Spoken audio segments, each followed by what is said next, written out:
Chapter 1 The Get-Together. 2 A Shadow and Forecast. 3 The Misfit Freshman. 4 Thrilling News. V Threats and Defiance. 6 Jane and Judith. 7 A Queer Mix-Up.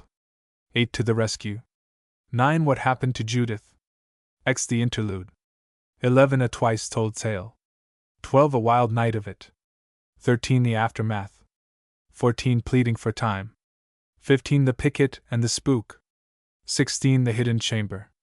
17 Behold the Ghost of Lenox Hall. 18 Faithful Frolic. 19 The Miracle. XX Touchstone. 21 Cramming Events. 22 Startling Disclosures. 23 The Dance. 24 Kingpin of the Freshies. 25 The Day After the Big Night. 26 A Surprise in Records. 27 The Real Story. Chapter 1 The Get-Together. The late September day waved back at summer graceful as a child saying goodbye with a soft, dimply hand, and just as fitful were the gleams of warm sunshine that blazed through the stately trees on the broad campus of Wellington College. It was a brave day, summer defying nature, swishing her silken skirts of transparent iridescence into the leaves already trembling before the master hand of autumn, with his brush poised for their fateful stroke of poison beauty, every last bud of weed or flower bursting in heroic tribute, and every breeze cheering the pageant in that farewell to summer. If school didn't start just now, commented Norma Travers, I wonder what we would do. Everything else seems to stop short. I never saw shadows come and go so weirdly on any other first day, added Judith Stearns ominously. I hope it doesn't mean a sign, as Velma Sigby would put it. And dark-eyed Judith waved her arms above her black head to ward off the blow. Is it too early to suggest science? Lisped Maud Leslie timidly. I've been reading about the possible change of climate, and its relation to the sun's rays going wild into space. I don't want to start anything, but it might be judicious to buy more furs next summer. Also, it might justify the premonitory fad. Don't you dare, warned Ted Guthrie, puffing beneath her prettiest crocheted sweater and rolling down from her chosen mound on the natural steps of the poplar tree slope. It's bad enough to think of icy days up here, far, far away from the happy laughing world of hot chocolate and warm movie seats. And she rolled one more step nearer the boxwood-lined path. But to tag on science, and insinuate we are to be glazed mummies, ugh! And the redoubtable Ted groaned a grunt that threatened havoc to the aforesaid handsome sweater. There, Teddy dear, don't take on so, soothed Maud, rescuing the other's new silver pencil that was rapidly sliding further away from Ted with the pretty open hand bag. I had entirely forgotten how you despise ice sports. And you so lovely and fat for falling. You should love them, insisted the studious Maud. Being fat isn't all it's cracked up to be, assisted Judith Stearns. I quote freely. That's one of Tim Jackson's. Where have I heard the line before? Mimicked Theodosia Dalton, otherwise Dosia the Fearless. It has a chummy tone. All of which is as naught to the question. Where is Jane? Never knew her to miss the line up here. And I even tapped at her door. Judy, where is Jane? Demanded Dosia. Am I my chum's keeper? Can't Jane attend to her own mortal baggage without incurring the wrath of the multitude? And Judith sprang up from her spot on the leaf-laden lawn. Also she cast a glance of apprehension along the path where Jane Allen should at least now be seen on her way. Perhaps Jane feels we should forswear this moment of mirth, being juniors and stepping aside from all the others. They call it the whisper, you know, Count of the whispering poplar above, with a grandiose wave at the innocent tree. But I would much prefer a chuckle, wouldn't you, Ted? There you go again, or rather also, flung back the stout girl. I must take all the cracks and the chuckles, and presently some naive little freshie will amble along and ask me if I happen to be one of the soap bubbles she just blew off her penny pipe. And the pneumatic cheeks puffed out in bubble mockery. Now, Teddy dear, don't fret. Everyone is just jealous because you're so lovely and comfy looking, appeased Nettie Brockton, the dimple girl. But I really do think this whisper is awfully childish. Rather makes the strangers feel we are whispering about them. If they only knew, sighed Ted. I am the usual backstop for all frivolity. But if it comes to giving up this lovely loafing hour under our own grandmother poplar, I say, girls, go ahead and knock, but spare the whisper. I'd die if I had to go tramping around seeing things and saying hello to that mob. With a sweeping wave of her one free arm, the other was around Janet Clark's waist. You are right, little girl, it is lovely to gather here and let the others do the traipsing. And as for the whisper, anyone within sight may also hear, for this is a shout rather than a whisper. The real point is, we are gathered together while others are scattered apart. But where is Jane Allen? I always look to her to start things, and we can't stay here all day, alluring as is the grandmother poplar. We have duties, girls, duties. Dozier Dalton had risen to her full height, which measured more feet and inches than her latest kitchen door records verified, and her hair, now wound around her head like a big brown braided coffee cake, added a few more inches, in spite of all the flat pinning Dozier took refuge in. It may be attractive to be tall and slender, but somehow old Dame Nature has a way of keeping her pets humble. She loves to exaggerate. The girls were grouped around the gnarled roots of the big tree. As had been their custom, this contingent managed to escape the hum and confusion of the first day, just long enough to whisper hello and buzz a few unclassified other words. Rooms and corridors were in commotion. The campus was like a bee farm, and it was only over in a remote corner, where a poplar and 3 hemlock trees formed a protective fortress, that the girls were safe from the first day's excitement. I left Jane heading for the office and her head was down, announced Inez Wilson finally. She didn't see me, and her head being down, of course, meant trouble, finished Catherine Winters.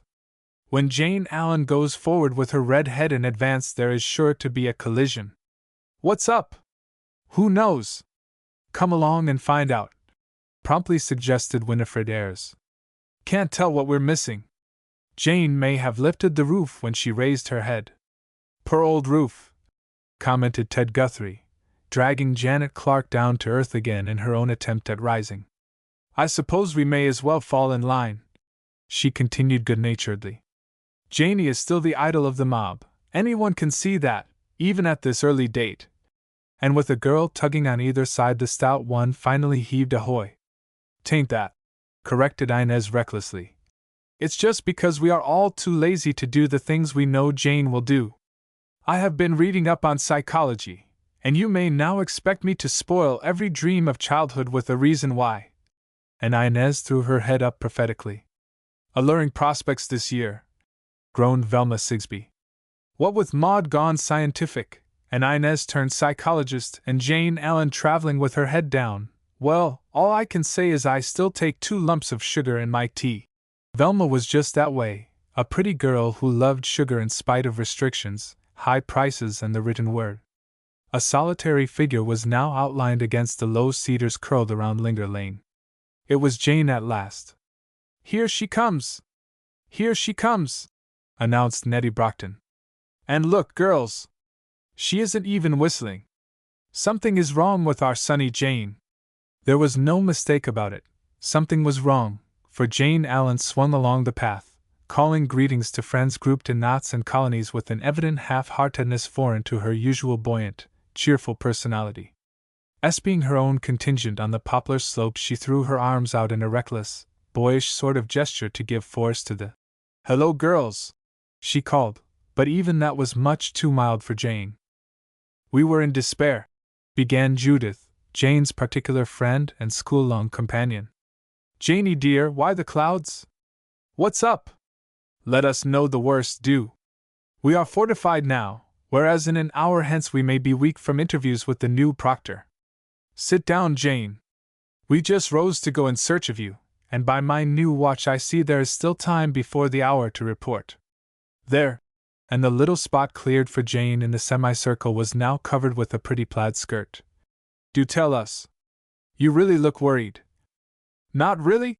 contradicted the gray-eyed Jane. "Worried, and on our very first lovely day? You surely wrong me." She tried to get her arms around more girls than even fingertips might touch. "I'm simply bubbling with joy, as I should be. I was detained in the office longer than I wanted to stay, And you all know how mean it is to have to sit on one particular chair facing the desk while a lot of new girls ask a larger lot of foolish questions. Perhaps that made me a little cross, but do forgive me. I wouldn't spoil this initial hour for worlds. Please tell me everything in one breath. I am just dying to hear.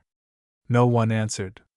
Ted Guthrie did gurgle a bit, and Velma Sigsbee threw a handful of leaves in Nettie Brockton's hair, but the pause was a riot.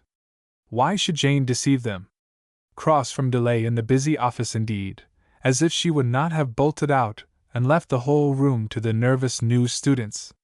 The girls looked from one to the other, and finally Judith Stearns saved the situation by proposing that the juniors line up to help the seniors show newcomers about the grounds. On this day at least, class lines were forgotten at Wellington. We were just waiting for you, Janie, she declared adroitly. And Mildred Manners has been hoo-hooing her lungs out across the campus. Come along, girls, and see you don't waylay all the millionaires. I hear every garage in the village is bursting with classy cars, and the livery stable can't take another single boarder. Ted, you take Velma and Maud, and be careful not to divulge any club secrets. Janet, you tag along with Winifred and just gush to death over that timid little blonde who seems to have a whole bag full of hand-made handkerchiefs for weeps. Jane, may I have the honor of your company? Judith's black eyes looked into Jane's gray orbs that asked and answered so many questions. Thanks, Judy, said Jane aside. You're a dear. Let's go and do the honors. The next moment Wellington grounds rang with shouts and laughter, and the voice of Jane Allen defied the criticism her pretty face had so lately invited. It's perfectly all right, she assured Judith, but the latter stuck her chin out in contradiction. Can't fool me, Janie, she whispered between handshakes and greetings. But I'll wait till the picnic winds up. Did you ever see so many new girls? Has some college burned down since last year? No, love, but our reputation has gone forth. This is a glorious day for Wellington and Judy Stearns. It is going to be a glorious year for us. We are still juniors. And Jane trailed off to find her place in the long line that was automatically forming around the great old elm. An extension course and special work kept Jane with her junior friends. Wellington, dear Wellington, rang out the then famous strain in hundreds of silvery voices. The college song was echoed from every hill into every grass-lined hollow, and if the new girls doubted the spirit of comradeship they were to be favored with there, the consecration brought it home to them, like strong loving arms stretched out in the sea of school-day mysteries. It was hours later, when the pattering of feet in the long corridors died down to a mere trail of sound, that Jane and Judith managed to pair off for a confidential chat. You have got to tell me, demanded Judith. As if I wouldn't, replied Jane. You can't blame us for being curious, Janie. This afternoon was almost a failure, just because your eyes had a faraway look. I'm so sorry, really, Jude. What an abominable temper I must have. We all know better than that girlie. Judy might now have been charged with harboring a faraway look herself. Just give me a little time, smiled Jane. And if there's anything on my conscience, I'll gladly transfer it to yours. The look in both gray and brown eyes was suddenly changed to intimacy. It was no longer far away. Chapter 2: A Shadow and Forecast. I thought everyone had been supplied with the anti-tack hammer circular, remarked Jane, falling back where Judith's cushions ought to be. Just hear that tattoo over in the wing. I'll bet it's Dosia. She has a collection of movie queens, and I doubt not that is the official coronation. Let us hope the new proctor is deaf on the left. Dosia's room leans that way, replied Judith. Then she tossed a couple of sweaters at Jane's head. Put those under your ears, dear, she ordered. My pillows aren't unpacked yet, and you may find Nettie's last year tacks in that burlap. There now, you look almost human. But the wistful whimper lingers. Jane, what has happened? You are simply smothered in the soft pedal. Tell your Judy all about it. She cooed. Feet stretched out straight in front of her and arms ending with fingertips laced over her black head, Judith looked longer than she really needed to measure up or down. Also, she looked too stiff to be comfortable, but the wooden pose was Judith's favorite. She rested that way, defying every known law for relaxation. Jane, au contraire, was curled up like a kitten, with one red sweater balled under her ruffled head and the other blue one tangled about her slim ankles. Both girls were tired, justly so, for the opening day at Wellington was ever a time of joyous activity, and the day just closed had roared and yelled itself into an evening still vibrant with bristling energy, tack hammers and movie pictures smashing rules and regulations, until the night gong sounded its irrevocable warning. Then roommates paired off even as did Jane and Judith. "Has anything happened to your baggage?" prompted Judith, as her companion failed to confide. Jane teased one small worsted tassel of Judith's blue sweater free from its tangle with her shoelace, then she poked her dimpled chin forward saucily.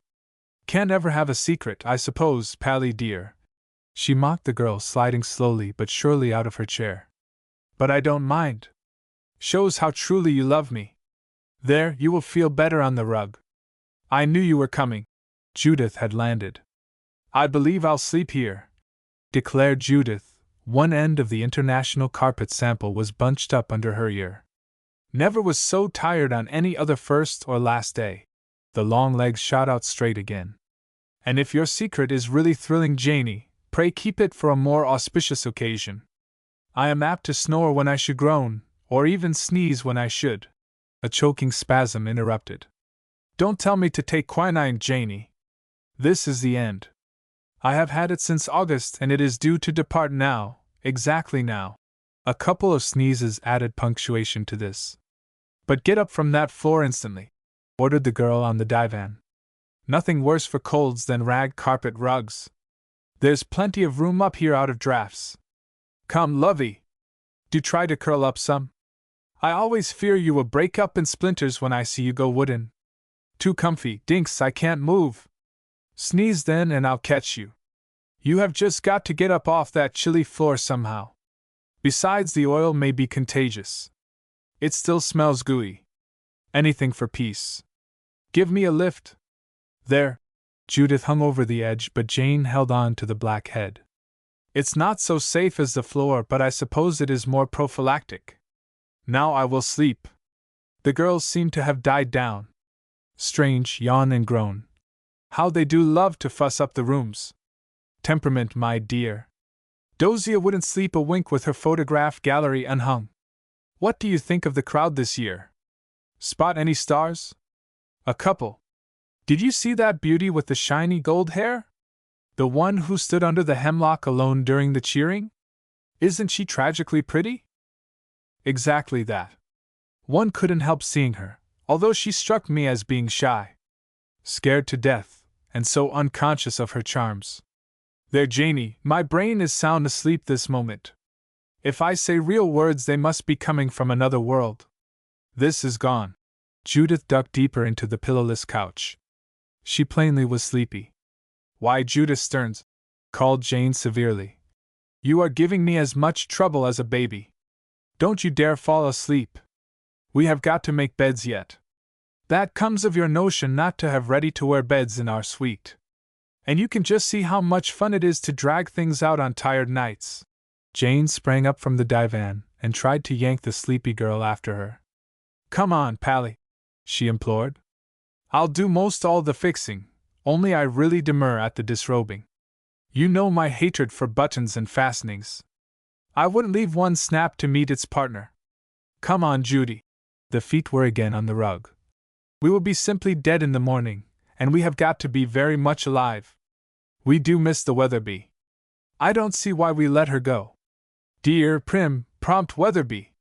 Now we know we loved her. Her successor is too young to be motherly." "Jane Allen, you're a pest," groaned Judith. "I can't hear a thing but words, and I suppose you are calling me names. Who's this guy Bed I heard you mention? Lead me to her." And whether the collapse was assumed or real, Judith rolled over twice and once more stretched out on the long runner at Jane's feet. "Have it your own way. Stay there if you insist and sneeze your head off, but I'm going to bed," decided Jane helplessly. "That's the girl. Her name is Bed. I want to meet her. Heard so much about her. Jane dear, introduce me, there's a link," Judith muttered. "Someone is coming and I just hope it is Prexy or Proxy." I'll open the door wide as I can, declared the outraged Jane. She stepped over the long girl, but even the tap on the door did not disturb Judith. It's I. Are you up, Jane? The voice came as the tap subsided. Yes, Dosia. Come along in. I can't get Judy to bed. Just look at her. Poor child, commiserated Dosia, surveying the figure on the floor very much as a policeman looks upon an ambulance case. We ought to help her. Is the day bed translated?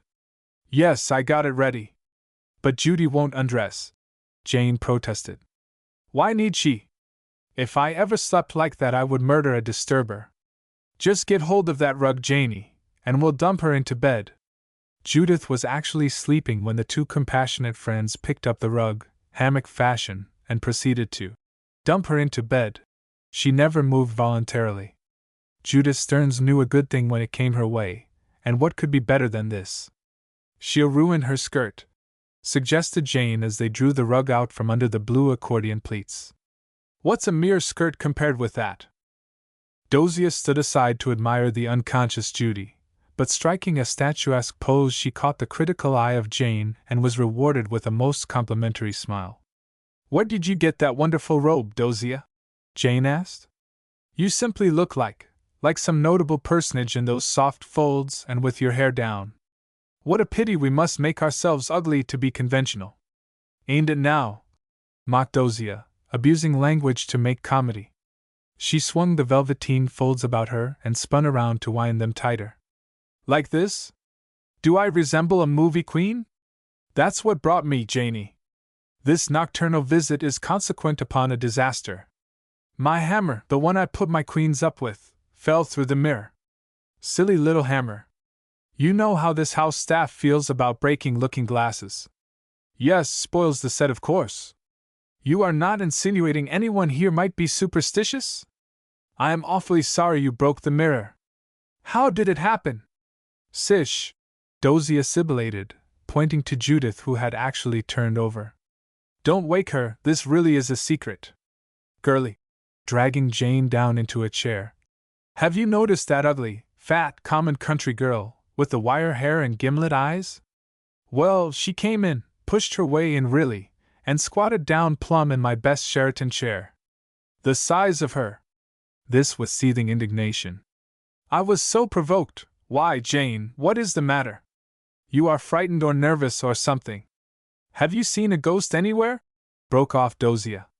Oh no, but I am so tired. Jane edged away from the suspector. After all, I do believe Judy is sensible, see her slumber. Jane Allen, you are a fraud, pronounced the girl in the velveteen robe. You are smothering some mystery, and I must have stepped on the spring, guessed the inquisitive caller. Was it the tack hammer or the spindle chair or the fat girl? Not she, you have had no chance to do uplift work yet. Land knows that farmer will need your greatest skill, but dear, don't waste it on her.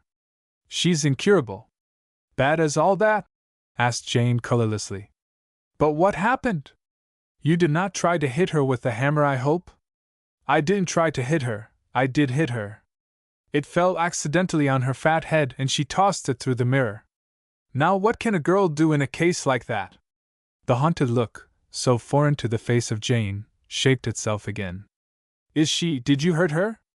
I hope so, dared Dosia. It would be a charity to send her home. Her name is Shirley Duncan and she's from some country town. But Jane, if she gets really horrid, I mean more horrid than she is now, I want you to stand by me. That's what I came for. All right, Dosia, said Jane, but I hope it won't have to go as far as that. Me too, responded the carefree Dosia. But there's no telling what Shirley may do.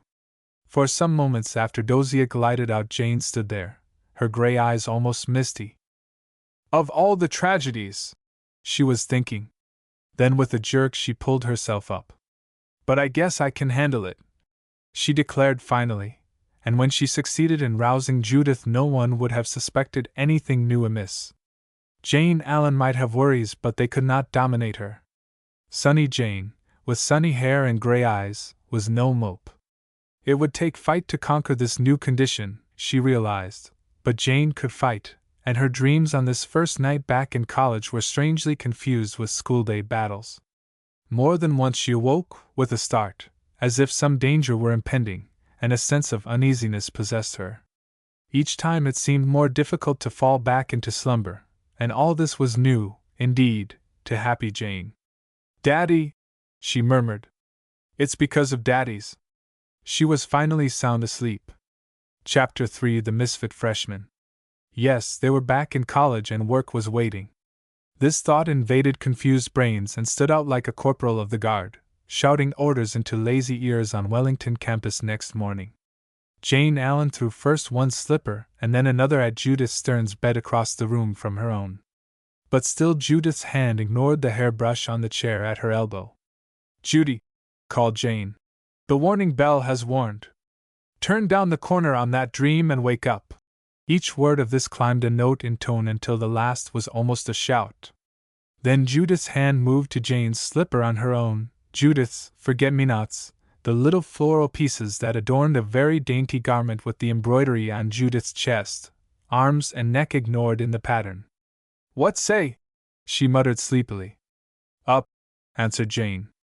"Ever hear that little word before?" "Yep, pony riding," drawled Judith. "Up, up, 1, 2, 3, go!" And at this Judith sprang up with such vigor and volume, in point of scope, that she sprang over the neighboring bed and swooped down on Jane's hat box.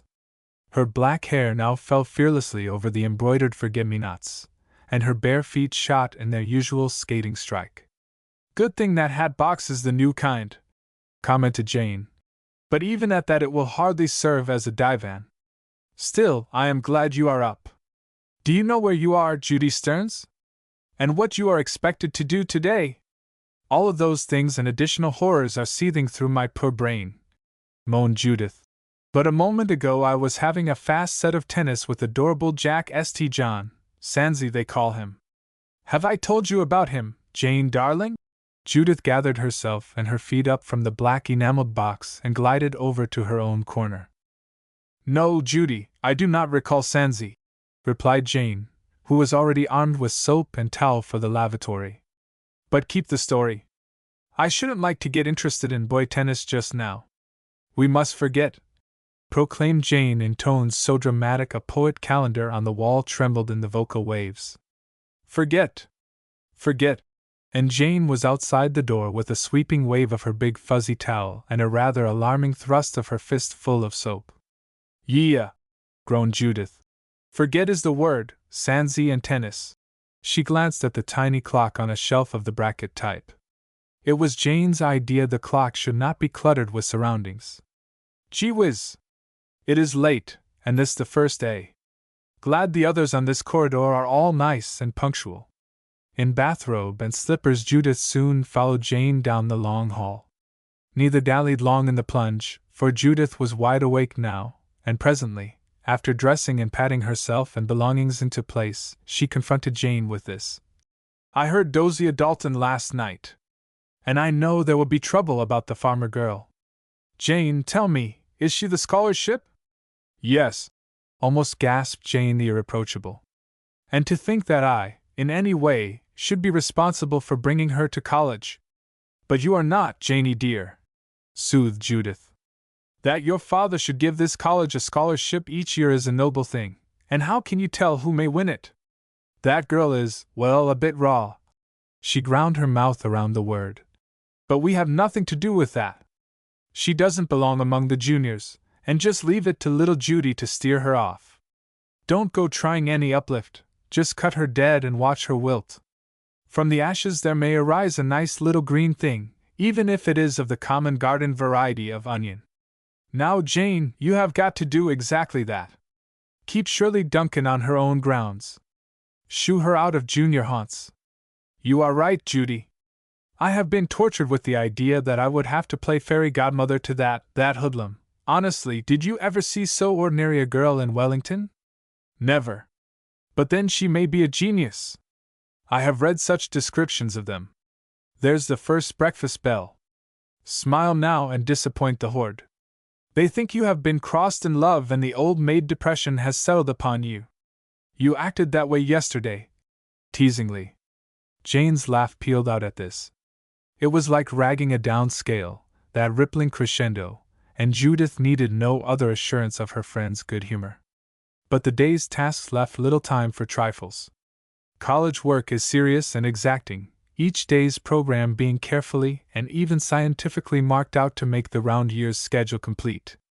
Jane and Judith, juniors, with a reputation made in their previous years, buckled down to every period with that intelligence and determination for which both had been credited. Everything was so delightful, and the autumn air so full of promise. Jane could not find a true reason for the haunting fear that seemed to follow her in the person of that crude country girl, who somehow had won the alien scholarship. It was in free time late the next afternoon that this fear took definite shape. Jane and her contingent were leaving the study hall when Shirley Duncan brushed up through their arm-length line. She was garbed in a baronet satin skirt of daring hue with an over-blouse of variegated georgette. This as a school frock. At first glance Jane almost recoiled, then the possibility of delayed baggage suggested itself and softened her frown. "Don't notice her," whispered faithful Judith. Jane's glance just answered when the unpopular freshman broke through the line, grasped Jane's hand and deliberately forced a folded slip of paper into it. Then, with a mocking smile that ran into an audible sneer, she turned and sped away. Her awkward gait and frank romping so close to Wellington Hall brought questioning glances from the line of juniors. "What's that, Jane Allen?" asked Janet Clark good-naturedly. "I hope you are not doing uplift for anything like that this year?" "The merry little mountain maid," mocked Inez Wilson, doing a few skips and a couple of jumps in demonstration. "How on earth did she ever make Wellington?" demanded the aristocratic Nettie Brockton, disapproval spoiling her leaky dimples. "Girls, you are horrid!" declared Judith to the rescue. "You all know the freaks love Jane. It's her angel face." And Judith playfully stroked the cheek into which streaks of bright pink threatened admission of guilt, that Jane really knew the uncouth country girl. "She's a stranger to me," said Jane truthfully, "but in spite of that I must respect her confidence." The crumpled note was thereat securely tucked into the pocket of Jane's blouse. Winifred Ayres tittered outright, but the advent of Dozier Dalton furnished a welcome interruption. "Girls," she panted, "whatever do you think?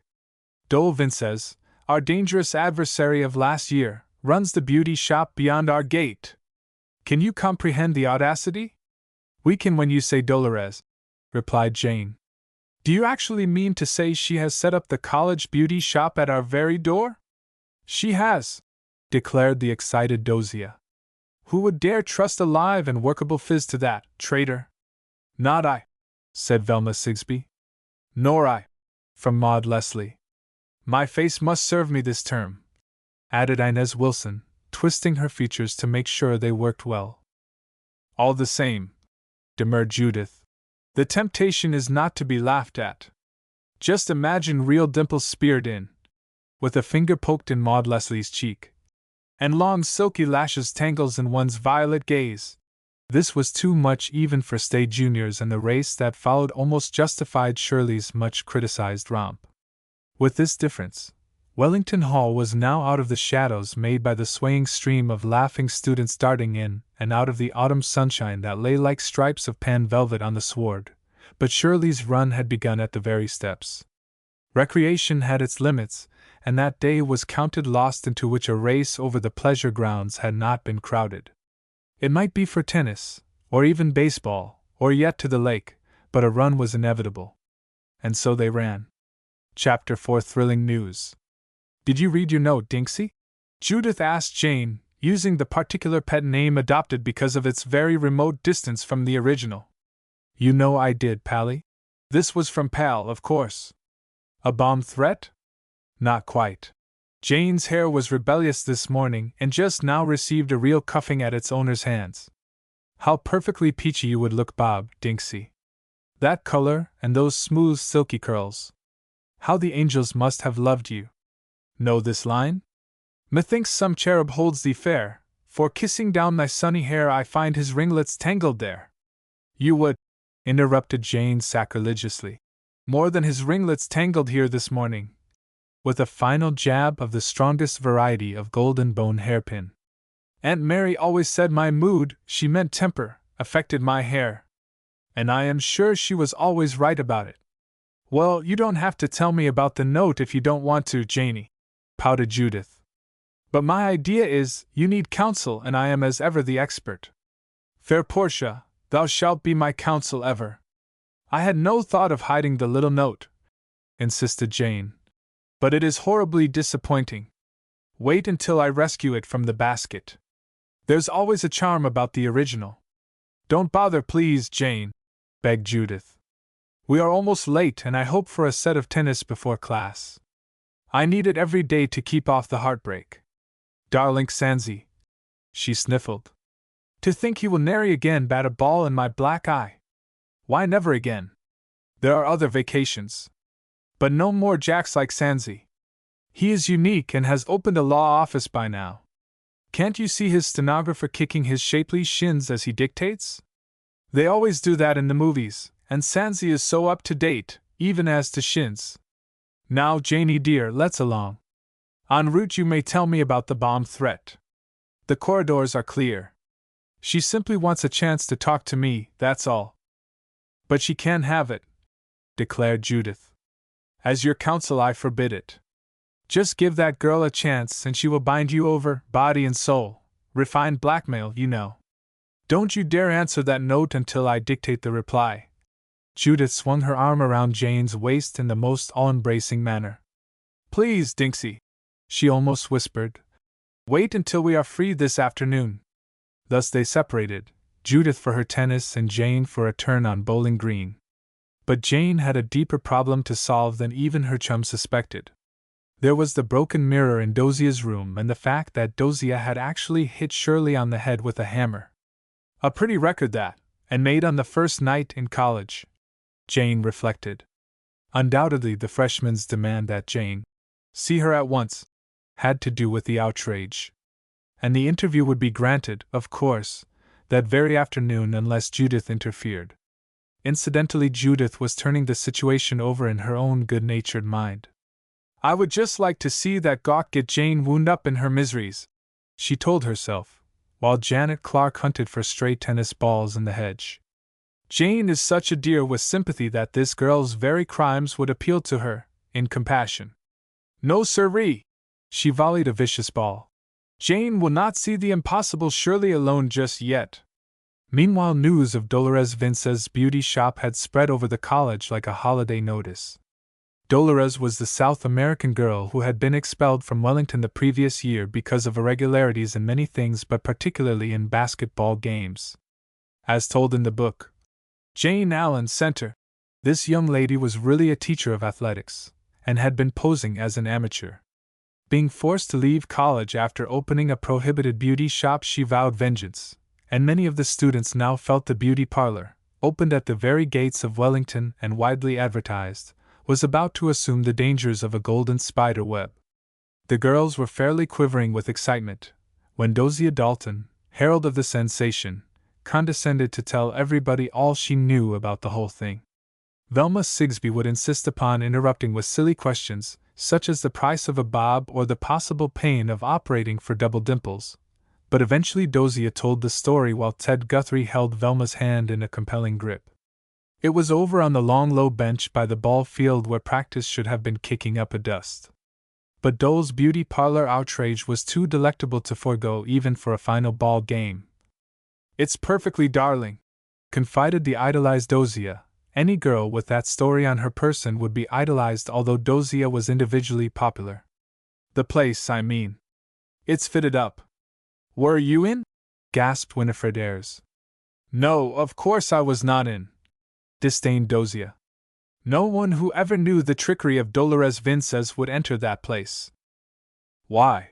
Asked the innocent Nettie Brockton. Would she really do something dreadful? She would really, declared Jane, her tone not easy to interpret. She could turn your hair a bright red like mine by mere chemical action of her ventilating system. Really? Implored the Dimply girl. P.O.S.I.T.I.V.L.Y., declared Jane. But don't attempt it, dear. She would send your dad an awful bill for doing a stunt like that. Think of the price of hair like mine! That suggestion brought disaster to Jane, for Ted Guthrie swayed at the very end of the bench and the whole line almost went over backwards. It was in Ted's attempt to punish Jane for her vanity that the sudden sweep, like a current in physics, jerked feet from the ground and upset balance generally. Some seconds elapsed, and each was precious, before things again settled down, including Velma's crochet balls, Janet's book, pad, and pencil, Dosia's small bottle of salted peanuts, as well as other sundries and supplies. Please finish the yarn, implored Nettie Brockton. Do tell us, Dosia, how the place is fitted up. First tell us, please, insisted judicial Judith. How do you know how it is fitted up? Does our plumber plumb there? During all this nonsense Jane cast many a furtive glance along Linger Lane, expecting the obnoxious Shirley to loom up large and lanky by the way, but as yet she had not darkened the shadowy path. If Jane could run off to the Rockery, that landmark between freshman and later college campus lines, there to meet and have done with the demands of her erstwhile tormentor. But no, Judith was openly demanding Jane's concentration on the bench, and every point made by Dosia in her tale of the beauty shop Judith flung at Jane in direct challenge for stricter attention. She was not going to escape if Judith Stearns knew it, and she surmised the intention. It had finally been told to tingling ears that the Poison Beauty Shop, as Winifred Ayres, the writer, had already dubbed the place, was done in wonderful mirrors, and shiny faucets, windy whizzing hair fans and electric permanent wavers and curlers, and when the full description had been given, more girls than one sighed, groaned, and grumbled. To think it has to be taboo, spoke Ted Guthrie. Dole was always a wizard, and now thus equipped she might have a lovely way of fanning me thin, and fattening me nice and fluffy with the same fan, sighed Winifred. My freckles might float away like powder from the butterfly's wings, with a weird fluttering of Dosia's long arms. But hair! Exclaimed Judith. Think of turning me into a golden blonde with eyes like bluebells under dewiness. It cannot be! It cannot be! Moaned Dosia. Instead we must raid the place and banish the traitor. How about that for stunt night with the Sophs? Wonderful! Sang out Juliette Dupuis. She had listened and waited with a certain reserve for which this capable Juliette was famous, but now that the story was told she deigned to add that one word. Wonderful! Everyone looked at her suddenly. And have you tell the Sophs? Blurted out Nettie Brockton.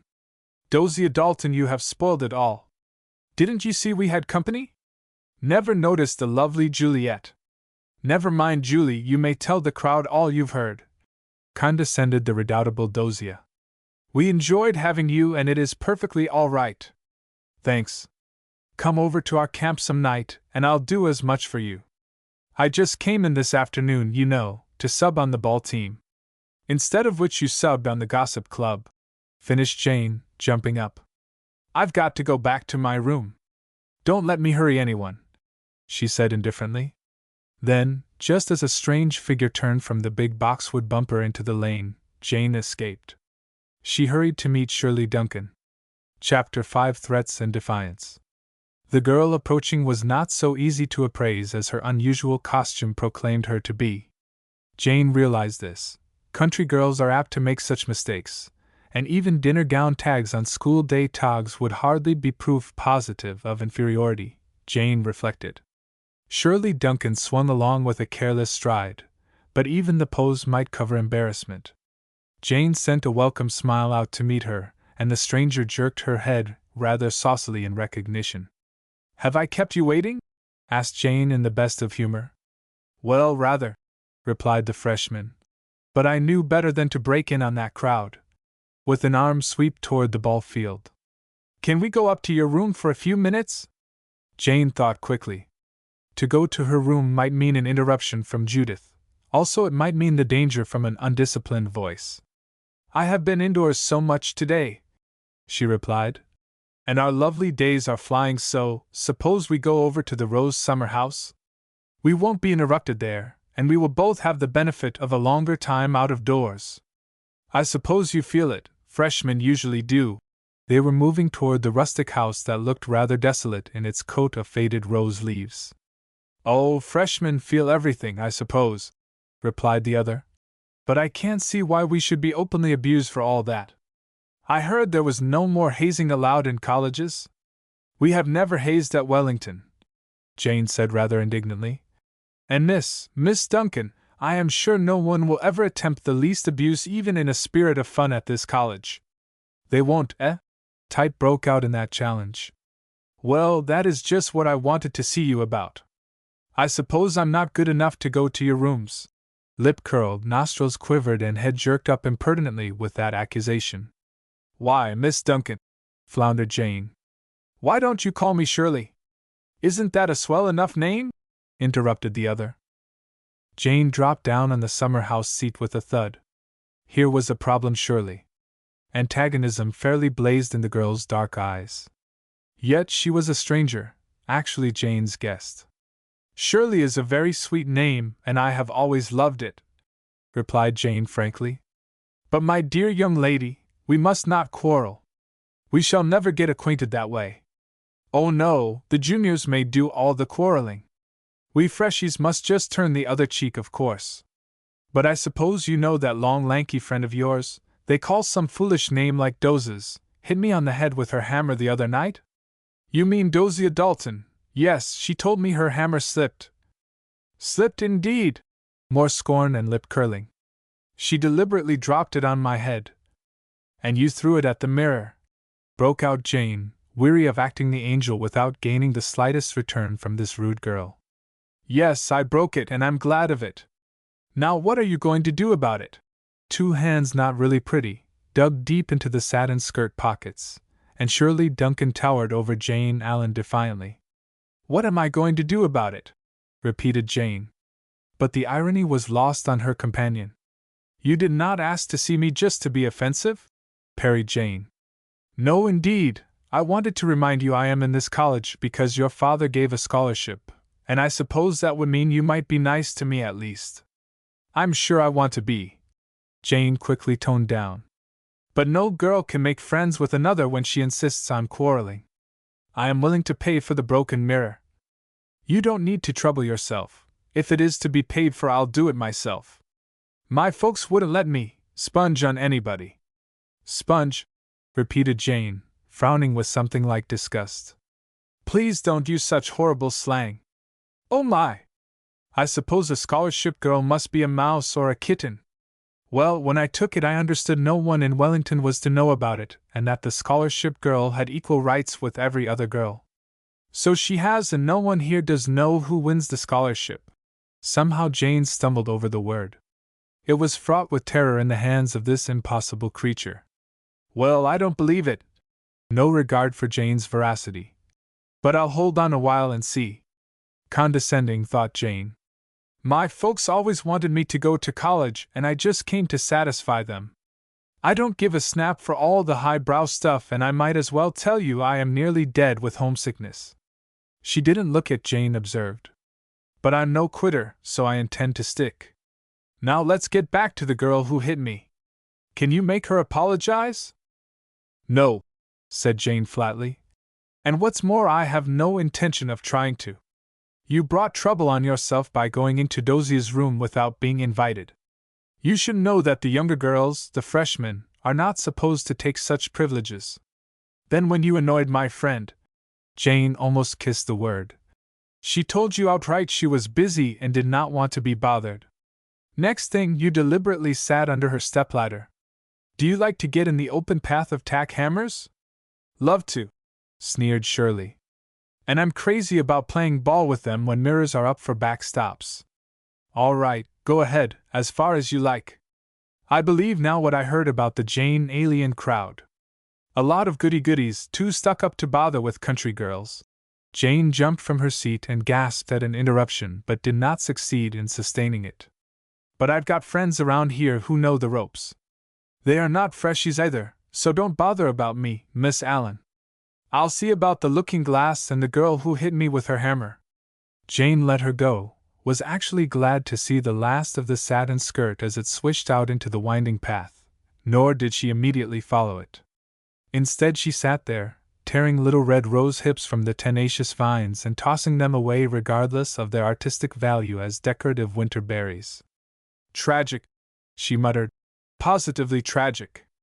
And that is what my darling dad wasted a perfectly good scholarship on. Thoughts of Dad mercifully intervened and saved the girl's temper further violence. But what puzzles me is how that girl ever won the scholarship, Jane silently questioned, and in that unspoken sentence she unconsciously shaped the key to fit the mystery. How did this girl win the scholarship? For some moments longer Jane sat there. She went over again the incident of Dosia's tack hammer. That she could depend absolutely on Dosia, and knew this strange girl had done more than sit in the path of the showering tack hammer was irrefutable. Dosia was a little bit reckless, of course, admitted the mentor, and she did seem to coddle the fact that her hammer fell on Shirley's head. I recall she even said she was glad it hit her and hoped the blow would send the freshie home to her ma. Jane wanted to laugh, but she refrained. There was a strange proctor in office this year to be considered. If dear old Miss Weatherby were still in charge, it might be much easier to explain the accident. And that girl defied me with the threat of friends.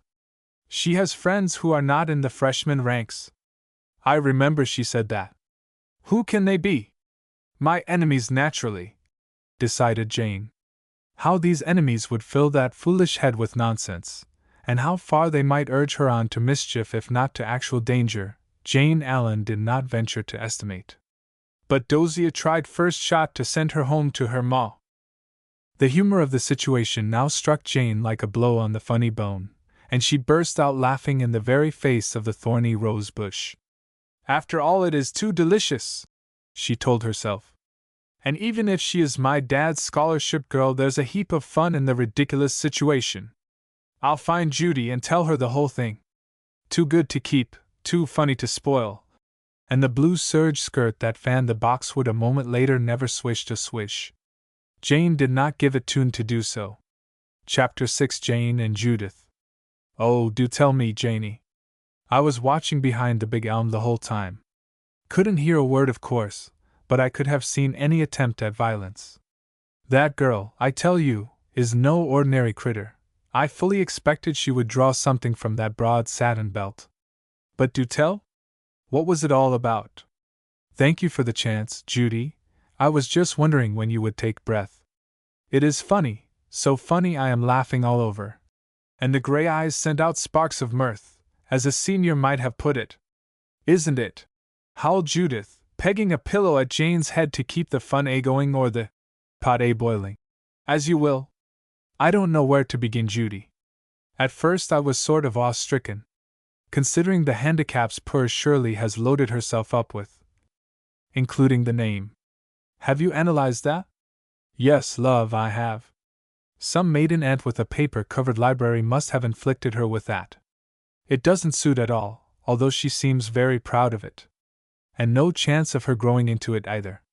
Like a chauffeur named Claude or Clarence.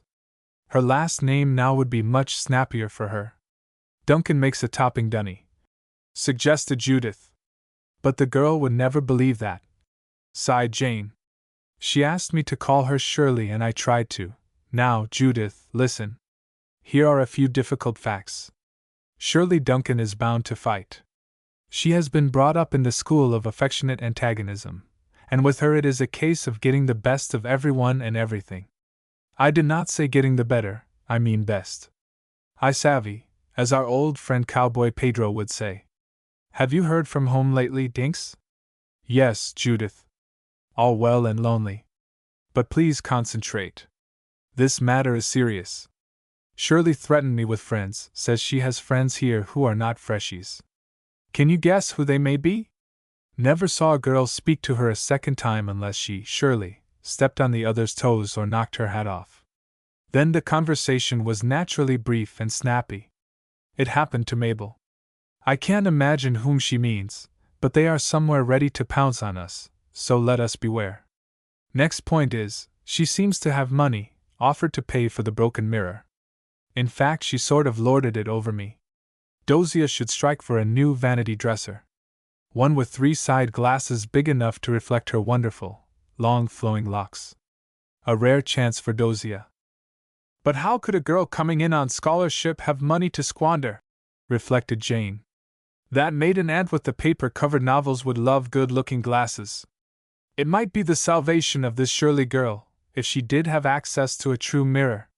Judith snapped the top on her fountain pen and slammed shut her notebook. Indifferent work was worse than none, she seemed to have decided. Had you finished your lat? Isn't it awful to have to work off a condition? Please don't let me bother you ever, Jude, when you have that task on hand, said Jane seriously. I have, and it is, if you kept your 2 questions properly tabulated. You see, I am straining for mental stuff. I want to improve the old condition of forgetfulness. That was what knocked friend Virgil, or was it Cicero? I loved the stories and forgot the period. But I am finished for this evening, dear, and you know we have some initiation stunts to take part in. I am glad they are so simple. It seems to me each year the nonsense gets more rational. It really does, and I think, as you do, that shows progress. We can all enjoy better fun than that of afflicting the innocent. Of course, we still have to have some ceremony, or the young UNS wouldn't think they were really in college. I just wonder how it will strike our rebel Shirley? That interests me too, Dinksy. Let's go and see. We have some lovely little babes this year. That ivory blonde, the timid one with a most atrocious name, Sarah something, I just love her, don't you? Sarah Howland, I saw Inez marking her card. Yes, she is sweet in spite of her name.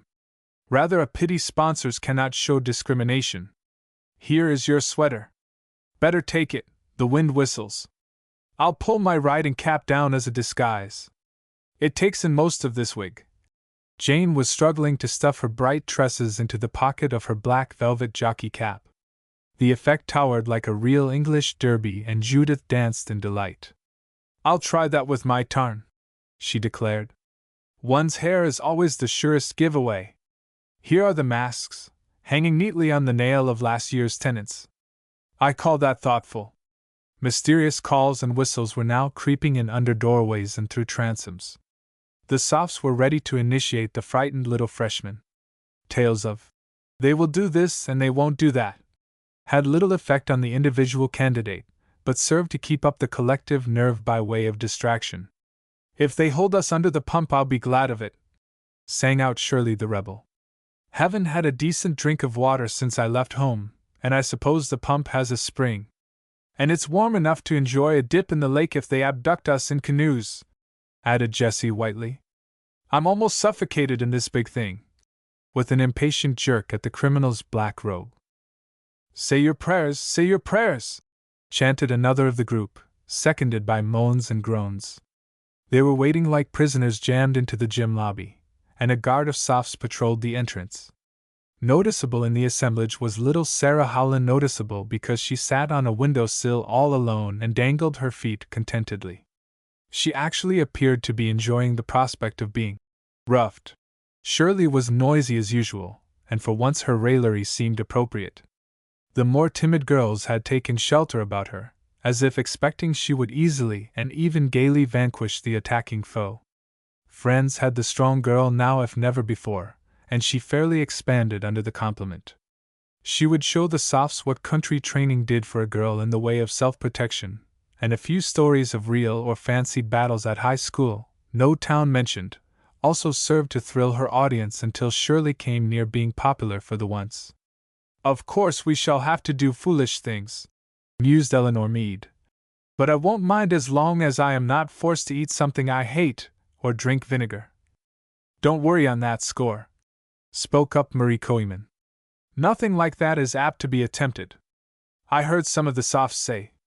Because they knew you were listening, discerned another. Don't take any stock in what you overheard. They are apt to do directly contrary to loudly whispered plans. But whatever it is to be, I do wish they would get at it and let's have it over, growled Shirley. It's no fun being cooped up here. Hush, don't let the guards hear you complaining, cautioned Marie. It's like a trial, you get more for contempt of court if you don't accept your sentence gracefully. The shuffling of many feet along the stone walk put an end to further speculation. Here they come! Here they come! Went a tremor through the crowd of candidates, and when the doors were thrown open a massed committee confronted them. Orders, all kinds and volumes of them, poured in quickly as tag numbers could be singled out. Some were taken in little groups of 4. Outside to cool off. Others were commanded to hop around in circles, while still more were given such individual commands as seemed most antagonistic to their particular propensities. Shirley was still unmolested. She stood bravely awaiting her turn, now and then flinging out a wild arm to make sure its muscles were in good shape for the fray. Finally someone, we hope it was not Judith, called her number, 68, and she sprang to the chalk line with what is usually termed alacrity, but it really sounded much more ominous. "Does your head hurt?" asked a voice, and Shirley nodded. She thought that might be safest. "What hit you?" went on the prosecutor. "A hammer," responded Shirley. "A nice hardtack hammer?" came the query again. "Lovely," spoke the bewildered girl. "What did you do with it?" asked the inquisitor. There was no response. The rebel was getting indignant. "Quick!" demanded a second member of the firing squad. "I threw it away," faltered 68. "What did it hit?" "A looking glass." This reply came quickly enough. "And the glass smashed?" "Yes." "Yes, madam," prompted a guard. "Yes, madam," repeated Shirley with a quiver. "For which show of temper you are to dust that room every day for a full week, and you may come along now and get your first lesson." Shirley straightened up defiantly. "Go on! Go on!" begged the little freshman recognized as the pretty Sarah Howland. "Hurry, or they will make it worse." The leader marched out and Shirley followed. Those who had heard the sentence realized the misery it inflicted that the strongest girls should be denied the pump, the lake, tree climbing, and even boxing possible or gym work, for a mean little contemptible stunt like dusting Dosia's room. Arrived at the room, someone stuck something on Shirley's nose. She attempted to brush it off but was warned not to do so. Presently she realized it was a feather, and it seemed to stick in glue on the very point of her nose. We will spare the reader an account of Shirley's agony as she vainly tried to dust with that feather on her nose. It was too humiliating, but a freshman should not have shown such temper, and there was still the cracked mirror to accuse her. Every piece of furniture in the room had to be dusted. That is, it was brushed with the evil feather, which somehow or other did stay on the candidate's nose, and if the spectators clapped and laughed Shirley could scarcely blame them, for Dosia Dalton had a foolish lot of truck to be dusted. More than once she halted, but was promptly prodded on until finally the humiliating task had been accomplished. "Good girl!" called out a voice from behind a mask, and Judith quickly stepped up to take off the duster. Juniors favor the freshmen in spite of such conditions. "Oh, Uke!" protested the culprit. "It is hard." "Wait a minute!" cautioned Jane's voice. "This will remove it." "Sit down, 68."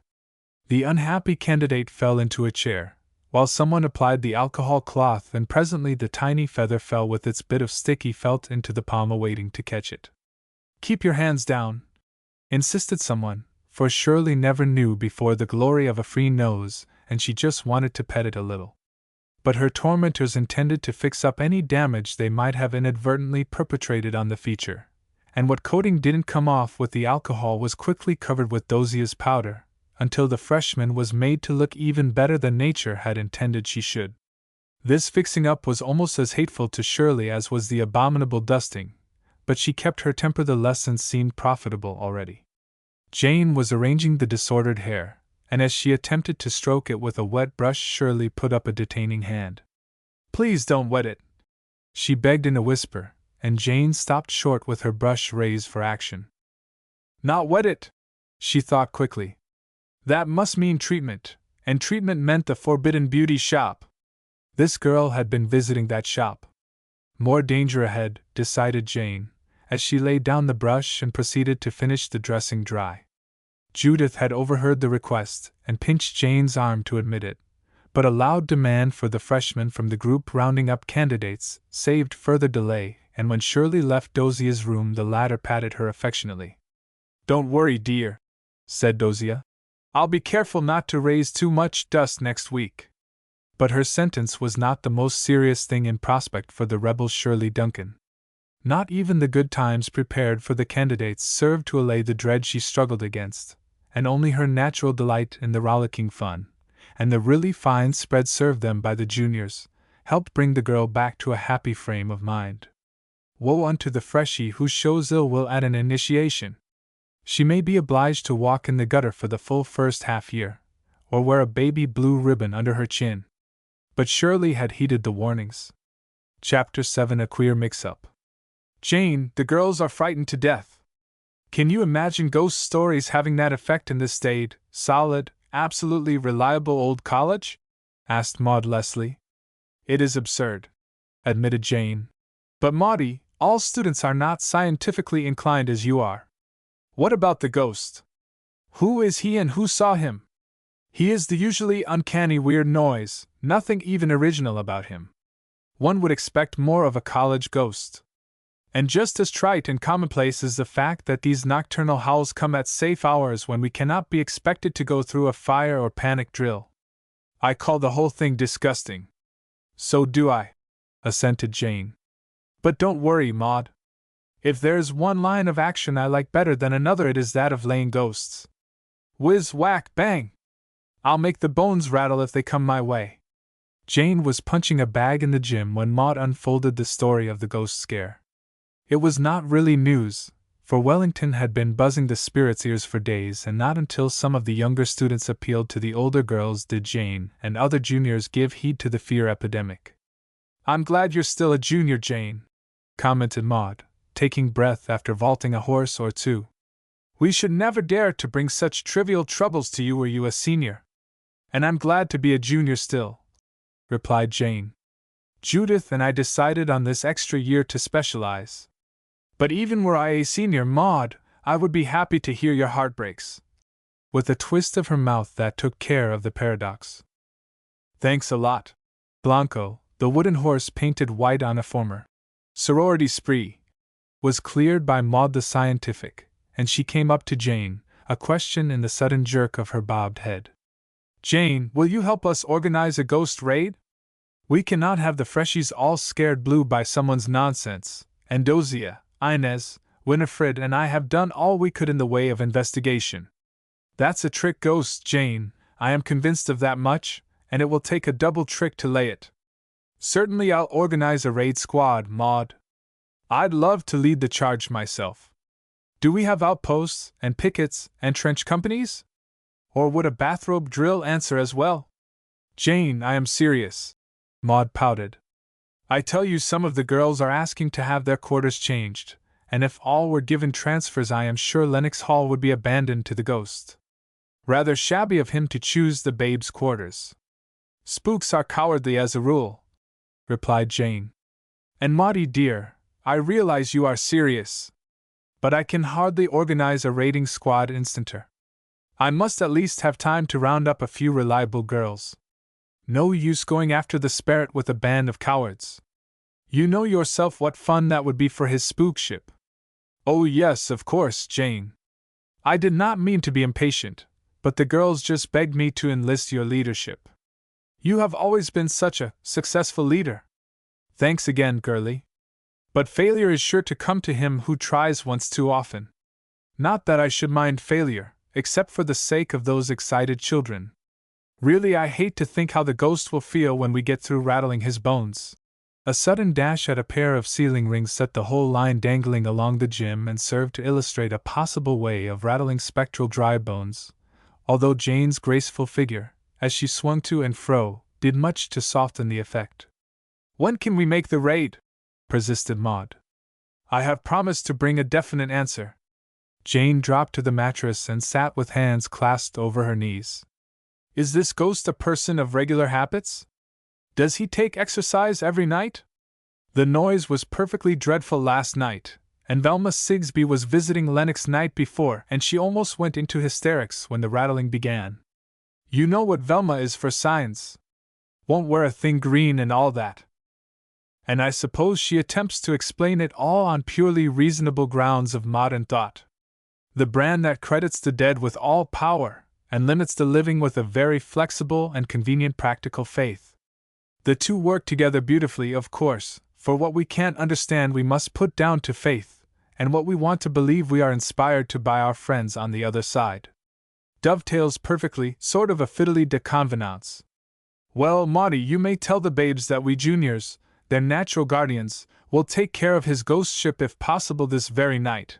If not tonight, then tomorrow at I suppose midnight is the time of clangs and rattles?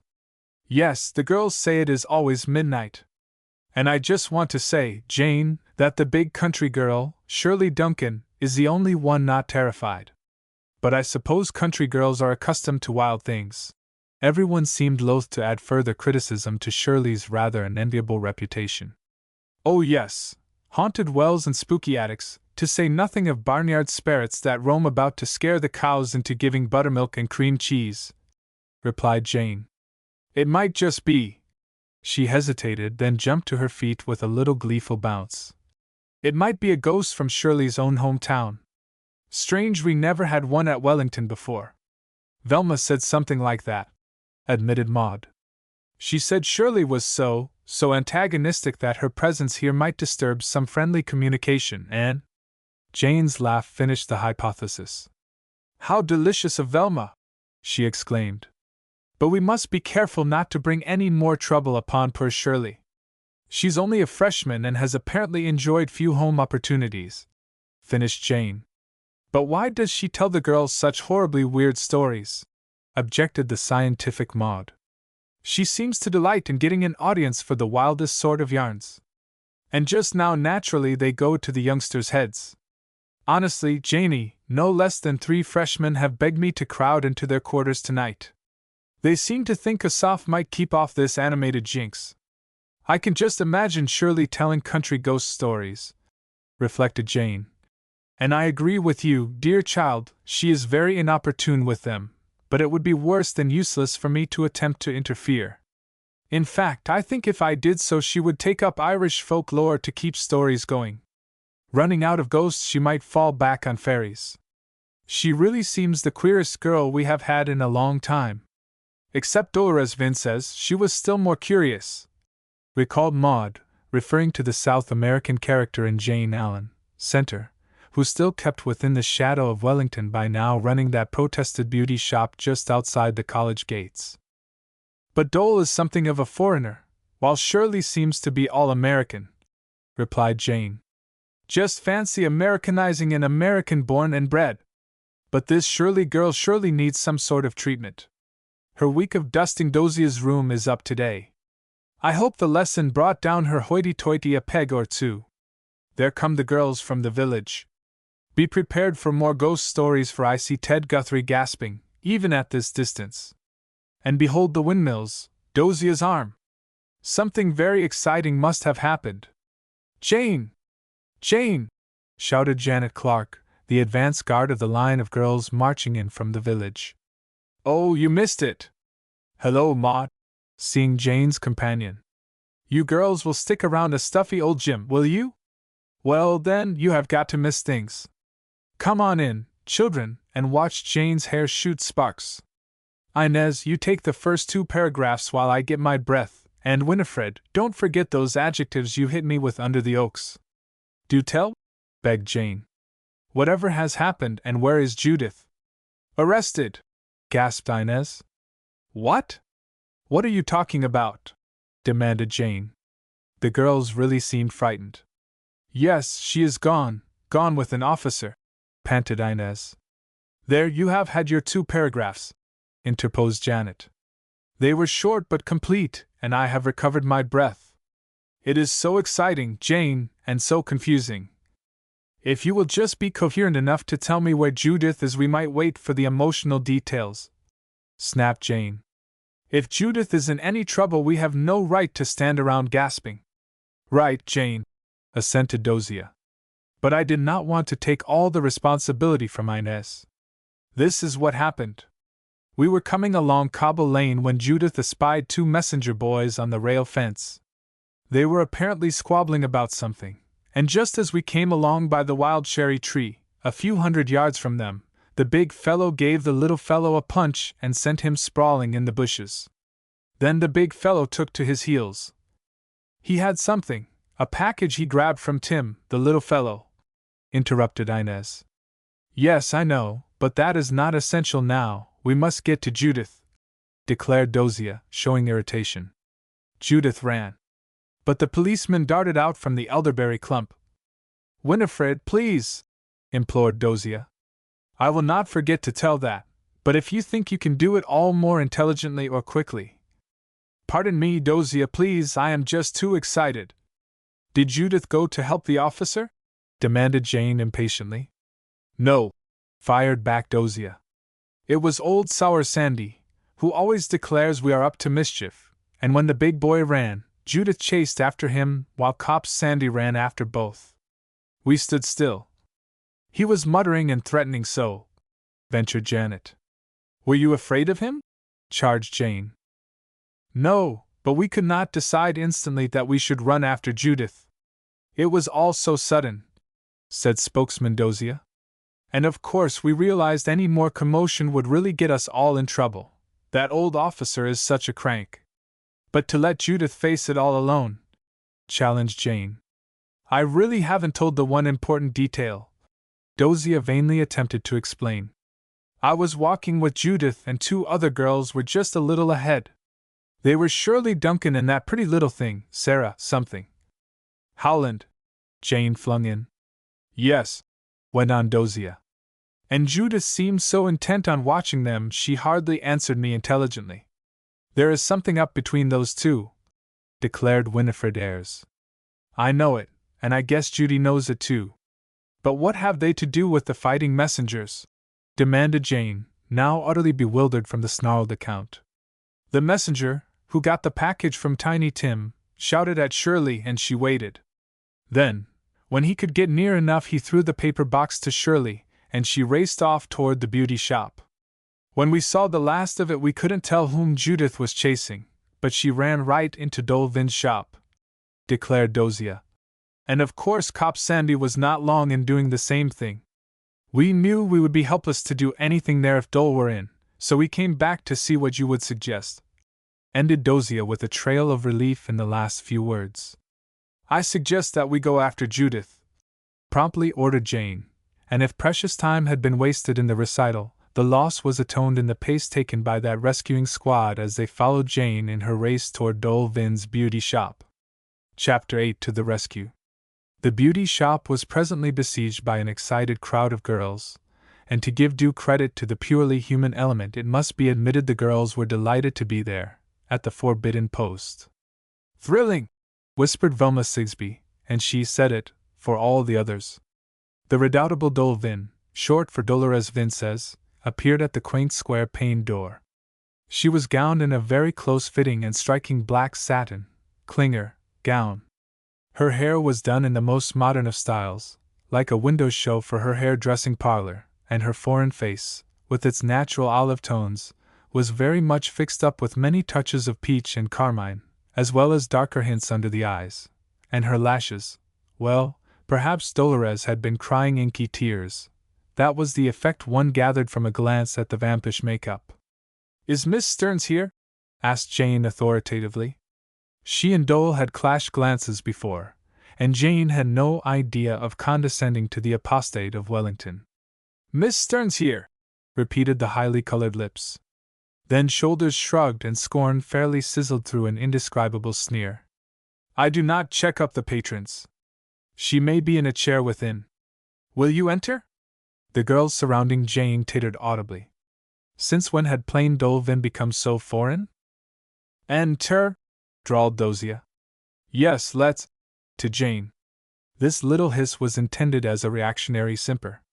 "Miss Stearns would not be here on professional business," retorted Jane. "And she would never occupy one of your treatment chairs." Jane hated to dignify anything in the beauty shop with that description, but acid terms were elusive just then, and besides Jane was now getting anxious about Judith. "Oh, indeed!" More shoulder shrugging and a futurist pose of the black satin. "Klinger, what else, then, might the Lady Stearns be doing at my place?" "Dolvin says you just stop that nonsense," flared Dozier Dalton, stepping up to the fancy little door defiantly. "We saw Judith Stearns run in here after Shirley Duncan, and you know very well that old Officer Sandy came in after her. Now where is Judith? Isn't it lovely to have you all here? And begging me for something? Hands on hips, then a shift of the right hand to a very black ball of hair bunched out where the human ear usually reposes. I am delighted, I am sure, with this visitation, and I'd love to ask you all, and only I'm busy. You will have to excuse me. And with a very Frenchy bow, the queen of the beauty shop got behind the squared glass door and pushed it shut till the latch clicked. Shut the door in our faces, growled Velma, as if everyone had not seen the insulting act. Jane stood for a moment, thinking seriously and swiftly. She was not concerned with the girls about her, either had she any of their curiosity about the interior of the shop. She was wondering what it all meant, and how she could trace Judith. A brilliant thought captured her. Why not go inside for a shampoo? She turned to her companions. I suppose it is perfectly proper under the circumstances to go inside, somehow. I'll apply for a shampoo. But the rest of us? Wailed the curious Velma. Ask for something else, suggested the resourceful Jane. Perhaps she won't answer the ring, parried Janet. Then we'll knock, threatened Jane, as she pressed the little button over the treatment hours sign. They waited. There were Jane, Dosia, Velma, Winifred, Janet, and Inez, 6 palpitating girls, each taking inventory of her possible beauty spots that might need touching up. Even Dolvin would succumb to such an onslaught of orders, but suppose she charges us some dreadful price, like $5 each? Gasped Velma. Can't do it, declared Jane. We'll go by her price list. But no one seems to answer. Peeking out, I'll bet, whispered Janet. Ring 3 times, Jane, and she'll know we mean business. Jane followed that advice, but still no answer. There's a side door, suggested Dosia, critically inspecting the long, low old stone building that had been put up originally as a rendezvous for Wellington faculty who might want to get away from the buzz of girls and college. It seemed no one had that sort of disease, however, and the rest went to the wall, for want of patronage. Just what company was now financing the rather expensive venture of Dolvin no one knew, but it must have taken a lot of money even to buy the window scrim, the porch curtain, and the gold lettering on window and door glass. These details were visible from the exterior, and what might the interior look like to correspond? The side door, agreed Jane. For all but 1 or 2. Then perhaps we'll get an answer here. The ruse worked beautifully, for hardly had the tread of feet, 8 of them, 4 pairs, passed down the steps than in answer to a very ladylike ring of Jane's a colored maid drew open the door. May I get a shampoo? Asked Jane sweetly, stepping inside as she spoke and covertly motioning Dosia to follow. This way, please, said the white-capped and white-frocked, black-faced maid. And behold, Jane and Dosia were within the mysterious parlor. Neither spoke. Both were listening. Someone was sobbing in the next room and Dolvin's voice was remonstrating. As if suddenly realizing the situation, the colored maid hurried out. The sobbing ceased instantly, and so did the talking. A step through the hall indicated the coming of Dolores. What does this mean? She demanded angrily, stepping up to Jane with blazing eyes. How dare you force your way in here? Is not this a public shop? Fired back Jane, equally angry. Have you not openly solicited Wellington patronage? As if you came for that. If you do not leave at once, I shall phone the police. Do, dared Jane. And I shall demand that they search the place. Someone is hidden here. A laugh, empty of mirth but bursting with scorn, followed Jane's accusation. It ran down a falsetto scale like pebbles off a tin roof. Then Dolores turned to summon her maid. Yolanda! She called. Show these persons out. The perplexed Darky muttered, Yes'm, and proceeded to obey, but Jane and Dosia never moved. They were listening now to noise of another sort. The girls on the side porch seemed to be having a good time of it. Come, demanded the inexorable Dolores. My time is precious and I must have this room. If you do not both leave, I'll phone the college. How perfectly absurd you are, Dolores, said Jane, more alarmed now that no hint of Judith's whereabouts had leaked out. You know perfectly well we can explain all this, and you also know we are here to find Judith Stearns and we will not leave until you have told us where she is or where she went. May I use your telephone? Judith Stearns is not here, snapped the South American. And what's more, I don't know nor care where she is. I can't spend my time with wild college girls who try to run down poor messenger boys. Very well, said Jane, deciding no more time could be wasted in argument. But I warn you, if our friend has been placed in any compromising position, or has been misrepresented to that hateful officer, we shall hold you responsible, for our girls saw her come here. Jane and Dosia turned to the door. The maid was evidently well pleased with the move, for she showed glittering teeth in an inopportune smile. Dolores had gained a very high natural color that cut in streaks through her makeup. She was breathing hard, and Dosia, usually fearless, thought it best not to anger her further. She followed Jane without even throwing out a look of defiance or challenge, and when the door closed on their heels both Jane and Dosia felt and really looked pale. The situation was growing more complicated every moment, and now the girls from the side porch pounced upon the others with frivolous inquiries about that beauty shop. Hush! Ordered Jane. Do you realize Judith may have been taken to that horrible old station house? You three go back to college and make sure she has not returned. We, Dosia, Janet, and I, will go into the town hall. You can phone us there in 20 minutes. Now hurry and be prudent.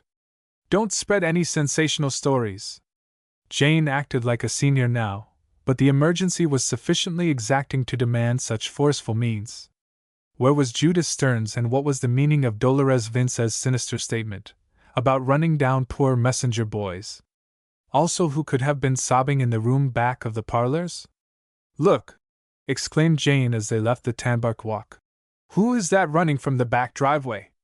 Little Sarah Howland, replied Dosia in amazement. Whatever can that innocent little thing be doing around here?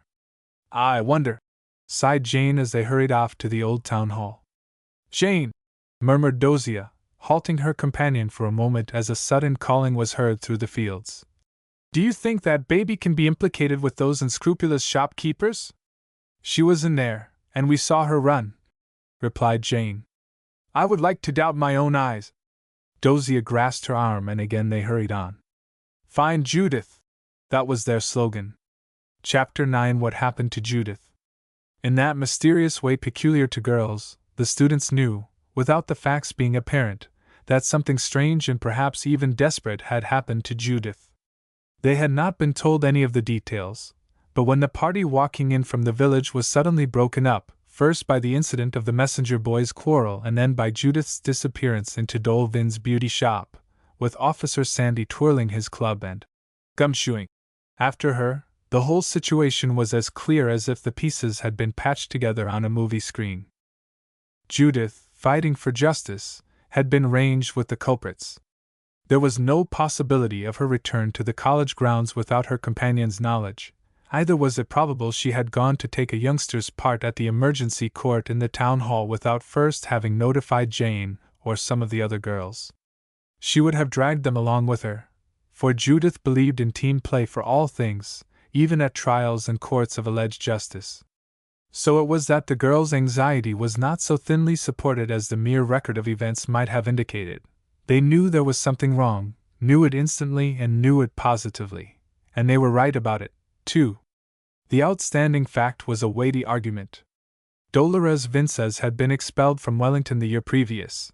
She had vowed vengeance against Jane Allen and her friend, Judith Stearns, although both girls had actually interceded for the culprit with the college faculty, and now was the time and this was the place to wreak her vengeance. In a shorter time than occupies this explanation, Jane and Dosia and Janet reached the town hall. The ancient building of dingy brick filled a conspicuous spot facing the square. Its carriage stone was a Revolutionary relic and two reliable cannon set off the much-trampled green diamond in front with something of a stately significance. It was fast growing dark in the early autumn evening, but the excitement of an arrest had drawn a crowd from the few business offices and from the passers-by at the supper hour, flanked and reinforced by boys who seemed to go with excitement, always, at all times and in all places. The students made their way into the hall with its sputtering gas light, and while Janet went to the telephone booth, Jane and Dozier hurried to the office of the chief of police. Judith! Both girls had uttered the name, and both now elbowed their way through the curious crowd up to the rail, where stood the disconsolate Judith. Keep back, ordered an officer.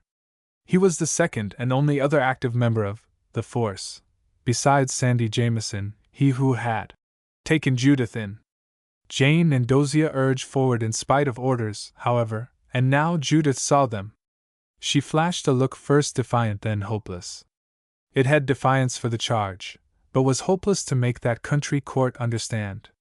Jane and Dozier answered the code with unwavering determination, fairly emitting from their every feature. But the chief was talking or muttering, and he had been pompously rapping for order. Officer Sandy was trying desperately to tell his story, but between twirling his club and chewing tobacco he was sorely pressed for a chance to say anything. "This here girl," he mumbled, "was racin' after a boy with a package of jewelry. It was jewelry, I know, for them boys from the city store was called to deliver." "Never mind about the boys," interrupted the chief. "Tell us what the charge is against this girl." Jane and Dozier exchanged a look complimentary to that chief. He had some sense, they privately admitted. "Yes, your honor, I'm comin' to that," defended Sandy. "She ran first after a boy, then after a girl, and I seen the package go through the air." "Flyin'? Had it wings or was it a toy balloon?" Chief Hadfield was not a man to disappoint his audience, and the laugh that thanked him for this quip set Sandy twirling and chewing more vigorously than ever. "It was pegged, throwed, fired," shouted Sandy, and his club just touched Judith's sleeve, electrifying her into open indignation. "Keep that stick down," ordered the chief, while Judith's indignation subsided. How pretty she looked standing there in those sordid surroundings. Contrast, the maker of all standards, outlined the tall dark-haired girl in her brilliant red junior cap and definite red sweater, like the central figure in some old-time country picture, where urchins and queer men gave her the middle of the stage and plagiarized the scene. "At the bar of justice." "You caught this here flying jewelry?" demanded the chief. Oh no, parried Sandy. "Someone else caught that." And he waddled his head from side to side in amplification. "Who? Where is it?" The chief was not playing the gallery now. "The proprietor of that there beauty institution has it, and it's hers. It had her name and address on it." A sneering titter from the audience followed that foolish statement. Old Sour Sandy had balled things up considerably this time. "Then what's the charge and who makes it?" shouted and rapped Chief Hadfield. "Loiterin' and disturbing, and I make th charge." Sandy put his cap on in the excitement of that speech, but quickly yanked it off again in respect to the court. Jane and Dozier could not remain longer silent. Evidently Judith had been educated in the absurd proceedings before they came. Janet was now in from the telephone booth and stood beside her companions, while Jane attempted to interrupt. "May I speak?" she called out in the most musical tone her voice would accept. "Certainly, miss," replied the chief. He evidently did not share the opinion of his subordinate on Wellington girl's character. "This arrest is an outrage, a frame-up," declared Jane, glad to recall the vernacular. "There are 3 witnesses here who saw the trouble and will find others if you want them. The fact is Officer Jameson is always cross with us students," she put it mildly, "and he was, perhaps, too willing to listen to our enemies. The proprietor of the beauty shop is a former Wellington student who was asked to withdraw last spring." Again the modification. "And this afternoon she saw her chance to retaliate, to get even." Jane made sure of being understood and now suddenly ceased speaking. She had learned the maxim, "When you say a good thing, stop." The chief stroked his beard lines, no beard showed just now, then pushed his cap back officially. Judith slid her white hands along the brass rail playfully, and even smiled at the man behind it. He was a man if also an officer, and he must know by her manner that Judith Stearns was just a very nice little girl being dreadfully imposed upon. "Sit down, young lady. We'll be through in a few minutes," said the considerate chief, and Judith dropped to the bench beside Jane, Janet, and Dozier. All three could not squeeze her hands at once, but all three managed to do something affectionate, if Janet did have to be content with a mere pluck at the white sweater sleeve. "Now see here," spoke the chief in a tone of irritated finality. "Sandy, what do you mean by disturbin' and loiterin'?" "By loiterin' I mean that racin' after them little boys who was going about their business, and by disturbin' I mean that them college girls is allus raisin' a rumpus." "Discharged," sang out the chief, and he did sing it. The tune of that single word embraced at least 3 whole tones and suggested several more. A tumult followed the announcement, but the chief rapped again for order. "I want you people and Officer Sandy to listen to me," he thundered. "Because girls go to a college ain't no reason why they should be pestered." His errors were truly elegant. "And next time I hear any such fool complaint there'll he some shiftin' of badges. Clear the court!" And could you blame the Wellingtons present for shaking hands with Chief Hadfield? Making their way out, finally the girls smiled to those in the curious throng who waited to sympathize or congratulate, and just at the end of the dingy hall Judith felt a small, warm hand grasp her own. "I want to thank you, miss," spoke a hesitant voice. "You saved me from that guy this afternoon, but I'm awful sorry you got into a scrape." It was Tiny Tim, the messenger boy. "Oh, that's all right," declared Judith heartily. "I was glad to be on hand, and that doesn't matter. Did you manage to deliver the box safely? I got it into the shop, but the right one didn't sign for it. I know that 'cause that black-haired one has a queer name, and the box was for some Sarah something. But I guess she'll get it all right," he finished with a professional air of certainty. "She comes there a lot." "A box of jewelry for little Sarah Howland," said Jane to Dozier. "And the sobbing in the back room," whispered Dozier in answer. "That was she who ran out the back way," concluded Jane, while Judith and the others were busy taking leave of the messenger boy. "Some experience!" exhaled Judith, stronger and braver for her recent incarceration. "That and something else," paraphrased Jane. "But someone please run to that phone and tell the proctor we are coming. They may send the guards out after us. It wants only 10 minutes of tea time. Run!" The command was followed out to the letter. Chapter 10: The Interlude. "Talk about antagonism," glowered Janet. "I call the whole proceedings an outrage, and if you want to know what I would do about it, I would ask a Wellington official to sue this dinky little town for damages." She snapped out the words as if each syllable were a blow on the very heads of the offenders. "Don't you get excited, Janet," cautioned Jane. "We have our ladylike hands very full at the moment, and to run into more trouble would be positively rash. Besides, here is Judy, unrumpled as a babe from its cradle, seems to have enjoyed the whole thing, and I can guess why. So can we," quickly followed Dozier. "She will put the experience down in her field work for social service. This extra year promises to turn out at least 2 stars in that course." They were in the lavatory hastily fixing up for tea, almost late but thankful to be within the gates before the gong sounded. The adventures of that afternoon had been thrilling indeed, and a few of the girls shared with Jane the suspicions now settling upon the 2 freshmen, Shirley Duncan and Sarah Howland. Their presence at Dolvin's shop, the sobbing heard behind doors, and that wild run of the girl who tried to get away from the place by actually scaling a back fence, and who was recognized as the demure little Sarah, all this furnished plenty of material for a mystery story. But it was the innocent remark of the grateful messenger boy that put the climax in at the very peak of interest. "I know the right girl didn't sign the slip," he had told Jane and Judith, "because that black-haired one has a queer name, and she isn't Sarah Howland. So the precious package was for little Sarah Howland, and it was being sent to her, care of Dolvin. Also, and more important than either particular, the delivery of that message had landed Judith Stearns in court. Was it any wonder ghosts had been crowded out of the day's or night's program?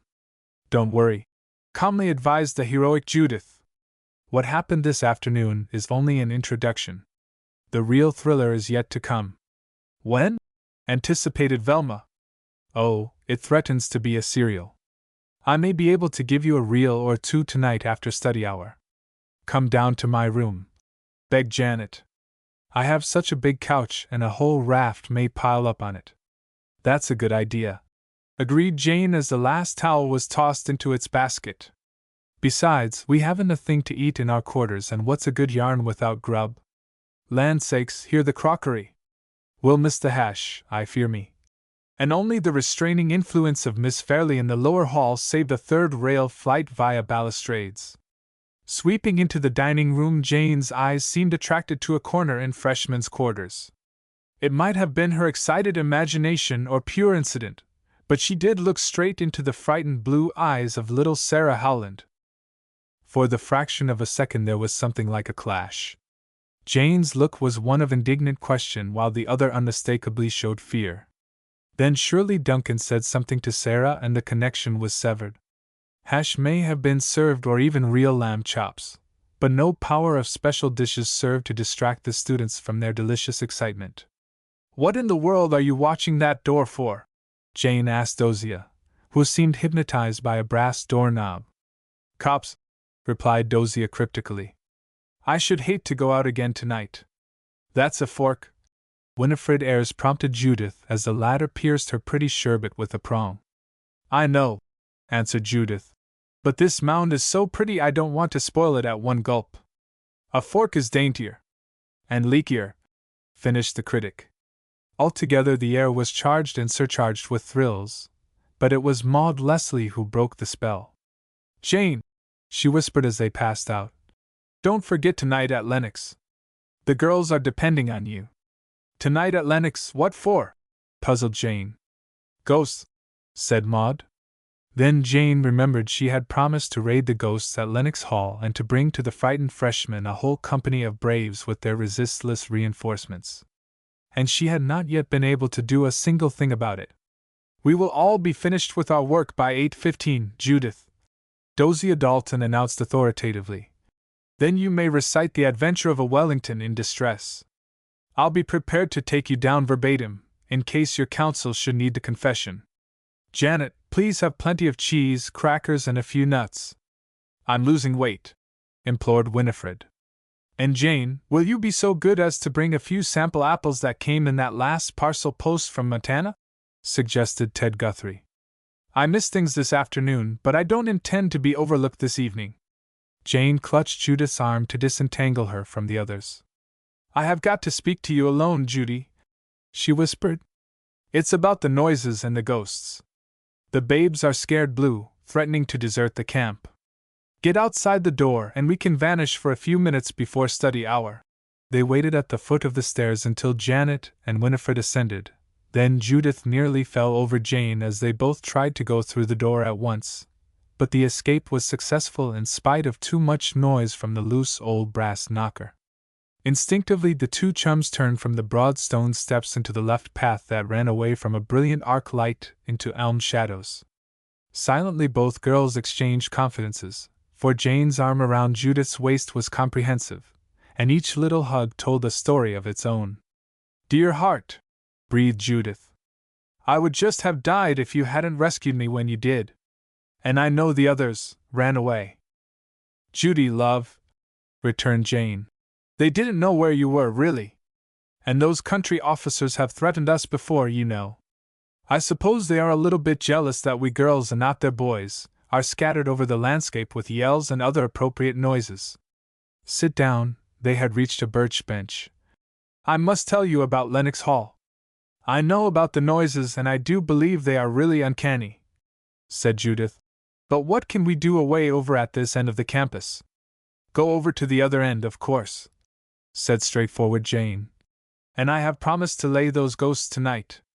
Tonight, sighed Judith, dropping her head on Jane's shoulder. Not you, of course. You shan't come, protested Jane. I only wanted to plan things with you. A warm bed and a nice cup of malted milk will be about all for you this night, Judy dear. The head, as black as Judith's own in the shadows, tried to fold itself on a cheek if no closer, but the attempt scarcely felt comfortable, and Jane just blew a kiss into Judith's ear, then straightened up again. As if I would miss that, murmured Judith. I am dog-tired, Dinksy, but ghosts? Oh boy!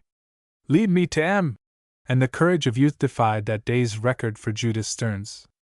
We must hurry, see the lights in the girls' rooms, and you know they are bound to slight work tonight. This is what I suppose we will have to do. A few of us, you if you insist, Dosia and Winifred, and I will somehow get out after Miss Fairley has made the rounds. I don't know how we'll do it, but we have got to try.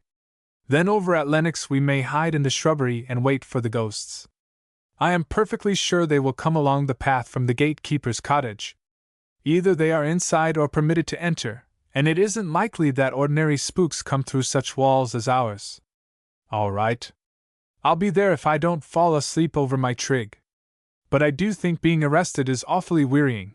I could dream here in spite of the howling winds. Jane Allen, do you realize this is a cold, bleak, dreary night, and you are tempting ghosts to parade in bathing suits or nighties? It is cold. Take an end of my scarf and hurry in. May a kind thought prompt us how to elude the wary Fairley. Take care you don't seem sociable when she taps. It would be fatal if she should enter for a cozy little chat. She has done it, you know. Do I know it? Do you think I shall ever forget the cozy little chat she dropped in for, when my alcohol lamp thrust under the couch threatened to burn down the place? I have never been friendly with the inspector since. Judith ceased speaking suddenly, and Jane clutched her arm as voices were heard somewhere. Yes, 2 girls were leaving Headley Hall and now came close enough to Jane and Judith to send even their subdued voices ahead in the darkness. You're a baby, one said. And you nearly spoiled it all this afternoon. I never thought it would be this way. I'm so sorry said the second voice. Goodness sake, stop whimpering. Aren't you satisfied? Hush, there's someone on the bench. Shirley and Sarah, whispered Jane in Judith's ear. But the 2 figures on the path had turned, and were now lost in the darkness along the lonely hedged-in walk. Imagine, said Judith indignantly, those 2 little freshmen away over here instead of being at their books. And did you notice Shirley was blaming little Sarah for whimpering? I tell you, Judith, there is something queer about that Shirley. She has money, yet she came in on a scholarship. Then there was the registered package of jewelry that brought disaster upon you and the messenger boy Tim. He said it was addressed to Sarah. She surely shows a woeful lack of luxury, yet someone was sending her jewelry. And Dolvin was receiving their mail, including the box. Judith summed up. I am sure it was Sarah I heard sobbing in that back room, insisted Jane. There are the girls looking for us. We will have to plead headaches and need of fresh air, for you know I promised them the real story of my incarceration, sighed Judith, following Jane's lead toward the group of searchers who came down the path calling and whistling for Jane and Judith. Do tell it to them, they have been so splendid, pleaded Jane. Besides, we have a night's work before us if we can escape on the ghost hunt, and a good yarn will do a lot to settle all our nerves. Remember, you are not to come unless you simply can't stay in bed, and if you remain in our building you may be able to allay suspicion when Fairley comes snooping. Lo, girls! To the whistlers. Here we are! Judy needed the air. With an all-star cast and such headliners as were scheduled for Jane and her constituents on that particular night, it was not easy to anticipate the outcome. If the ghosts would only do their part, and appear on time. Chapter 11, A Twice-Told Tale. Judith tried to beg off on her story of the great adventure, but the girls were insistent. Just tell us what happened when you got inside the beauty shop, begged Velma, who had secret dreams of C.O.D.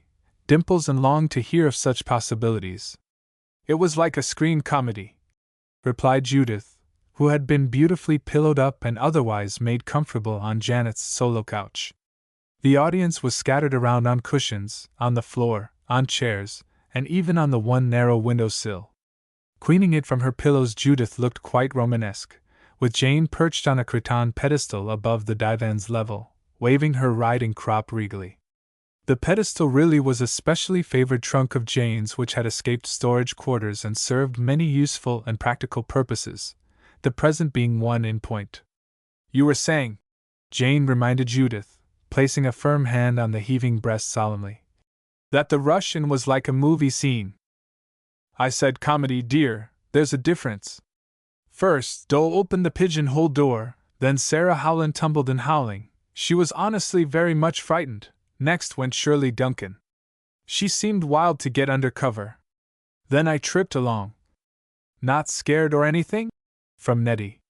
Not a bit scared but mad as fury, declared Judith. For there was old Sour Sandy at my heels taking such long and such big steps I felt every next foot would crush me into the brand new doormat. Poor Judy, soothed Jane. And no one to say thee nay. Say me nix, moaned Judith. I would have had thee say other things than that. But to the tale. Have you ever seen a mouse run from a cat and a dog after the cat and a boy after the dog? You know that famous picture, I see. Well, when the messenger boy got away somewhere about Dole's establishment, and Sarah went next, then went Shirley and little me, followed by that giant Sour Sandy. Well, girls, I have to admit that for a few minutes I couldn't see a thing but Dole Vin's eyes. She had me hypnotized. And Judith paused to make sure of the dramatic impression.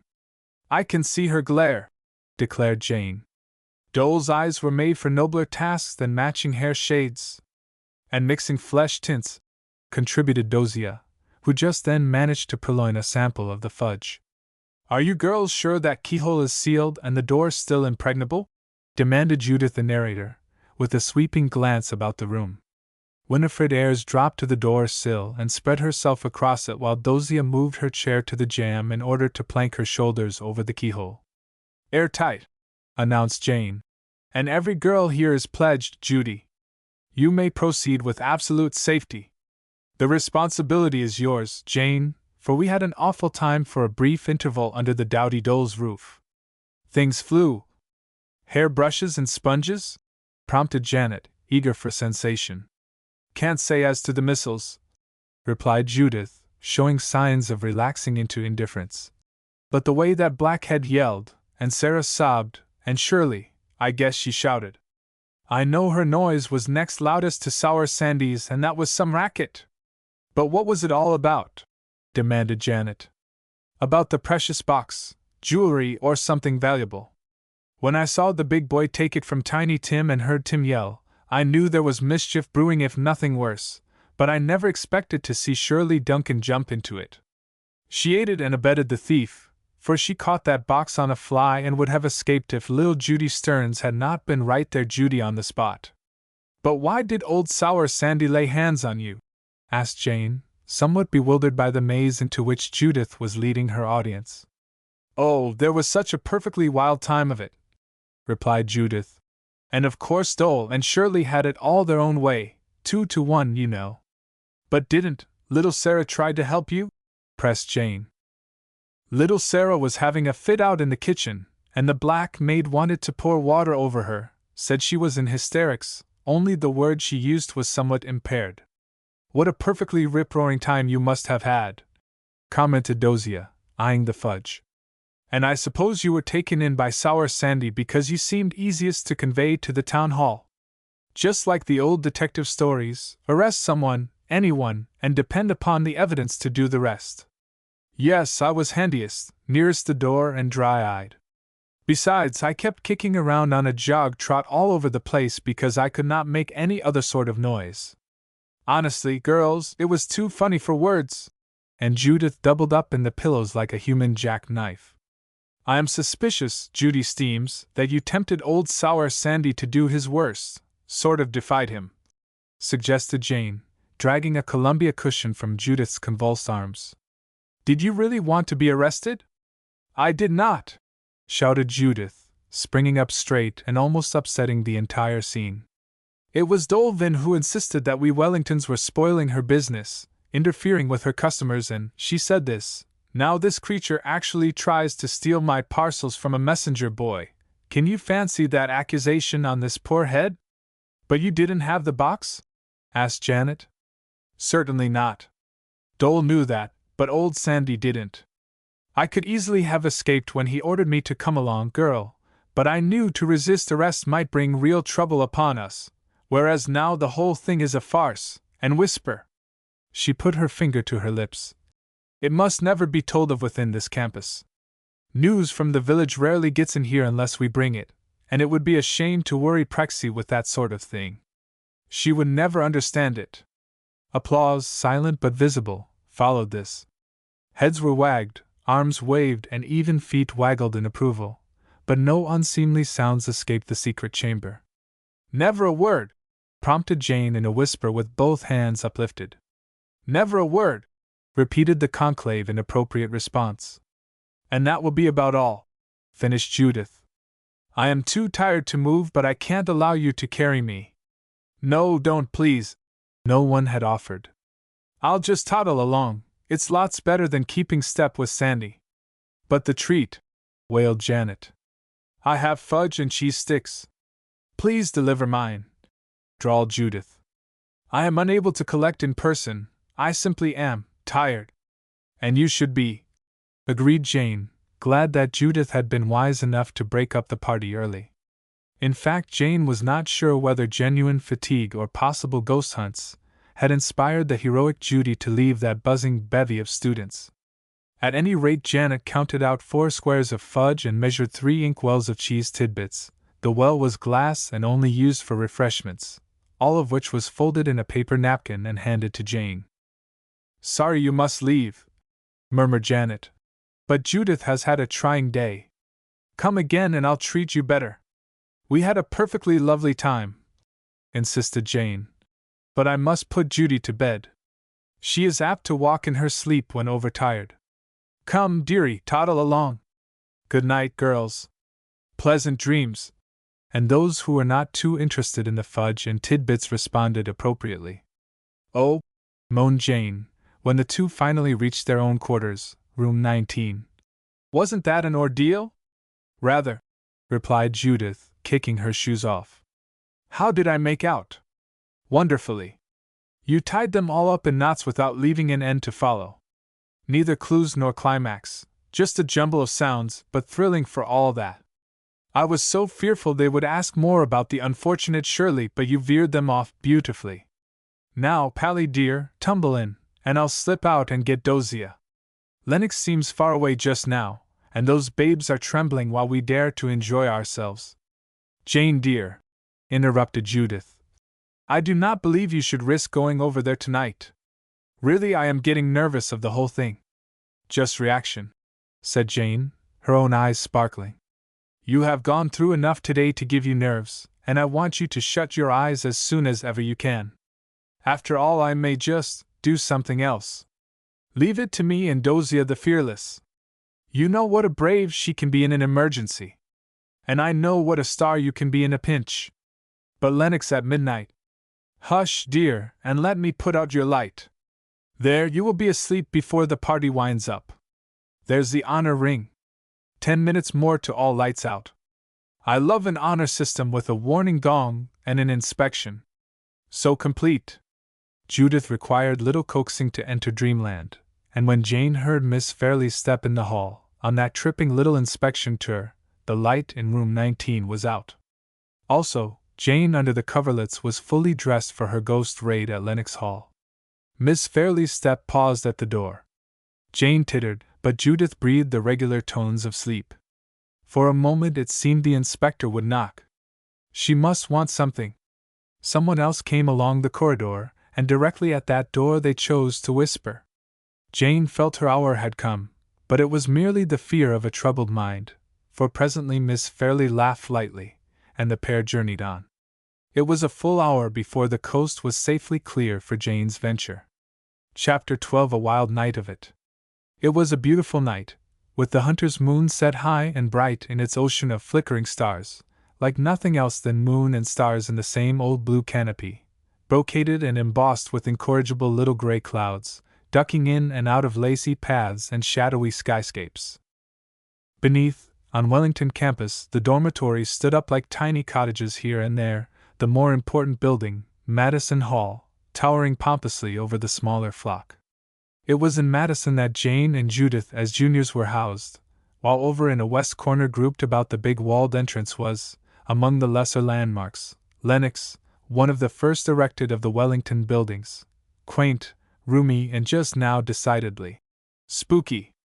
The scene was fascinating in its silence, for only the dimmest of path lights seemed alive over the big place, and not a breath of wind stirred the tenacious oak leaves or other rugged foliage, too sparse to be counted, now that winter had given warning and was on his ruthless way.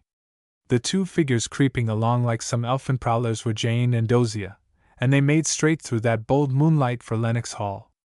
"Doesn't it seem silly?" Jane took time to remark. "The very idea of expecting trouble on such a night." "It's all your doing, Lady Jane," Dosia retaliated. "And if I don't see a ghost after all this, I'll never forgive you." "There was no guarantee, Dosia. But I did promise to appease the fears of those youngsters." "What time is it?" "When I left my nice cozy room for this, it was 20 minutes to 12. I believe you were on time at the fire escape, so I would say it is now about 10 minutes of. Hold my hand, Jane. This may be thrilling, but it's awfully weird. Don't you like it? Look at that moon, and all the sparklers. But think of those hedges, ugh! I'm wobbly at the knees already, and we're not halfway across. Never knew a campus could be so oceanic. I shall be striking out with my arms presently, feet seem unable to carry all the responsibility." And the tall girl cuddled into Jane's cape as far as the garment would accommodate her. "You are not really nervous, Dosia the Fearless," Jane rebuked. "Why, I'm just tingling with the spirit of adventure." "You may, and the spirit of adventure is a lot more attractive than the spirits we're out gunning for. Do you expect to get off scot-free if you smash anything with that golf stick? What do you think Miss Rutledge will say?" "I shan't bang unless there is nothing else to do, and then I'm sure I can explain. A Montana girl from a real ranch ought to have some credit for field work." Jane was twirling her capable brassy with rather a dangerous swing, and the odd weapon now seemed formidable indeed. "What's that?" exclaimed Dosia, as a shadow almost tripped them. "It's an animal, I know, but—" "A frightened little rabbit," replied Jane. "They have a lovely time when the thoughtless girls are safe behind doors. But Dosia, honestly, I think I do see something else, bigger than a rabbit." Both girls stopped suddenly and drew back in the shadow of a tall lilac bush. They were well across the campus, and now, at the end of the path, near the gate and not far from Lennox Hall, something moved in and out of the moonlit way. It seemed to cross from the big stone wall and glide into the grove of magnolia. Jane dropped Dosia's arm and stepped out to peer after the shadow. They were scarcely near enough to hear footfalls, even had the padding of leaves and heavy grass not actually deadened that possibility. "Lively ghost," she whispered. "Let's head it off through the grove." "But Jane, it may be some dangerous prowler. How could he get in here? Besides, we are protected." She had the golf club firm in her right hand and seemed to depend on it to lay ghosts or prowlers. "Come on, Dosia. Of course that is not a bona fide ghost, but it may be the noise maker." Dosia followed Jane, although she did hang on to an end of the blue cape and pulled back whenever the darkness seemed too uncertain of penetration. The little thickets of ornamental evergreens suddenly loomed up into proportions of veritable forests, and every baby Christmas tree was swelled out like a circular blue fir, thick and prickly. But Jane headed straight as the foliage allowed, across the campus to the magnolia grove, where the eucalyptus trees shot up bare and leafless, ghostly, spectral in the searching moonlight. A crisp snapping of some dry brambles sent out an alarm from the hedges close to Lennox Hall, and the girls listened anxiously. "Human," whispered Jane, "and rather dainty. Hardly a masculine foot to that light touch. Don't be alarmed, Dosia. We are 2-to-1, and evidently that other one is a female." She said this with assumed confidence, for she feared Dosia might turn and run at any moment. They were almost in the little grove, and it was between there and the boxwood that touched the side porch of Lennox that this hidden thing must be. Jane was by no means as brave as her carefree manner indicated, and every time she held a bush from brushing Dosia's face she took occasion to listen intently for vagrant noises. Stumbling over low underbrush in their rubber-soled tennis shoes was not like walking out in the open, and just as Dosia breathed a sigh of relief that the landscape gardening went no further, a wild scream, shrill and piercing, cut the night like an arrow. Speechless, the girls stood terrified, while the wail seemed to linger suspended somewhere. "Oh, what was it?" gasped Dosia, but Jane clung to her arm in silence. The next instant a clanging of chains and rattling of metals broke out from Lenox Hall. "Quick!" exclaimed Jane, almost dragging her companion forward. "We must locate it! We must reach the dormitory!" But before they could even gain the pathway, the big fire bell pealed out its alarm, and suddenly every window in Lenox Hall blazed with light at a single flash, the answer of that electric button pressed by the matron, who now swung open the big oaken door and stood summoning her frightened charges to come out, in the order of fire drill. "Don't hurry, be calm!" she called out in the voice of authority, and by now the freshmen who lined the halls and stairways had recovered their composure and even courage in the face of rescue. Jane and Dozier rushed up to Miss Gifford, the matron, and asked about the outside alarm. At her word Jane jumped to the firebox, smashed the glass with her golf club and then turned the key. By this time the students were outside the building, and in their night robes the 75 freshmen shivered from fear and exposure, while Miss Gifford, Jane and Dozier tried to reassure them. "Where's the fire?" asked Jane, as the local brigade of volunteer citizens dashed in the grounds through the main gateway. "Where is it?" demanded Miss Gifford of the students. There was no smoke, no blaze, not even an odor of things burning could be distinguished. "It must have been in the big attic," someone said, "for it was the old brass bell that rang first." "Who gave the alarm?" demanded the matron. No one answered this, and the momentary pause was broken now by the wild rush of the fire department along the roadway. First the hose cart, the hook and ladder, jerked up to the porch where the girls waited, breathless but calmer now that men and means had come to their rescue. "One side! One side!" shouted the chief, and to the credit of that department it must be said his men stretched their line of hose along from the hydrant and up those steps, even through the crowd of trembling students, in regular fire drill time. Jane stepped inside the hall and was sniffing audibly. "Wait a minute!" she commanded. "We haven't located the fire yet, and it may not be very much. The house is equipped with extinguishers," she informed the alert chief. "They may answer without water." The rubber-coated men held their hose high and were ready to shout and signal to the man at the hydrant, while Jane took the chief upstairs. He never spoke but tramped ahead as if a word would imperil the dignity of the wide-awake hose company. Neither did Jane venture further remarks, for she was gunning for the fire and thinking of ghosts. Doors to right and left were promptly pushed open, but no evidence of fire could be found. "Try the attic," said the chief finally. "Rubbish might catch from a flue." At his order Jane turned into the narrow box stairway, lighted only by a flash in the hands of Chief Murray. The actual panic of that yell and its subsequent fire alarm was now subsiding in Jane's mind, and instead of fire the whole situation assumed an aspect of ghosts.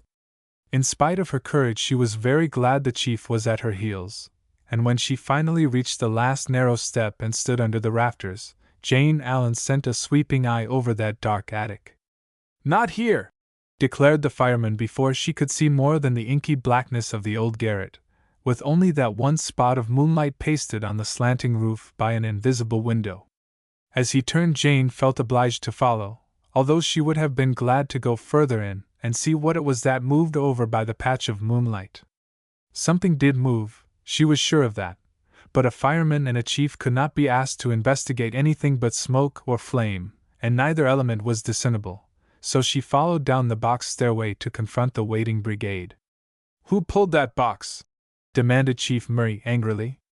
"I did," replied Jane. "But the alarm came from within and the students were out before I did so." "Well, there's no fire here," he announced witheringly. "And you young UNS better get indoors. Been in all the sheds and corners, Ben?" to his assistant. "Every inch, and there being no kitchen here, 'tain't likely a fire would be tucked away in a closet, though we looked thoroughly. Queer how the thing happened." Miss Gifford was now trying to march her charges back, but a good-sized contingent refused flatly to comply with her orders. They answered her quietly but firmly. They would never sleep another night in Lenox Hall. If it wasn't haunted it was surely queer. With the courage of juniors, Jane and Dozier attempted to laugh the whole thing off, but the freshmen were determined. "How did you get over here?" suddenly demanded little Nellie Saunders of Dozier. I thought it was a rule to stay in your own dorm when a first alarm fire gong sounded in another building? We were visiting, replied Jane so quickly Nellie thought the reply meant something, and was too absorbed in the crisis of the situation to further press her question. But you children will be ill, wailed Miss Gifford helplessly. You simply must come indoors. Come into the recreation room, insisted Jane. We won't ask you to go back upstairs yet. We just wouldn't go, declared Daisy Blair. If I can't sleep in another cottage, I shall telegraph Mama to come and take me home this very night or day, whichever it is. This resolve met with hearty approval, for it was seconded from many quarters until open revolt, or general mutiny seemed imminent. The firemen were driving out with the jog-trot of a false alarm, and ghosts or no ghosts, Jane, Dozier and Miss Gifford, each and all realized that those frightened children must be persuaded to go indoors. Their bare feet alone made the matter imperative, if bath robes did somewhat lessen the danger from a cold night's exposure. The sudden tingling of the telephone shot another bolt of terror through them. There, that's the hall, said Miss Gifford. At least make it possible for me to report you are all safe in Lenox. Jane and Dozier wound arms around a few leaders, and this with the matron's appeal firmly broke their deadlock, and a thin stream of frowsy heads and pretty boudoir robes dripped into the old walnut hall. Miss Gifford used the telephone at the foot of the circular staircase. She was giving a very tactfully worded account of the incident to the president, and it was very evident the whole occurrence would be conspicuously free of sensation if the matron's verbal report were embodied in official records. A long drawn-out and happily intoned reply floated from Miss Gifford's lips as she half turned from the telephone and surveyed Jane and Dozier. Oh, yes, indeed, they are both here, perfectly safe, she announced, and I don't know what I should have done without their assistance. So the raiders had been found missing at Madison Hall. Chapter 13: The Aftermath. There was another panic over in Madison, explained Miss Gifford, after leaving the telephone. When Miss Allen and Miss Dalton were found missing, it is a wonder someone over there didn't send out a second fire alarm. Miss Fairley was much relieved to know her charges were safe and sound here, and I obtained a leave of absence for you for the remainder of the night, she finished. The very much perturbed matron had no idea of being left alone with a flock of obstreperous freshmen. Lovely, exclaimed Jane, dancing around with a group of barefoot girls who threatened to turn the occasion into a Greek playlet.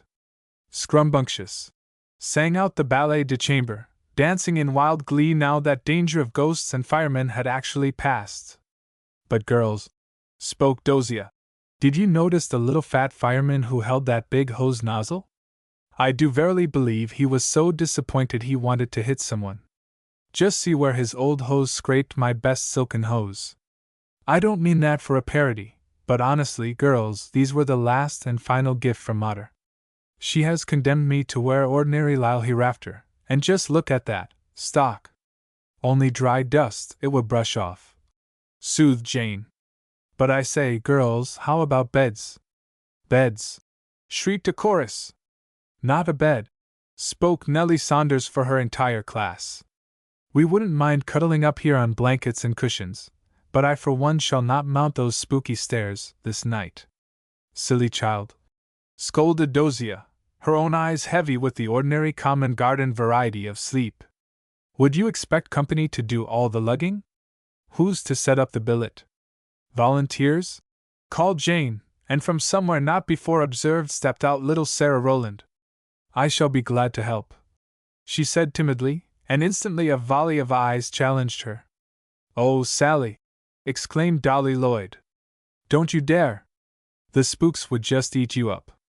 You look exactly like a cream puff. Laughter of the most chummy sort followed this, and it was evident Sally, in her cream and white striped robe with her yellow hair flowing over her shoulders, was a popular girl with her companions. Jane noticed, however, that her face, usually prettily flushed with pink, was now deadly white, and also that the child's eyes shifted in a peculiarly nervous manner. It's lovely of you, Sally, and we'll just set a good example while Miss Gifford is searching for that miscreant fire. Come along and get the swaddling clothes for these babes. Aren't they an unruly lot? and she tossed off her blue cape preparatory for the lugging of couch quilts, pillows, and whatever else might seem useful. Sally tripped up the stairs and Jane was after her. "Do they really mean to sleep in the recreation room?" asked the freshman, waiting at a landing for Jane. "Land knows," replied Jane. "But I thought we had best humor them at least past the pneumonia point. I am thankful they did not all break away over the campus to some other building. We will probably shame them into going back to bed when they see how much trouble they are giving. Where might we find the bedclothes storeroom?" "Just here to your left. But wait until I switch that light." She reached a button and gave the side light its current. Then she stepped back to Jane. "Miss Allen," she began in more subdued voice, "I just wanted to tell you it was I who rang the fire bell." "Oh, did you?" said Jane lightly, following the hushed tone of voice. "But where did you think the fire was?" "I knew there was no fire," she confessed, "but I had to do it to cover those other noises." Jane was mystified, but she realized by Sarah's manner that a complete explanation was not possible just then. Here and there a step or a voice threatened the snatched confidence. "Did you hear that scream?" whispered Jane. "Yes, and I had my room changed to over at the foot of the attic stairs just yesterday. But oh, Miss Allen, it is too dreadful," she gasped, dropping into a window seat and bursting into tears. "Don't, dear! Don't, Sally!" begged Jane. "You are all unnerved. Tomorrow you can tell me your fears if you wish," Jane qualified. "But now let us get back to the girls. They will think something dreadful has happened to us. But I can't tell you, Miss Allen. If I did, I should have to leave dear old Wellington, and this opportunity means so much to me." And again she sobbed convulsively, while Jane put an affectionate arm around the little stranger. Clapping of hands and calling out foolish warnings from below checked Jane's flow of sympathy, and presently she stumbled back to the recreation room propelling a mountain of blankets and comfortables. "There! Just see what you have done!" she charged the students, who were instantly struggling for the blankets to the extent of practically disrobing the accommodating Jane. "Leave me my blouse, please do. It's the only real jersey I possess. But aren't you ashamed to treat juniors this way?" "Dreadfully," drawled the girl, already rolled like a cocoon in a pretty blue, woolly, and coiling up on a rug in the farthest corner. "Jane Alien, you're a perfect lamb, and I hope you'll stay with us forever." "I am sure I have a congestive chill," chattered a fraud of a girl who almost upset Jane in the blanket rush. "Give me the pink one. It's my color." And another tug freed the pink one from its company of neatly folded coverlets. "It is a shame," confessed someone else. "Come on upstairs, girls. Let's defy the ghosts. I have always heard they shun a crowd. Where's the crowd? Let's make them shun us." "Second the motion and hurrah!" added Nellie Saunders. "Also, we should put a price on that ghost's head, offer a reward for the capture." "I'm willing to chip in, although as usual I'm a little short this week."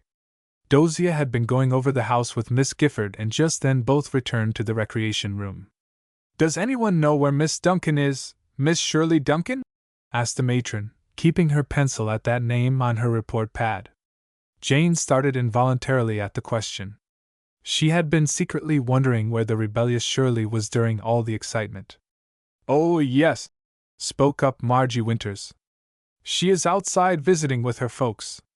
She told me this afternoon she had obtained permission." "Not from me," declared Miss Gifford. Then, as if fearing complications, she added more tactfully, "But of course I might not have been within reach, and someone else may have given permission. Will you just step in here, dear?" to Margie. "I want to know what you say of Miss Duncan's absence." And while the reclaimed mutineers were being actually driven up the stairs by Jane, Dozier, and the braver element, Miss Gifford was obtaining what clues she might as to Shirley Duncan's whereabouts. Herded successfully to second floor, the visiting juniors set about distributing their charges into beds. Any beds in any rooms but under covers, was the order. "I can just about picture the parade trooping into the infirmary tomorrow," said Dozier. "Here, Betty, this solo cot for yours. It is just your cute little size. And those toesies," with a playful thrust at a pair of shivering feet. I think nervous freshies should wear slippers about their necks at night, like we used to have our mittens on a tape, you know. There, finished the querulous Dozier. You would have to roll downstairs if another alarm sounded. You're a perfectly sealed packet. Just the tip of Betty's head stuck out of the package. Somehow all were finally settled, and it was Sally, Sarah Howland, who came to the rescue of the visitors. But you must rest, she insisted, only a telltale pink rim around her blue eyes betraying the hysterical collapse she had so lately experienced. We are not the least bit afraid, declared Dozier. In fact, we are rather anxious to meet said spook. Which room might be one in proximity? Where does the big noise seem to come from? No more shows tonight, Dozier, spoke Jane before Sally could answer. How much do you want for your money? Isn't a fire and a volunteer fireman's comedy enough? But I am dreadfully keen on spooks. She was pinching Jane's arm cruelly. And I thought it was something weird that set off the original alarm. Sally winced. Here is a nice big bed, she told them nervously, pushing back a door and disclosing a tranquil, untrammeled room, all neat and orderly as if nothing unusual had happened in Old Lenox. We call it the guest room but rarely have company to occupy it. I am sure Miss Gifford will want you two juniors to make yourselves at home in it, finished Sally with a quaver. She could not entirely hide the fact of her anxiety to get Jane and Dozier behind a closed door.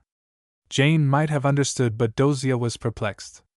It's a lovely room, faltered Dozier, but I feel more like camping out. What time is it anyhow? About 2:30 a.m., said Jane. And since the youngsters are safely tucked in, I believe we should take Sally's advice.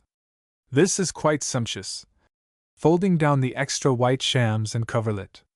Rather a pity to spoil it for such a sliver of sleep. Miss Gifford was at the door when Sally glided off. I am so glad you girls are getting to bed, she commended. What a night we have had! And what a mercy you happened to be within call. I'm sure I don't know how you got here, but I am not worrying about the details. Sufficient unto the day is the evil, etc., and, with a readjustment of her glasses and a closer fold into the soft night shawl, this condition is dreadful. I have tried to fathom the mystery without troubling the office, but I know now I should have reported it before.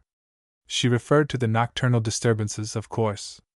Don't fear any further alarm, midnight is always the chosen hour. Yes, blurted Dozier. We know about it, Miss Gifford, and my friend Jane inveigled me into this midnight raid. That is really how we got over here, but I can't say we have to report progress. Stampede would be more accurate. But this is only one night, Jane insisted, and our fire brigade spoiled every possibility of investigation. But Miss Gifford, since we have undertaken the task, I should like to propose that you give us an opportunity to try our skill at it. Suppose, Jane had in mind the tearful face of little Sally, you give us one more night before you turn the alarm into Miss Rutledge?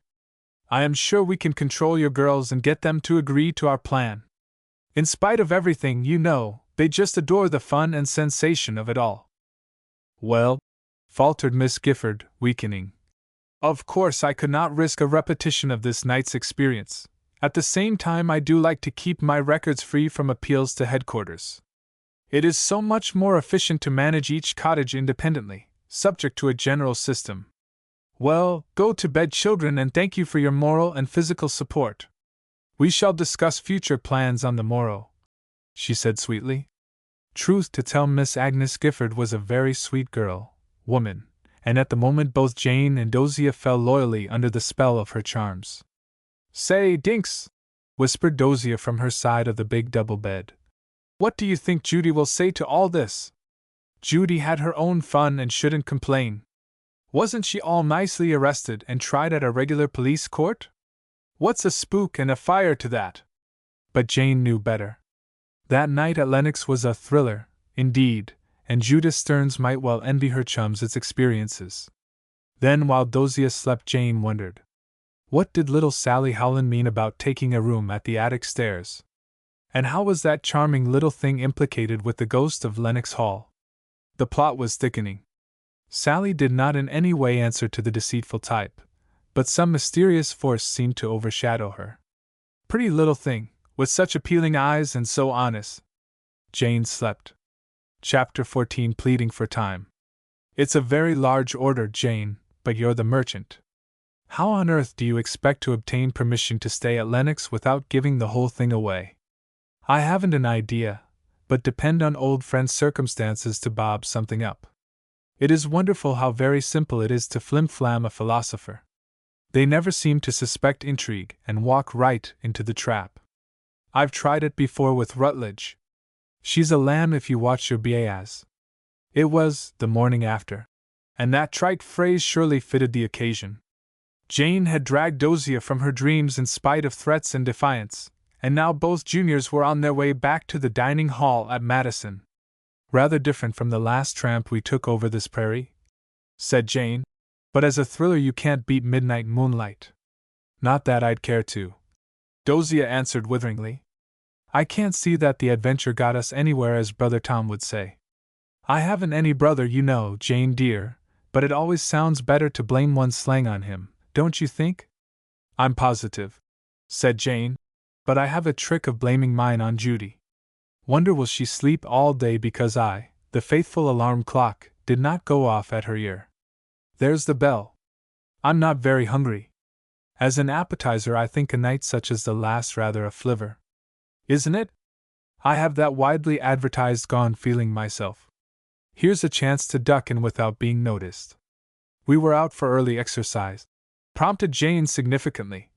And don't be too intelligent about that fire when they ask. Deaf and dumb, quibbled Dozier. Thank you for the party, Jane. I had a lovely time. Don't mention it, whispered Jane, as the line of students swallowed the two adventurers. But the day was fraught with questions, as Judith Stearns put it, deploring her own inability to obtain any intelligent account of the whole performance. It became known early that the two juniors who had been searched for during the night were not others than Jane and Dozier, but even a veritable grilling at the hands of a picked corps of sophs brought nothing more definite from the wayfarers than they were over visiting Lennox and the fire was a false alarm. And of course we couldn't put our heads out, for fear of panic, grumbled Nettie Brockton.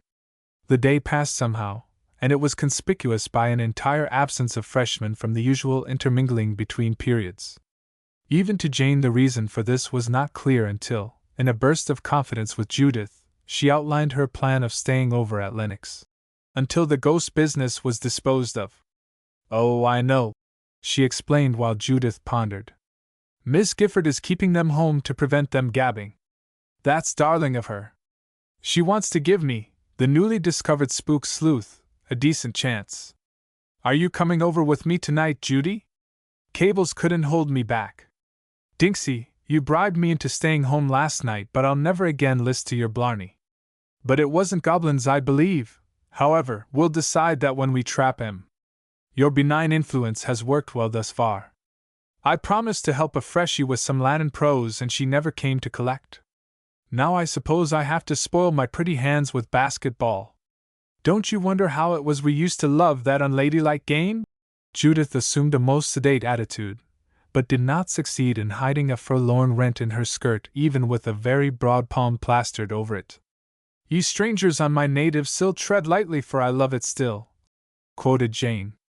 Seems to me you take about as much pleasure in the big game as you ever did, Judy. But let's away. We need it. I'm all stiffened up with your night of terror, finished Judith. I don't wonder. Anyone might be sore and achy from running that Bingham Fire Brigade. I would love to have seen Dozier at the spigot. And Judith went through some fire antics. Come along, Jane, we'll give the recruits a tryout, she decided the next moment. But don't ask me to put them through the paces again tomorrow, for that's to be an afternoon off, if I can arrange it. Oh, said Jane tritely. Yes, oh, repeated Judith most impressively, and with a grimace that supplied more than mere punctuation. Jane laughed, and pushed the big girl ahead of her with sudden playful force. Choo-choo! The fire is out and we're going home. She laughed. This is just about the speed of the little red hose cart. Wait a minute! Called Judith, halting so suddenly she almost threw Jane. "I would rather be the driver if you don't mind." "Young ladies," protested one of the faculty, Miss Roberts, she who taught English and looked the part. "Is not that rather boisterous for indoor play?" The culprits choked an appropriate reply and resumed the usual, indoor behavior. "One thing I hate knowledge for," remarked Jane. "It makes one so inhuman." "Yes, doesn't it? We may break our precious necks in the gym and be buried with military honors, but we dasn't skin a shin anywhere else." "System, of course," witheringly from Dozier. "Quick!" exclaimed Jane. "There are Nettie and Janet heading this way. They'll want me to tell the whole of last night's experience over again. Let's get at practice and preclude the recitation. I feel like singing the story to the tune of The Night Before Christmas, it's getting so monotonous." "You have no appreciation for thrills, Jane Alien," eluded Judith. "That yarn will stand telling for months to come. I've noticed your variations, however, and can see the effort wearies you. But say, Dinksy, tonight is the night and Lennox is the place. After that, if you like, I'll take up the thread of your famous ghost story, and you may refer all inquiries to me." The last word of this peroration was all but lost on stone walls, for the oncoming horde seized Jane and, exactly as she feared, demanded further details of the big night. "And did you really see a ghost?" begged Winifred Ayres with a perfectly flagrant relish of the sordid details. "Packs of 'em," evaded Jane. "Safety in numbers," remarked Nettie Brockton. "That's my mother's argument for large gatherings." "All right, Jane, we'll let you off, but we have our opinion of such utter selfishness. There's the scrub team all lined up outside the gym. I suppose they also are waiting to hear the story." "Save me from my audience!" wailed Jane, falling into convenient arms. "Why not install a ghost in Madison if you are all so keen on it? I can't see how you expect one paltry spook to cover the entire campus." "Oh, Jane! Miss Allen, Jane!" called the girls from that basketball line. "We've decided to beg off from practice this afternoon, if you don't mind. We all want to go to the village to see the sights." It was Inez Wilson who acted as spokesman, and Inez was quite capable of organizing a lot of fun in seeing the village sights. "What's new?" demanded Judith. "Oh, something," insinuated Mabel Peters. "Are we debarred? Too old and cranky or something like that?" teased Jane. Her hair was bursting from her cap like an overripe thistle, and her cheeks were velvety in a rich glow of early winter tints. She hardly looked too old even for skipping rope just then. "Of course everyone may come who wants to," Inez condescended. "But juniors usually don't enjoy henning shopping." "I adore it," insisted Jane. "Do let us tag on and we'll buy the peanuts." But this really was to be an important afternoon at the Baskets. "However do you children expect to maintain the honor of Wellington if you do not keep fit?" "Now when I was center—" "Here, here, here," interrupted Mabel. "Remember that famous song, 'I Know a Girl and Her Name Was Jane'?" "A rebelled ribbled rowdy," shouted a chorus.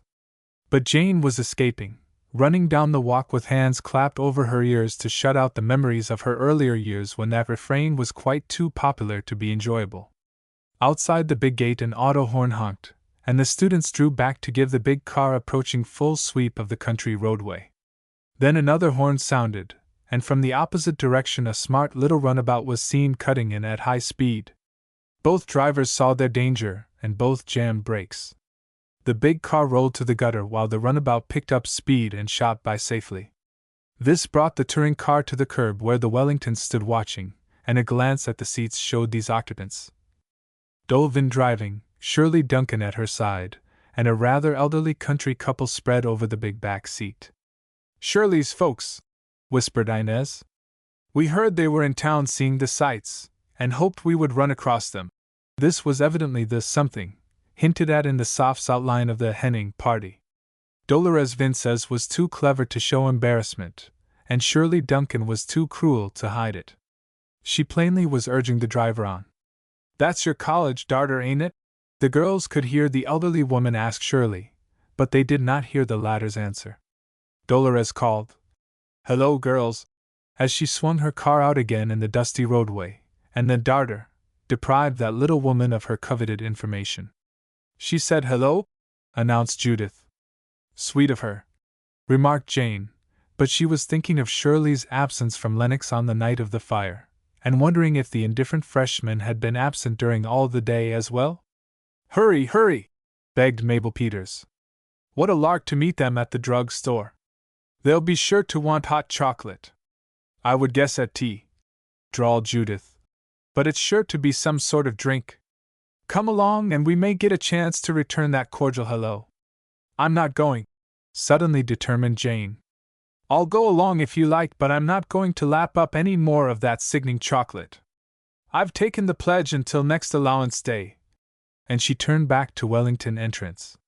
Judith, quick to interpret Jane's moods, knew the excuse covered a more serious consideration and stepped back to ask, Why?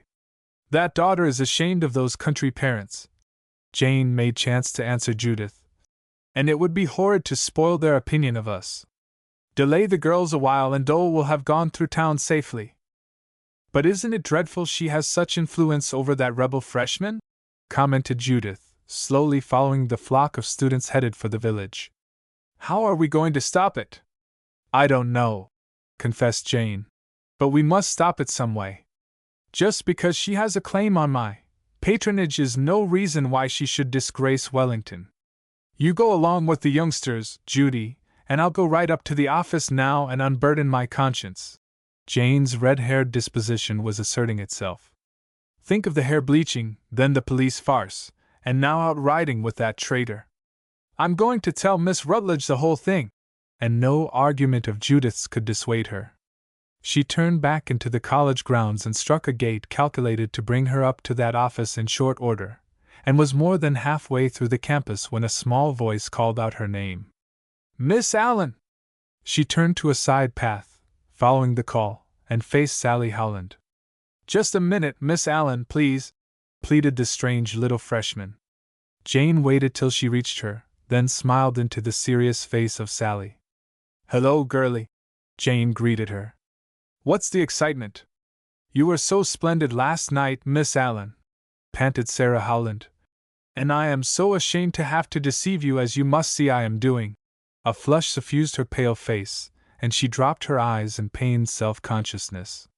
But just now, for this little while, I can't see what else I am going to do. She stopped, and her hands twitched miserably at her knitted scarf. Evidently the attempt at confession was more difficult than she had anticipated. Don't distress yourself, dear, Jane soothed. I realize you know something of the queer happenings at Lennox, and I can see you have some strong motive for withholding the explanation. There is a reason, of course, and I have faith in your sincerity. After all, Wellington is quite a little city in itself, and we are bound to meet queer problems here. I am on my way to the office now to get one off my mind. Oh, please, Miss Allen, don't report Shirley Duncan. She stumbled and stuttered over the name. I know she is doing queer things, but she is such a country girl, and has never had any chances. Did you know her before she came to Wellington? Asked Jane directly. No, yes, that is, I knew her just before we came, replied the girl, very much confused and plainly embarrassed. I have noticed you seem to be friends, Jane pressed. Yes, sort of. But I do not agree with her in her attitude toward college life, replied Sarah hurriedly, markedly so. She was trying to shift the subject, Jane saw that plainly. It's good of you to plead for her, commented Jane. But you see, my dear, juniors are quite grown up and are expected to uphold the college traditions. We really can't consider an individual where a college principal is concerned. Jane had her eye on Madison and was shifting to move that way. The freshman laid a detaining hand on her arm. If you could just be persuaded to wait until after mid-year, she said, perhaps then things might look differently. But Sally, you know I saw you run out of that prohibited beauty shop, and you must know we Wellingtons in good standing do not patronize that place. This accusation startled Sarah. She dropped Jane's arm and all but gasped. When did you see me there? The day of that absurd police business when my friend Miss Stearns was so humiliated, Jane said severely. Oh, Miss Allen, and tears welled into Sarah's eyes. "I can't explain, and I am so miserable. Perhaps I should not try." Tears choked the wretched girl, and Jane relented at sight of her misery. "Really, Sally," she changed her tone, "I do feel awfully sorry to see a freshman in distress, and I am sure I do not want to add to it. I won't go to the office now, if that will make you feel better, but I simply must do all I can to solve the mystery of the horrible night noises at Lenox. Here come the girls from their hike. Dry your eyes and try to look pleasant." Jane did not relish yielding. She had passed that childish stage, when to give in seemed noble. It was now a question of expediency. Which was best? Should she go on and unburden her own conscience just because she had decided to do so, or should she follow the pleadings of this girl without having an intelligent reason? Something stronger than psychoanalysis, Jane's new field of study, forced her to look deeply into the tear-stained blue eyes of Sarah Howland, and that same mystic power, older and surer than theory, compelled Jane to reply. "All right, Sally. I'll wait a while. It's all very queer, but even queer things are sometimes reasonable." And she threw an affectionate arm about the little freshman as she turned her back on the judicial office in the big, gray stone building. Chapter 15: The Picket and the Spook. "Not going to bed at all, Janie?" queried Judith, letting her hair fall over her shoulders and shaking her head like a happy, carefree collie. "This bed is too inviting to slight that way. I never knew that old spooky Lenox was so gorgeously equipped." Judith was testing the comforts of the big double bed in the guest chamber of Lenox Hall, the same that welcomed Jane and Dosia on the night previous. "I am not going to run the risk of missing anything," Jane answered from her place in the big cushioned steamer chair. "This is very comfortable, and I am all dressed ready to dive after the least suspicious sound. Besides, I'm not a bit sleepy, gone past my sleep, as Aunt Mary would say." "I don't want to desert you," volunteered Judith, "and it doesn't seem just the thing for me to turn into this downy bed while you sit there like a sentinel.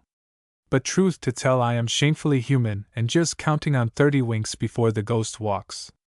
Be sure to call me at the very first hint. Of course you will want to bag him personally, Jane, but I'll be glad to help you pull the drawstring." It was drawing close to the tainted hour, and Jane sat there wondering how one single day could seem as long as that just passed. She had no idea of admitting what part actual fatigue can play in one's perspective, either would she have owned to nerves as the cause of her unnatural wakefulness. Nevertheless, these were both factors in her almost painful alertness. "At least now I have a chance to think," she temporized, "and I wish I could solve the mystery of Sally Howland's peculiar connection with Shirley Duncan. They were so unlike, so foreign in disposition and character, not relatives, and Sally even disclaimed any previous acquaintance with the country girl. Then Sally's attempt to forestall the midnight noises by taking the shunned room at the very foot of the dreaded attic stairs. What could that mean?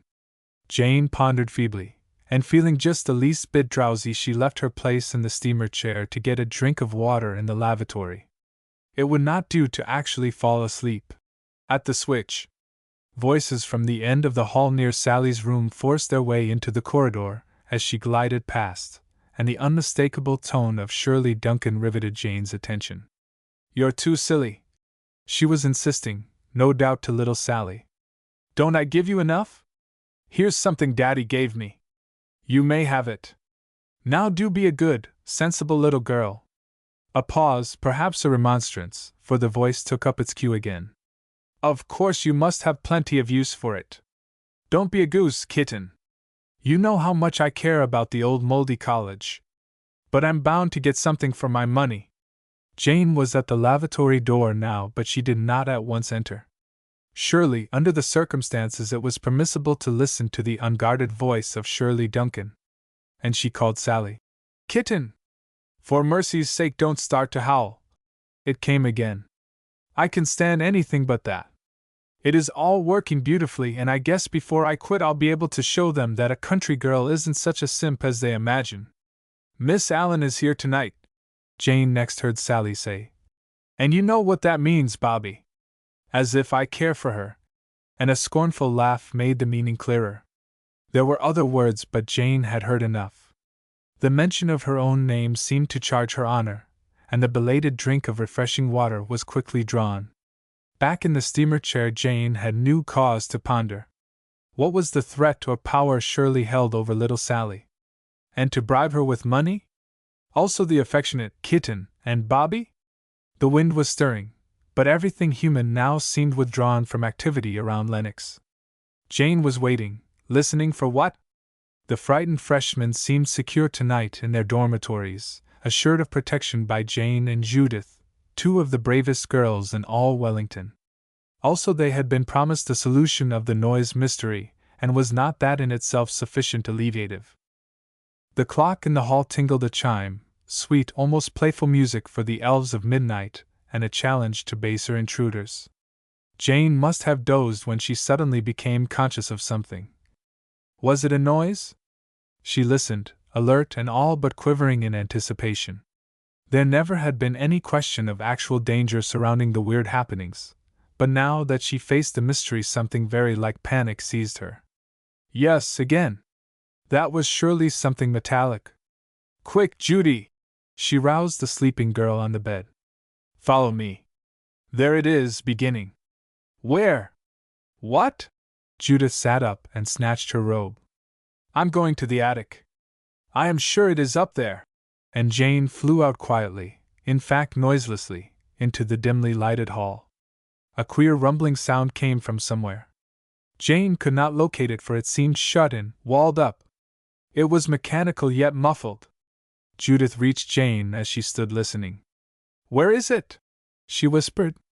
I can't tell, Jane replied.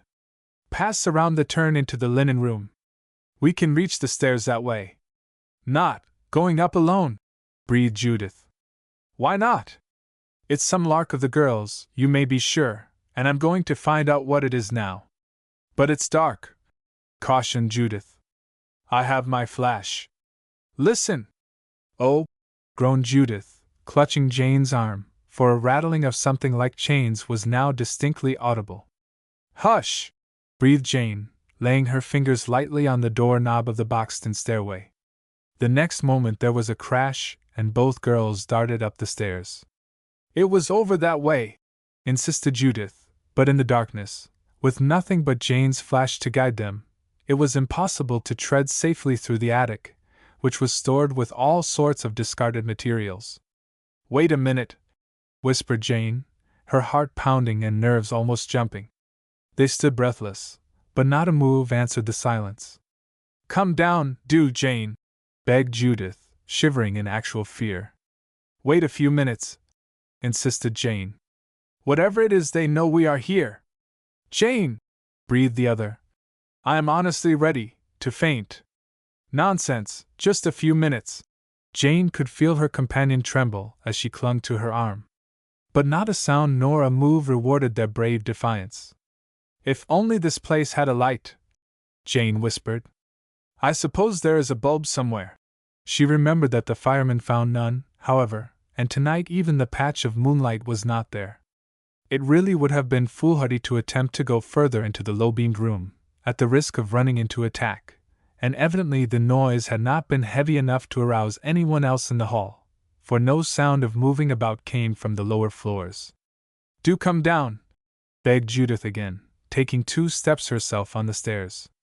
No, I shan't, insisted Jane. I can wait as long as they can. As if that gave a cue for action, a rope, surely it was a rope, creaked and groaned, and the rumbling heard first sounded again, somewhere, it seemed from the very roof. There, said Jane. They're gone and they went by that rope. Come on down. We can't do anything in this darkness. And now, satisfied that the ghost had been scared off, she followed Judith's precipitous escape down and into the lower hallway. What was it? Did you catch him? We heard it. Where is it? To the astonishment of the 2 juniors, the halls were dotted with heads thrust out of half-closed doors, and the alarmed freshmen opened this volley of questions before Jane and Judith had recovered their breath. No, we did not get it, replied Judith, but we scared it off, and I have my opinion of a ghost afraid of 2 unarmed juniors. Judy was very brave now, and rather proud of it. Young ladies, Young ladies, Miss Gifford was expostulating. You promised to stay in your rooms tonight. Oh, they are very good girls, Miss Gifford, Jane attested. And I can assure them that friend Spook is a rank coward and has gone by way of a pulled rope.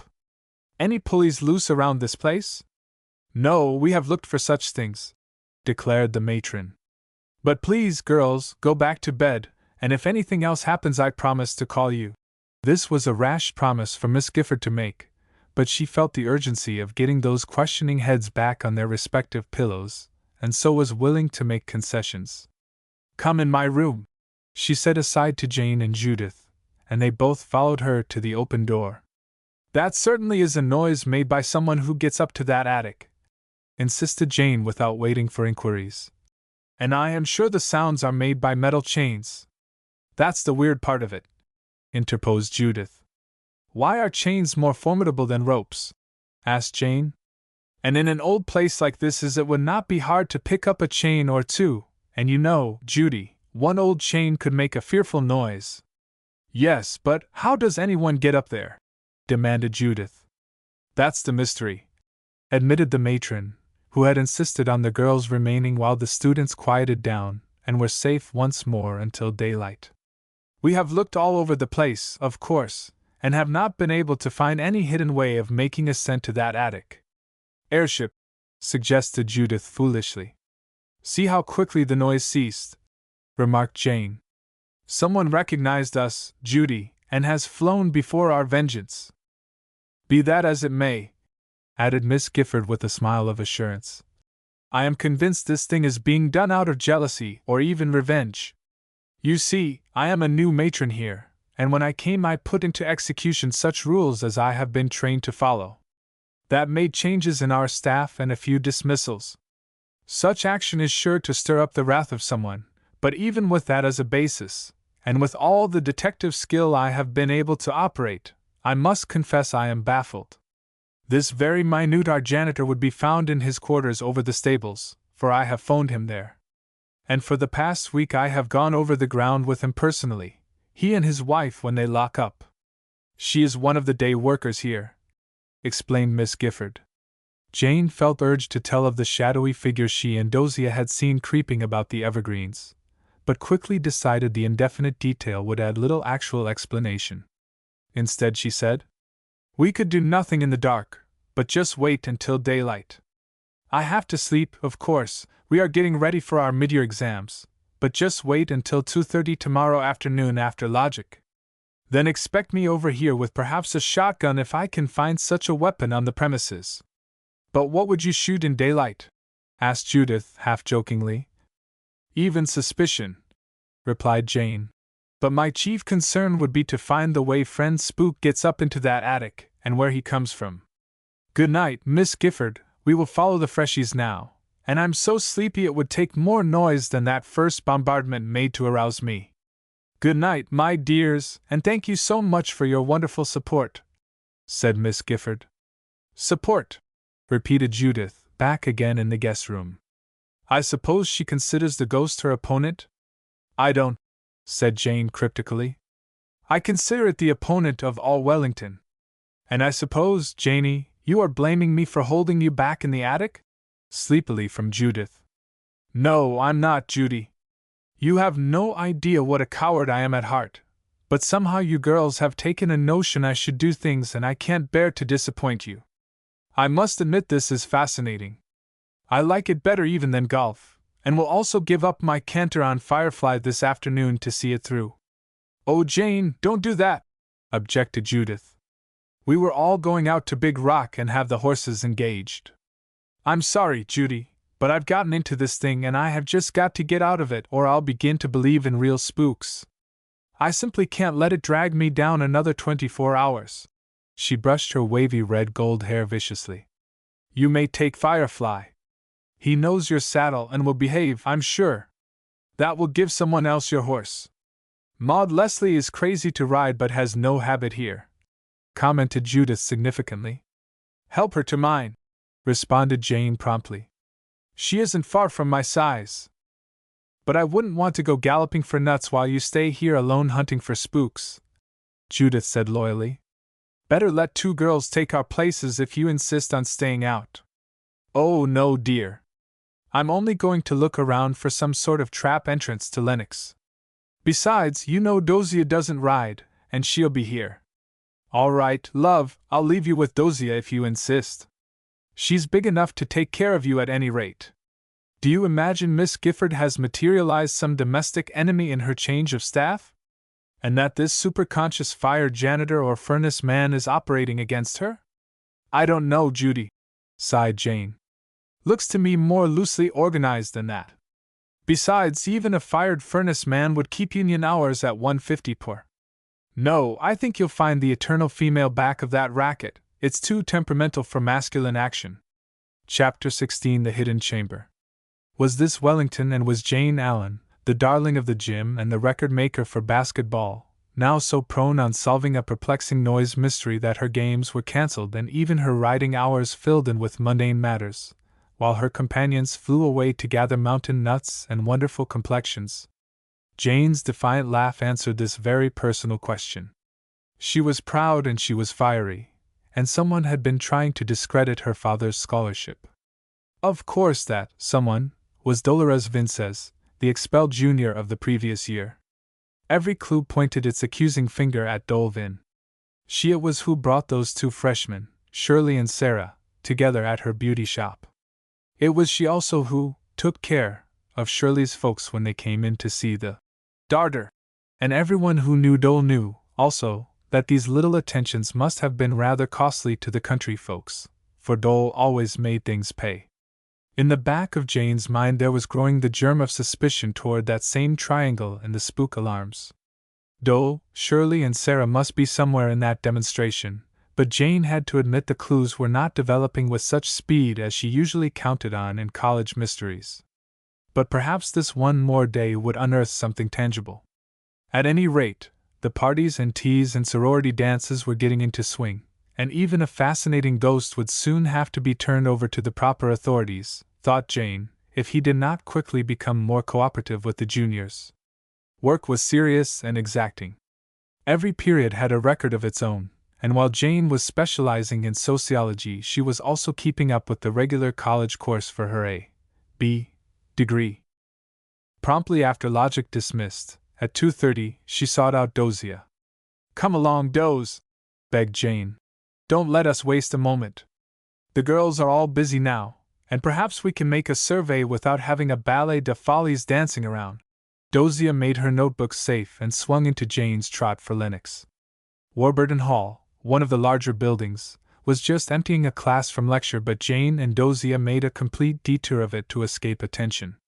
Lennox was deserted, but in less than half an hour it was sure to be swarmed with freshmen running in after classes for a change of blouse, or some other requirement of the day now 3/4 spent. "Let us get a line on that old tower," suggested Jane, surveying the secretive old building. "I know the racket was in that wing, and see how the round tower begins here and shoots up past all that outside plumbing? I know Lennox was one time a show building here, but freshies have got to have some place to sleep, hence the retrogression.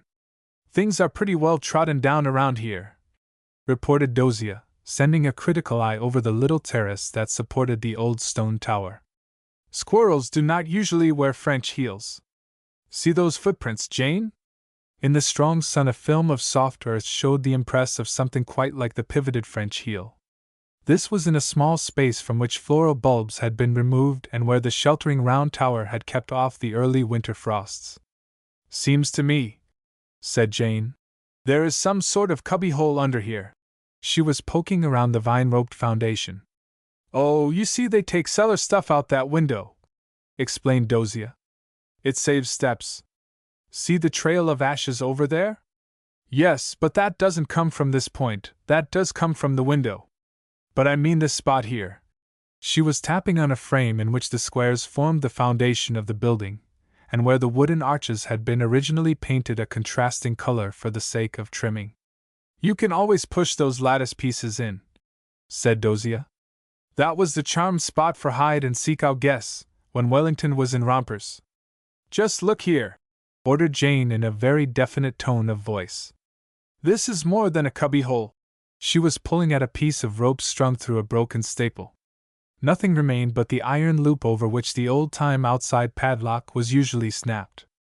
Jane pulled so vigorously she opened the hidden door and toppled over backward with the broken rope in her hand. Dozier was in front of the opening before Jane could get to her feet.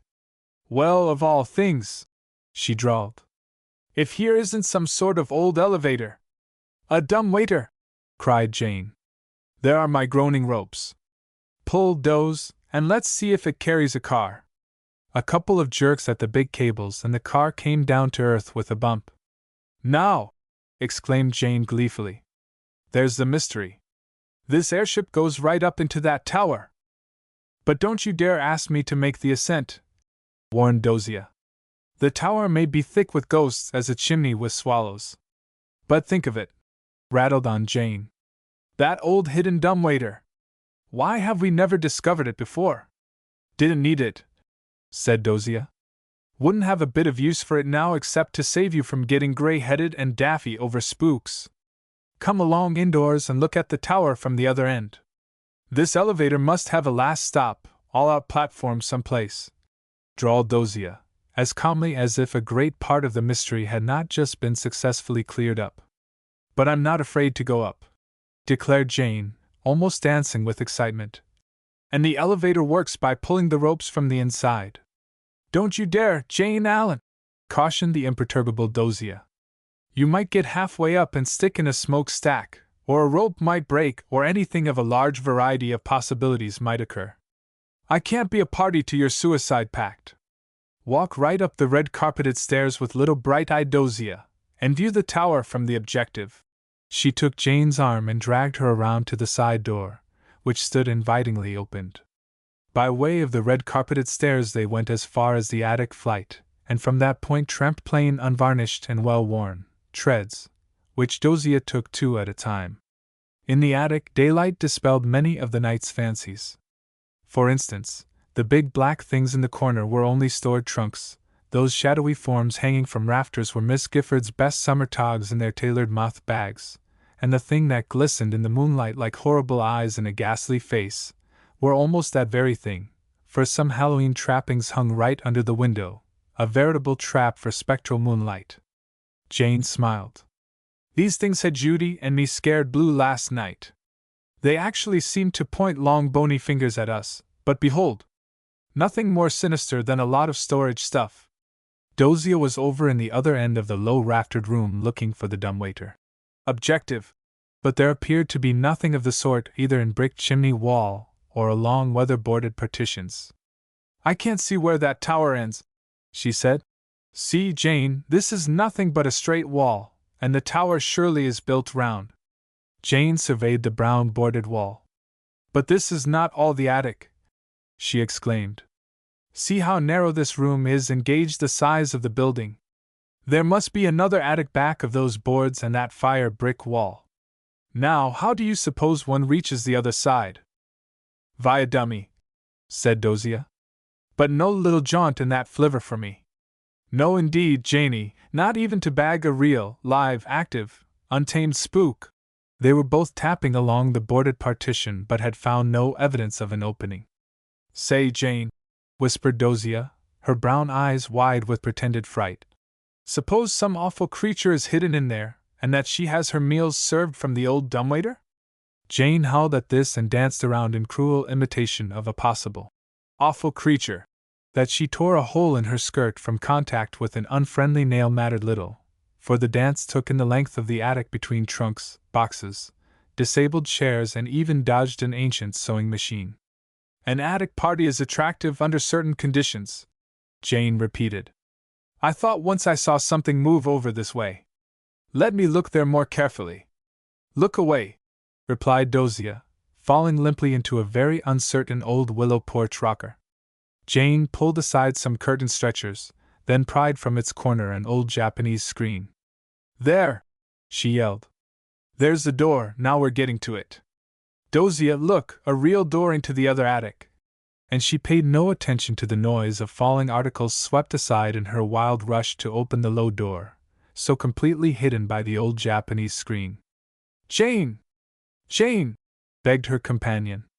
Really do go carefully. How can you tell what's in that other place? I can't till I see, insisted Jane, her hand on the iron latch that held the door in place. At least wait until I get a club or something, begged Dosia inadequately. I've heard of queer animals being shut up in such quarters, and they have often made splendid ghosts of themselves, too. But Jane had no ears for warnings, and while Dosia held on to the blue plaid skirt, Jane yanked away into the great unknown. Oh, look! She cried in that tragic way girls discover things.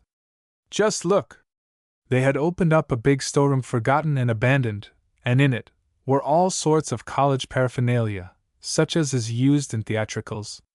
The room literally groaned with the stuff, and from the mass one object stood out boldly and significantly. It was a suit of Japanese armor. Jane yelled in delight at the discovery and pointed it out to Dosia. Don't touch it, whispered Dosia. It may be inhabited. Bosh! Roared Jane, laying hold of a dangling armlet. As she did so, the chains rattled. The metallic clangings clanged, and the whole array of ghostly noises sounded out in the unholy hour of 3 o'clock broad daylight. The ghost! The ghost! Boomed Jane. Dosia, see, this thing is hung so it goes off at a touch. Oh, isn't it delicious? To have found it, and this way. I'm nervous watching that disappearing door, whined Dosia. Suppose we should get walled up in here, just two babes in the tower?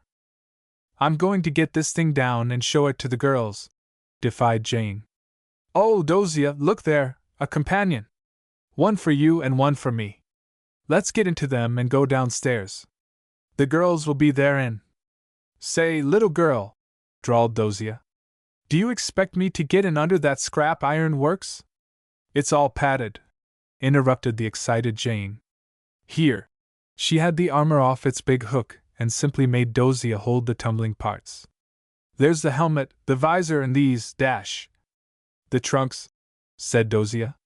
Cute little rompers, aren't they? Called tonlets, said the intelligent Jane, sighing under the weight of the outfit she was trying to shift to a trunk and a couple of boxes. I'd hate to have to get in that for a fire, remarked Dosia. She was, however, trying on the scaly breastplate and attempting to poke her head into the helmet. Are you sure this stuff is no World's War relic? I wouldn't care to rub shoulders with some old Prussian guard. Why, girlie, aside from bagging the ghost, I think we have made a great discovery. Think of this acquisition to Wellington! And then Jane proceeded to dress up. But things rattled and fell off almost as often as they were put on, and it was not an easy matter to get inside of anything pertaining to this dilapidated costume. When an old sword dropped from its hook on a rafter, Jane danced in glee and declared, a ghost did it, although Dosia insisted she had cut a piece of cord on that very hook. Finally Jane was canned, as Dosia described the state of being inside of tin things, and an attempt was made to move. If we should fall, suggested Jane. But they didn't. Chapter 17. Behold the ghost of Lenox Hall! Dosia insisted on carrying the tin rompers downstairs in her hands and donning them in a convenient place to avoid possible disaster. Yours are shorter and jauntier than mine, Jane, she argued. Besides, you have a better figure for tonlets. Come along, I'll stop at the landing and buckle into the things. Give me a couple of chains. Don't they chime beautifully? Wait a minute, Jane ordered. I just discovered the usual slip of paper. She was extracting it from an armlet.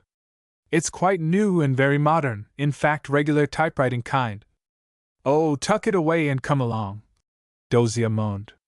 I hear the horde howling, and the sooner I get this stuff off the better I'll feel. Pickles! But it's heavy. Jane folded the slip of paper and made it secure someplace. Then they proceeded to forge their way into the recreation room on the second floor, whither the students had been hastily summoned by the matron. Now I know how the baby tanks felt in the big war, panted Jane, who was valiantly leading the way. I mean those big human machines that rolled over the earth and plowed things down, as they went. Say, Janie, just wait a minute, begged Dosia at the first landing. This looks a little like a joke, but who is the joker? Who got up in that place and rattled these nightly? Also, who let out that wild scream we heard on that first night?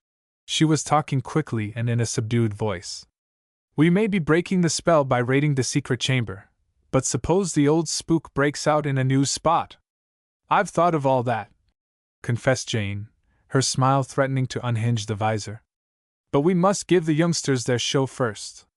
The details will be lost in their joy of rescue. They come! They come! Called out Miss Gifford in an uncertain treble. She had been waiting to give this signal. Land, I'm losing the panties, groaned Dosia, trying to hold up the tonlets with one hand while she made wild grabs all over the outfit with the other. Dosia's artistic effect was surely in jeopardy. Majestically the two big, black walnut doors swung back, and the crusaders passed between them. Behold the ghosts of Lenox Hall! Cried out Jane tragically. Behold, behold! Echoed Dosia, raising her arm in its chained gusset and attempting to salute at the peak of her helmet. Shouts from the girls spoiled further efforts at the theatrical, and presently it was no longer a question of holding the old armor in place, but rather that of getting out of it safely, for what those freshmen didn't say and do to those ghosts. Nothing but strung-up dish rags, sneered Maud Leslie. They must have looted every hardware store in town for these. Look! She sacrilegiously yanked from their wire strings the metal dishcloths such as are used for scouring purposes, and truth to tell there was indeed a big collection in the string of armor. Let's try the breastplate, begged Nellie Saunders. I've always longed to be a Joan of Arc. And she got her pretty hair inside the head cage with the mouth trap under her chin, then she corseted on the breastplate. And that's the ghost? Scoffed Margie Winters, sitting far off in the corner safe from spiritual infection. Disappointed? Asked Jane. Of course I am, growled Margie. I expected a holiday at least to fumigate, and here we have nothing but a lot of perfectly sanitary junk.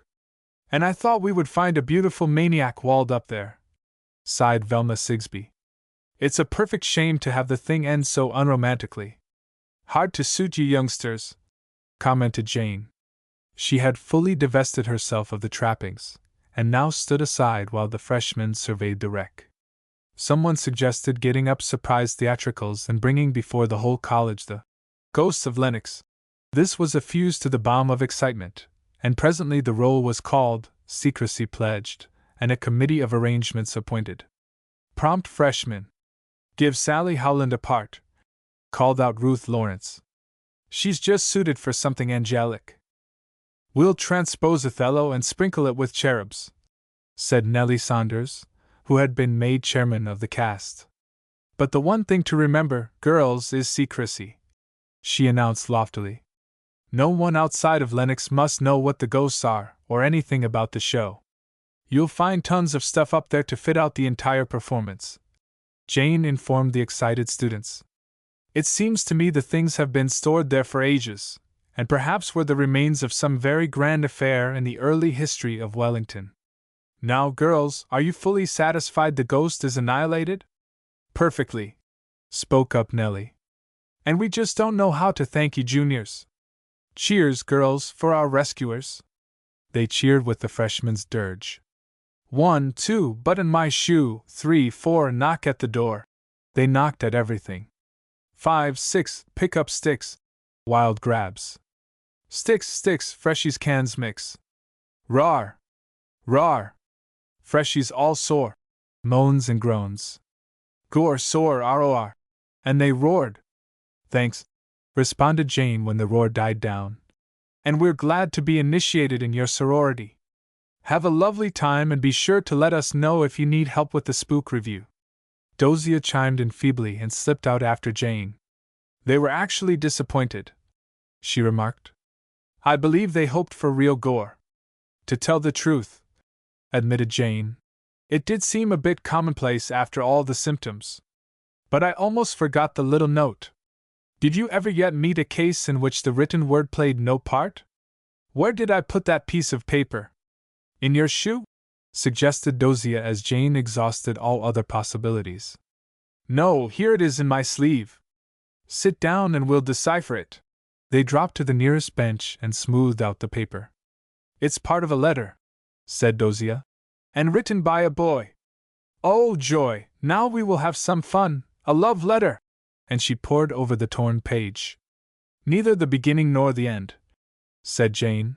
But the climax, she read. You are a brick if not a wizard, and oh boy!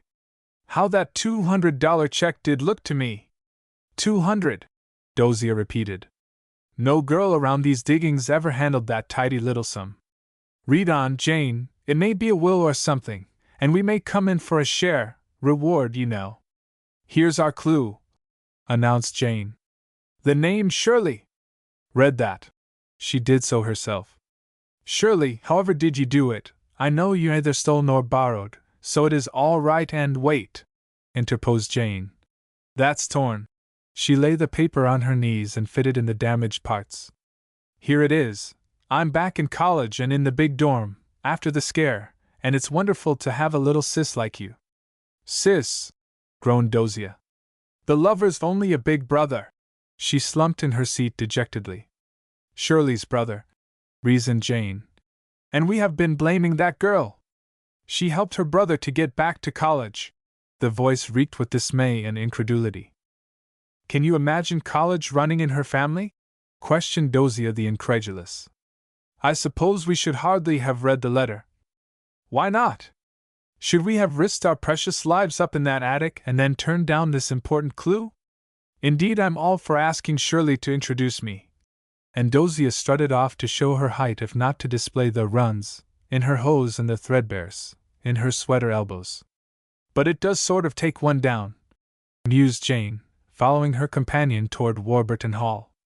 I hate to feel I have so misjudged Shirley. Pure personal pride on your part, Jane. I have proof positive of the girl's perfidy. Every single day I must paste anew the paper decoration that hides her work. I mean that crack in my mirror.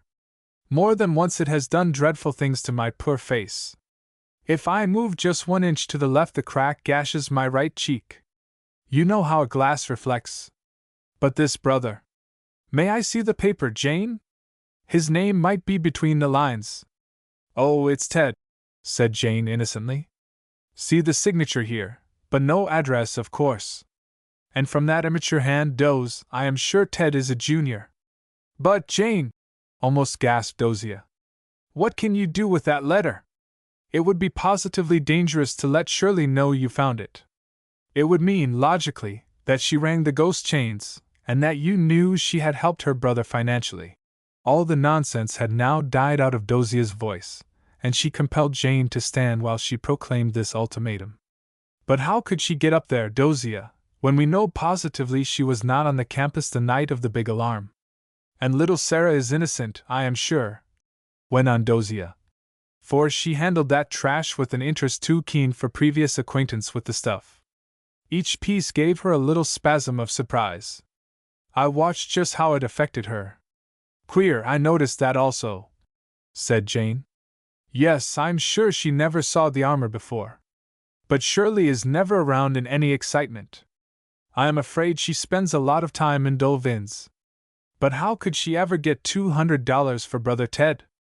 I wonder, Dozier, could she be in partnership with Dole? She might, but wouldn't that mean an outlay? Of course. There'll be little profit there, and 200.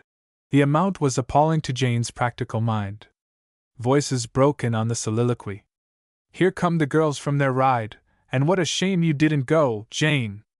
Laying a ghost is all right, but if I rode a horse as you do, I'd assign the ghosts to others. Lo, girls!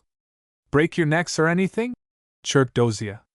Judith hurried to gain Jane's arm and squeezed it affectionately as she fell in step. Such a glorious ride, Jane! Enthused Judith. And we all missed you so much. Firefly was good, but he knew you were not on his back. Judith looked nobby in her riding togs. And whom do you think we saw out with a stable horse and instructor? Asked Janet Clark. The rebel Shirley Duncan. And you know, Jane, what a price Clayton asks for his horses. Jane was amazed. A riding instructor, horse and hired outfit for Shirley Duncan. What was the secret spring of her prodigious income? Chapter 18 Fateful Frolic. Excitement subsided with a thud at the discovery of the cast-iron ghost, and for some days a round of studies and basketball completely absorbed the girls of Wellington.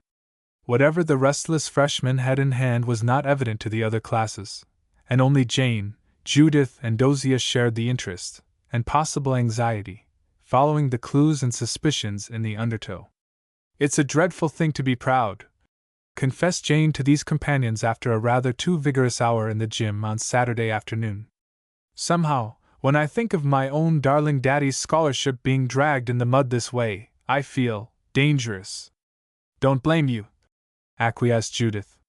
"The very impudence of a girl like Shirley breaking into college that way, then boasting she doesn't care a wang what happens. What do you suppose will happen at mid-year?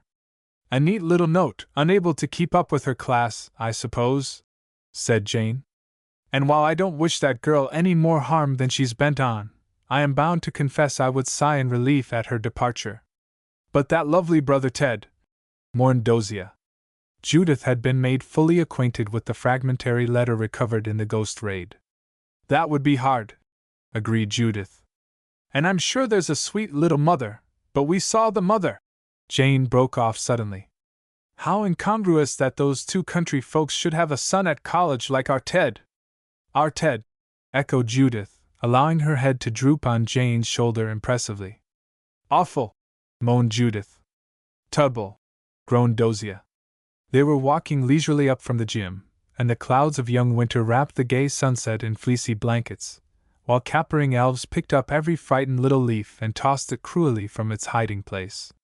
"It seems to me," said Jane, influenced by the spirit of her surroundings, "that this year has been rather unsatisfactory. Not that I want to shine by the reflected glory of Dad's winner, but it would be consistent to have the scholarship always won by good students." "Rather a jolt," agreed Judith, "to have the romp come in on merit when she can't prove it. It really looks like a trick somewhere, Jane. But the exams are very severe and I've seen the report. Nothing fouhé about that. Yes, I have known girls to sail along beautifully in school and flunk everything in college. It really can be done. But $200 can't be done that way," Dozier interposed. "And no one seems to be missing her change purse." "Beyond me," Jane owned up. "And I've almost ceased to wonder about the dumbwaiter tenant. Wish you would agree to my assent in that car, Judith." "Yes, you want a party to your folly. You don't feel free to break your pretty neck without fastening the crime on poor Judy Stearns. No, Jane, dear, you don't ride in that Ferris wheel while I'm your side partner. You know scorpions are deadly and love dark corners. Ugh! How could you think of going up in that beastly cage?" "Don't get excited, dear, I have promised not to try it," acceded Jane. "Although I have felt there might be some clue in the old derrick. Don't go indoors yet, the air is—" She stopped to watch two girls on horseback gallop along the bridle path.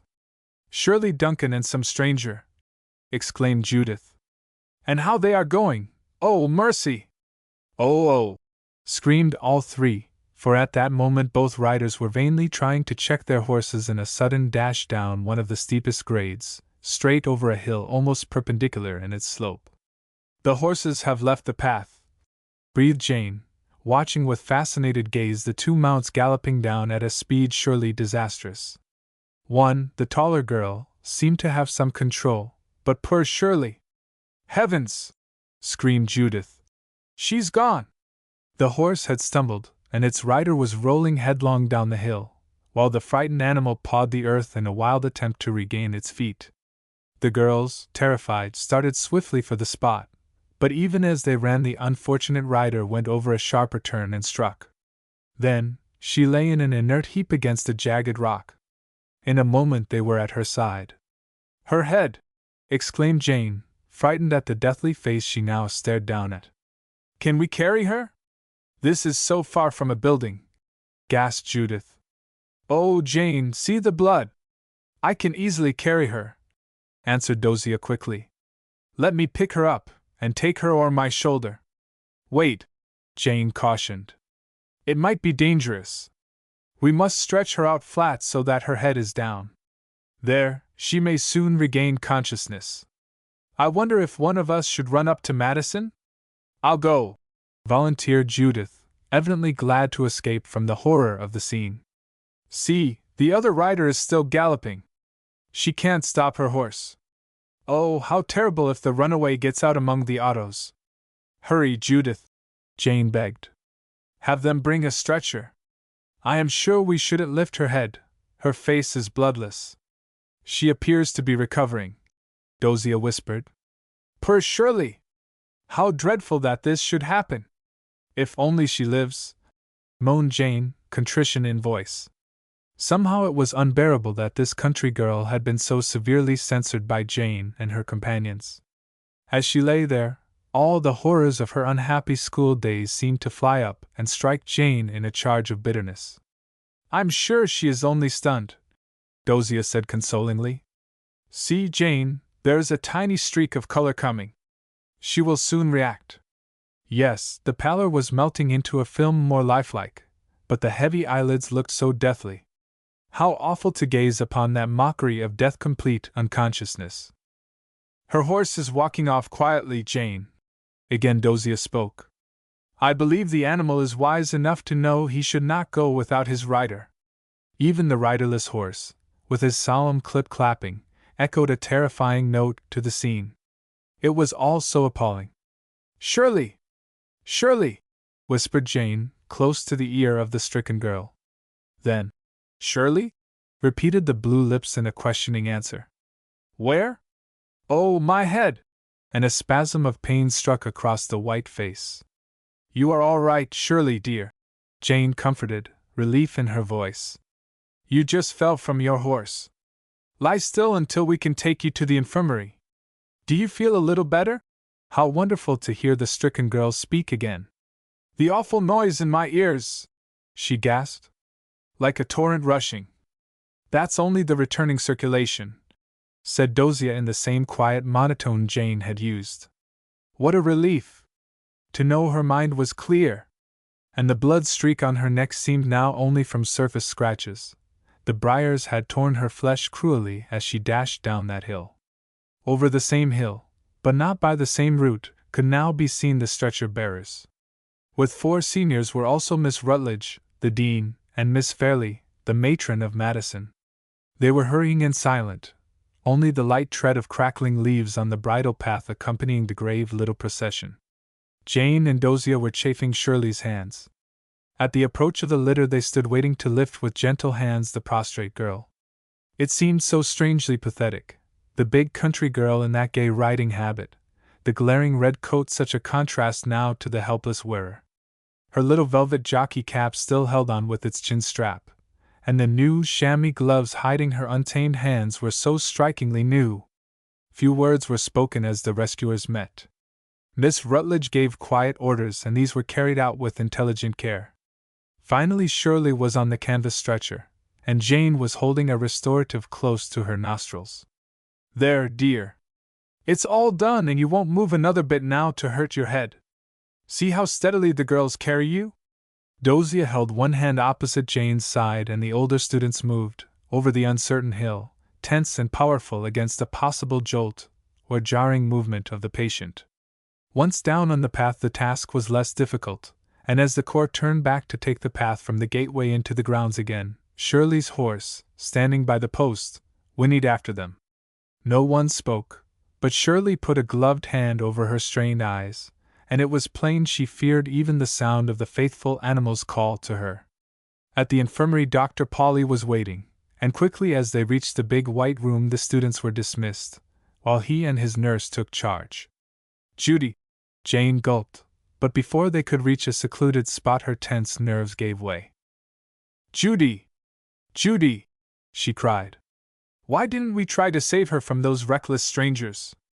Why didn't we beg her to give up the company of Dolores Vinces? But we did, Janie.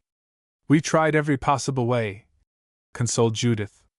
This accident could happen to anyone, to a skilled rider as well as to a beginner. Besides, she will be all right. See how quickly she became fully conscious. But to think. Jane's words were lost in choking sobs, and for the first time Judith saw what genuine grief could do to sunny little Jane Allen. Wisely her companion allowed the storm to beat itself out.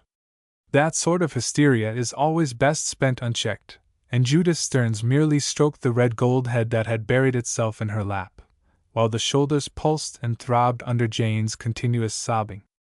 At last she raised her head and smiled piteously. "I feel better," she said.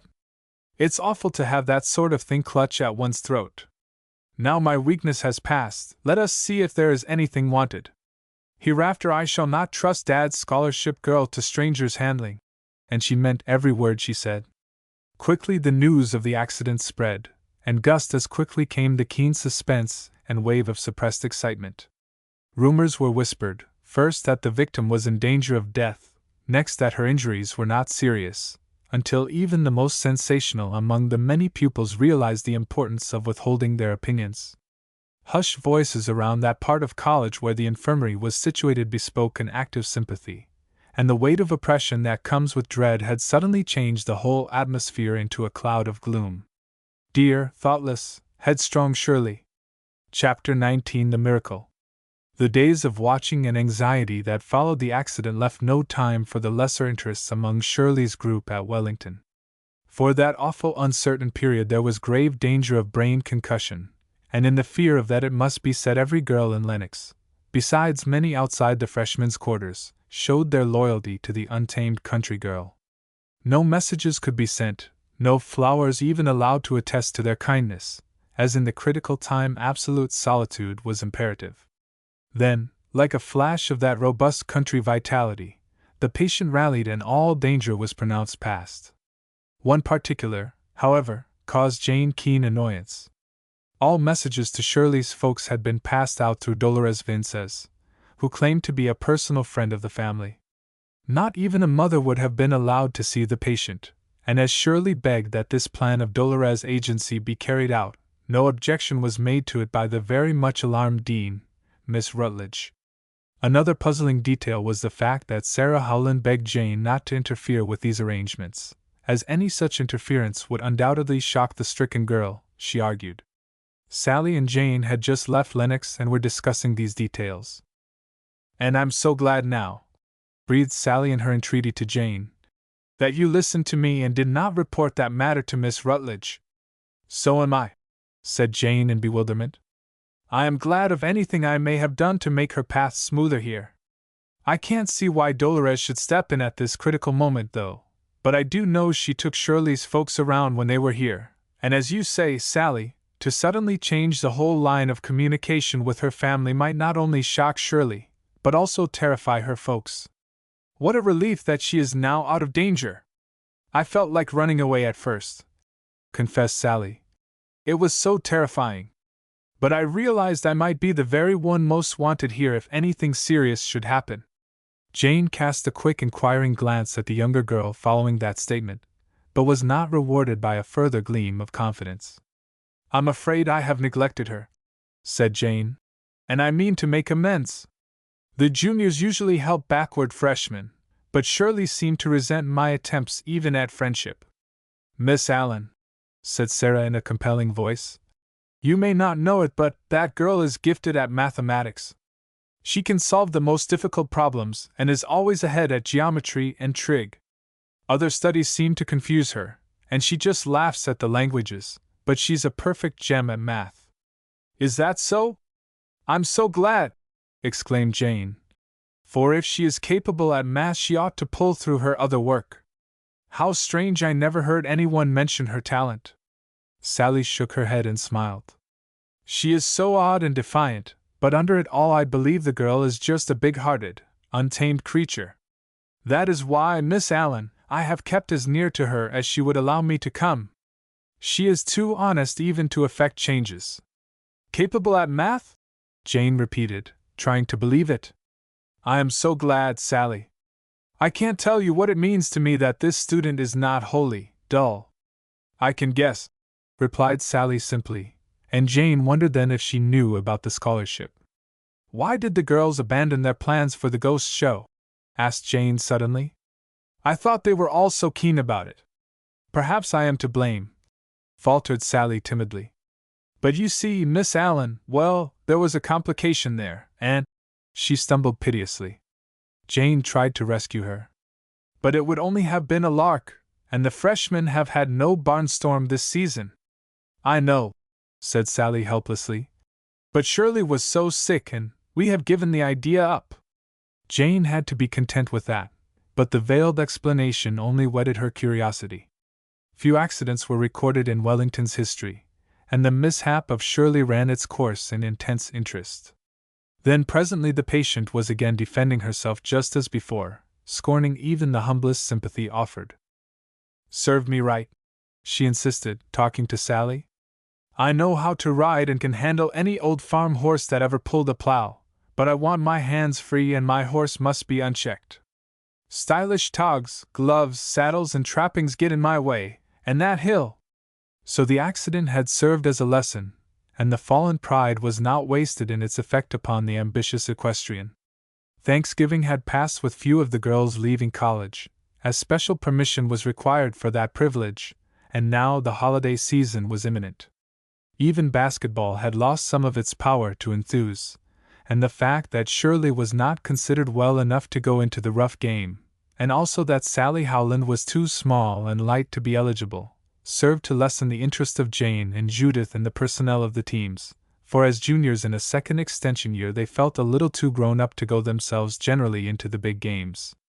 Jane was chosen and acted as referee, and Judith was forced to play center in the Breslin game, but even winning over the neighboring academy somehow had lost its thrill. Golf was the popular game now with Jane, Judith, Dozier and Janet Clark. Ted Guthrie, too, toddled around the links, and golf permitted such opportunities for confidences and was so independent of stated hours and limits of endurance that time was given on the course to talk many things over. The girls had covered the frosted field and were returning before the first period of study, and that magic beautifier, the air of early morning, left little undone in his art of tone and tonic for Jane and Judith, when they dropped their bags and hurried to the day's tasks and mental exploits. "This very afternoon I am going to talk with Shirley," Jane decided. "And wouldn't it be wonderful, Judy, if she turned out worthwhile after all?" "No, it wouldn't," glowered Judith.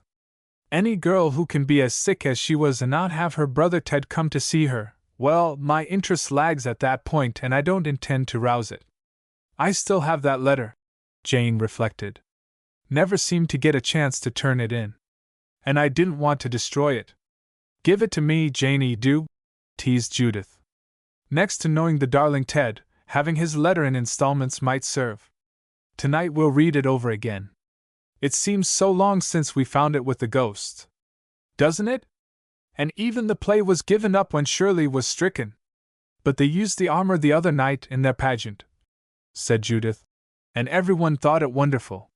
What a shame they expunged the ghost story. Freshmen are so unreliable," sagely commented Jane. "But I'm afraid outside influence spoiled the plot for the spook tragedy. I hope my things come today for the prom. I feel rather in need of a first-class time under the beneficent influence of a real orchestra and prudently shaded lights."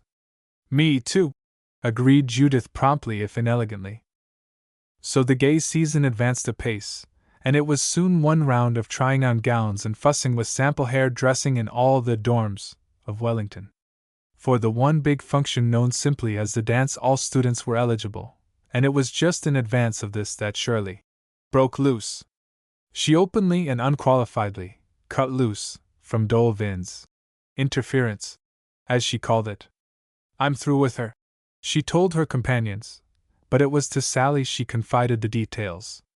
The girls had been planning their dance costumes and Sally was insisting she did not care to go to the dance, when Shirley took another spasm of revolt.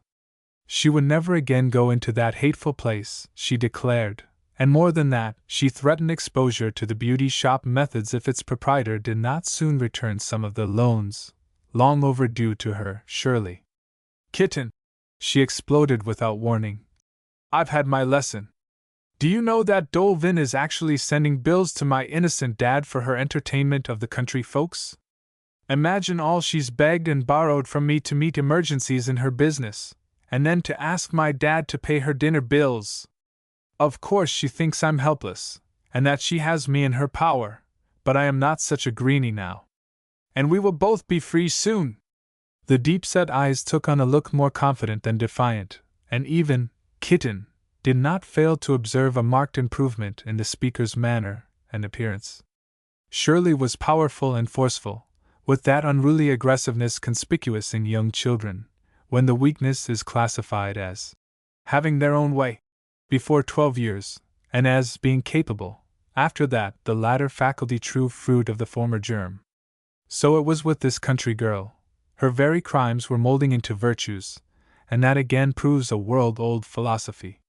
Your hair is very becoming that way, ventured the blonde Sally, whose own hair was always a most exacting halo. Sally had to live up to it. And you don't mind being called Bobby? I like it, answered Shirley. I suppose you know what a time I had to get the wig back to hair after the treatment. I am positive that East Side Frenchwoman was trying an experiment on my poor head. But among other things the accident did for me, it gave my hair a chance to shoot. She ran her long fingers through the rather stubby growth that had taken on a decided unruliness and splendid imitation of curl. You see, it was rubbed every day, and that charitable nurse rubbed curl right in it. I just love it, and wouldn't interfere with it for anything. Curling hair artificially, I know, simply makes it cranky. Yes, spoils its temper and breaks its character. Just like twisting a tender vine and forcing it to turn away from its chosen paths. How are you getting on with your cramming? Can I help you? Asked Sally, diverging suddenly. Hopeless, replied the other. I don't believe I'll wait to face the music. Oh, you must, Miss Allen is so interested. That's the hard part of it now. I can't face Miss Allen. She's such a good sport. The bobbed brown head was suddenly dropped into her cupped hands reflectively. You see, at first, kitten, I was just a rebel, satisfied to get in here and to have the name of it. Then, these girls whom I so despised were so fine to me. Again the look of dejection. And girlie, when I lay on my back at the foot of that hill and Jane Allen whispered Shirley into my buzzing ears, it did something to me. Her companion allowed the pause to act without venturing to interrupt it. It was the working of the miracle. Yes, and she meant it too, went on Shirley reflectively. No silly stuff just because she feared I was done for. She and big, brown freckled Dozier just seemed to drag me back to earth, while the other. Her eyes blazed. Do you know why I have never spoken of my companion on that hateful ride? No, I've wondered. I've been ashamed to, declared Shirley. And thankful the juniors who helped me did not torture me with questions. Well, she was that foreign element with a name like a crocheted alphabet and a face like a week-old Easter egg, running its colors, you know. Dole has her down from New York to practice for the stage. This thought revived Shirley's spirits, and she gave a gay howl. I can see why she needs the woods to practice the yells she's cultivating. A foot was kicked out at the thought. But I'm through with them, kitten, but please don't think I've reformed, she gasped. I despise turncoats and traitors. Shirley wore an Angora tarn, leaf green sweater and big plaid golf skirt just then. No one in Wellington could have criticized her outfit. Even her attire seemed benefited by the miracle. Bye-bye, little sister, she addressed Sally. This experience has done something else for me other than opening my stupid eyes. It has given me a real chum. And she got away before Sally could answer. Chapter 20 Touchstone. Have you noticed, Judy? Asked Jane. What a miraculous improvement is manifest in our two pet freshies. To wit, Sally and Shirley. Yes, snapped Judith. And I've noticed something else. You are apt to fall in love with the rebel. Jane laughed. She was looking so lovely after a wild time in the pool, and a girl who can look well after a swim is surely very pretty. But Jane's hair loved the water, and a flash of sunshine after it just whipped the little ringlets into flossy tangles. Then her eyes always danced from excitement, and her agile form just vibrated energy. Don't blame Jane for this description, it is given through Judy's eyes, whose hair went stringy, whose eyes went blinky, and who actually turned goose flesh from a pool swim in December. No, said Jane. I couldn't really love a girl who has been so temperamental, but I could tolerate her, and that's a concession. If I don't rub down quickly, I'm afraid these goose fleshings will freeze into pebbles. I feel like a big stone as it is, said Judith, shivering, chattering, and turning bluer. Wait for me in the run. I want to talk to you. The run? was that part of the gym kept clear for free exercise and was used especially by such students as demanded a substitute for the beach run in the sand after swimming. Also, it gave space for track work, although the open season for cross-country runs was rarely closed at Wellington. Jane was dressed and out before Judith appeared. It was Saturday again, a free day, free from study but simply crowded with other contingencies. Students were knotted together, ready for basketball, golf, handball, and all other forms of exercise, not to omit the dress rehearsal at dancing already well under way in a corner clear of apparatus and ropes. Here girls were dreamily dancing who knew how to dance well, while others were showing steps to companions and comparing notes on new dances, as applied from various sections of the country. What Boston had last year, Chicago was disclaiming as too old, and again there was Maud Leslie from Jersey actually teaching Nellie Saunders from Buffalo the drop step. Inez Wilson was endangering her life and limb, toeing, and each time she pirouetted on those toes, without the usual padding of the oriental-shaped supports, a perfect flock of other dancers slid from danger of her avalanche. "You'll skid, Ina!" yelled Nellie Brockton. "Besides, this dance isn't going to be for soloists." And Nettie swung away with Janet, crooning and humming to the imaginary orchestra. Judith came out from the lockers, a challenge now to the effects of her long swim. True, her hair was wispy, and every snap on her blouse had not joined its partner, but taking her all in all, Judith Stearns looked dandy, and said she felt just like that. "I'm too lazy to run," she told Jane. "Besides, my shoelaces would trip me. I'm plenty warm and proof positive against getting cold. Sit down while I tie my shoes." "See Shirley and Sally practicing," remarked Jane indifferently. "I don't want to," retorted Judith. "Jane, I'm alarmed and I know your sinister motive. You have heard Teddy is coming to the dance." "No!" gasped Jane, unable to hide her surprise. "There, I knew you would take it that way. But be warned! Teddy is to be my partner for as many dances as his sister can spare." And Judith tucked a wad of shoestring in at her ankles as if the pocket were in a commodious knitting bag instead of a tennis shoe.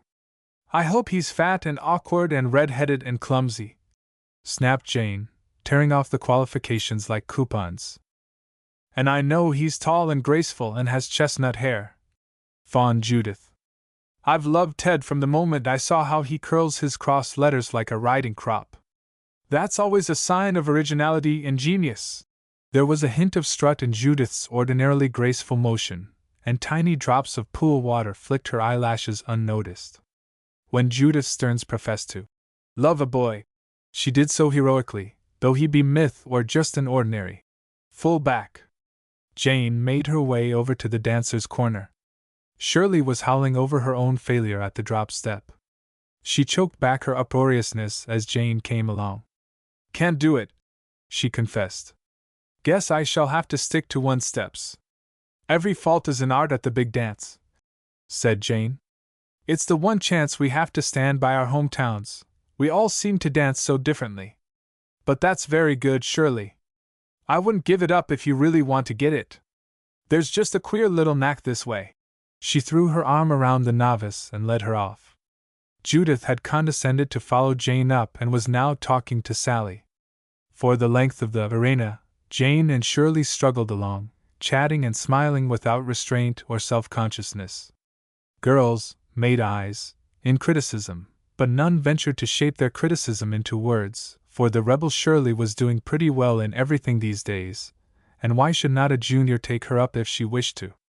At the turn Shirley drew Jane aside from the dancers and said in an undertone, "Miss Allen, I do wish you could persuade little kitten, I mean Sally, to come to the dance. First, I was determined not to go, and she persuaded me. Then I found she herself had no idea of attending. Of course it's always a question of clothes.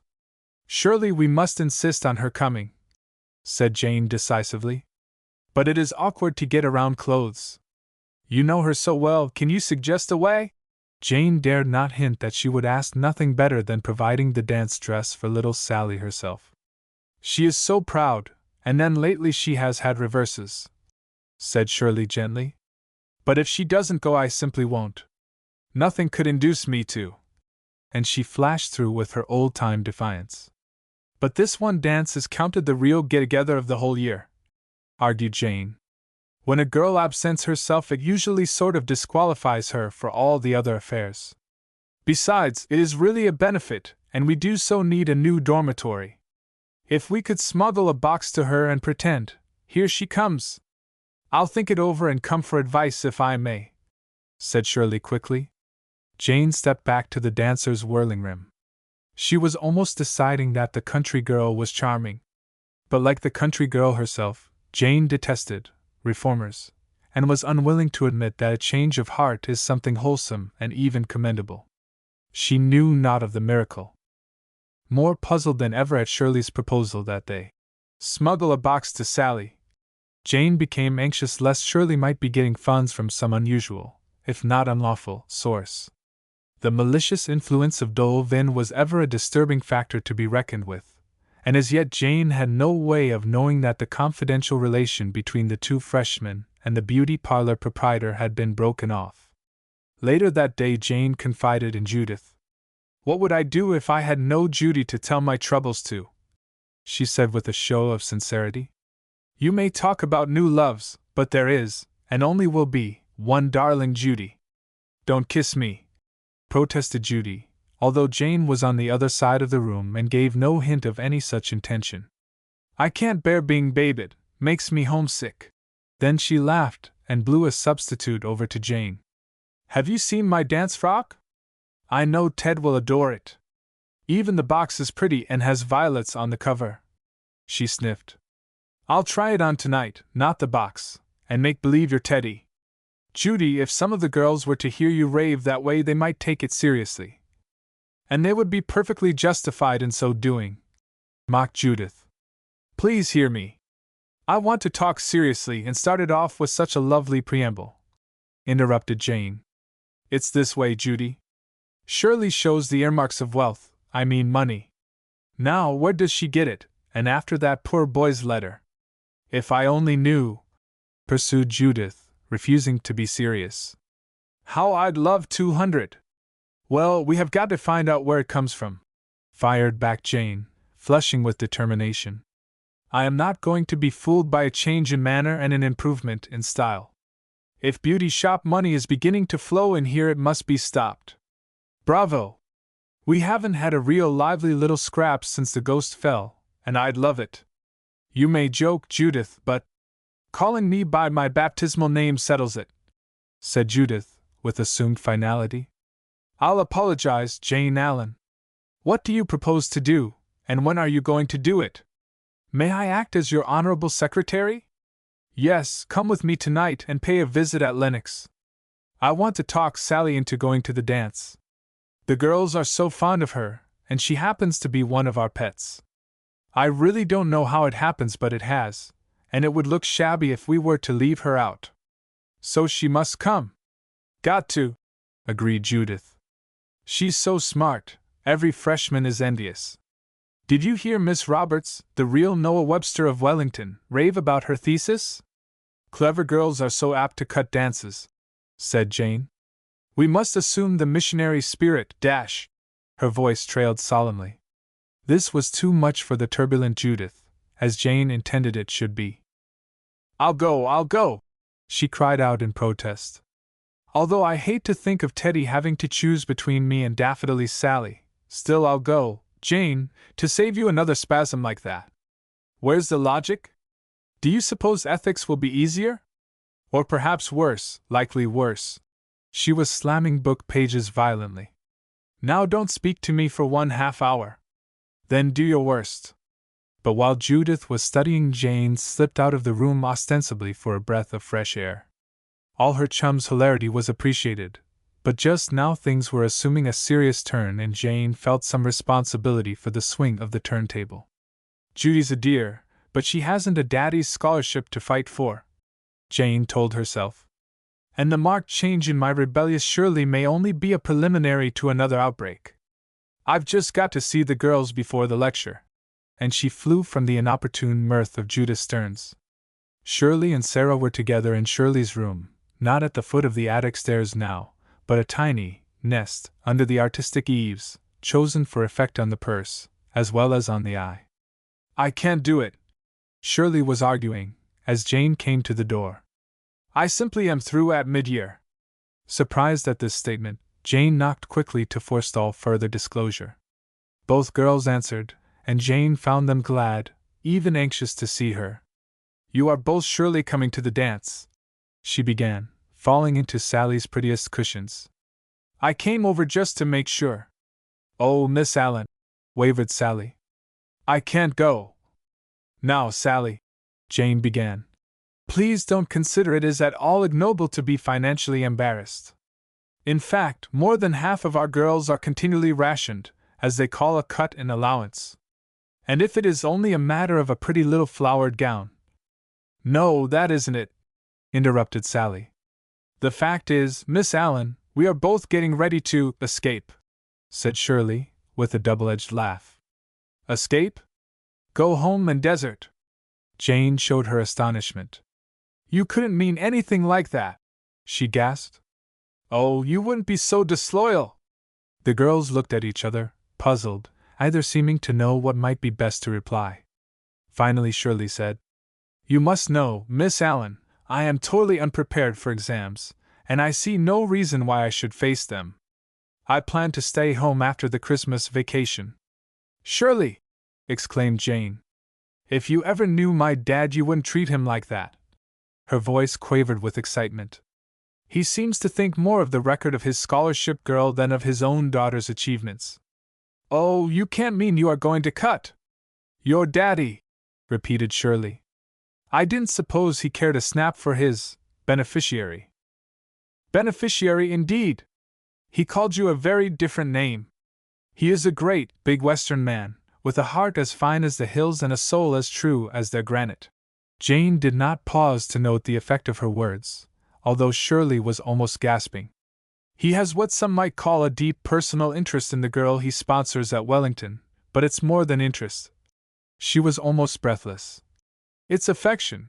My dad just naturally loves the girl he sends here, and if she fails him utterly, dash. Stop! Miss Allen, please do, Shirley entreated. Her face was flushed, and her breathing plainly audible. I had no idea it was like that. Your dad would care? And I would be a coward? Sally stood like one shocked into deadly silence. Not even her lips parted, and the color left her face sickly white. Don't you understand what it means for a student to deliberately flunk? Not even to try? Demanded Jane. Bobby, said Sally to the big girl who was trying to find words. We have got to try, you cannot, go. Then Jane knew why the girls had been calling Shirley Bobby.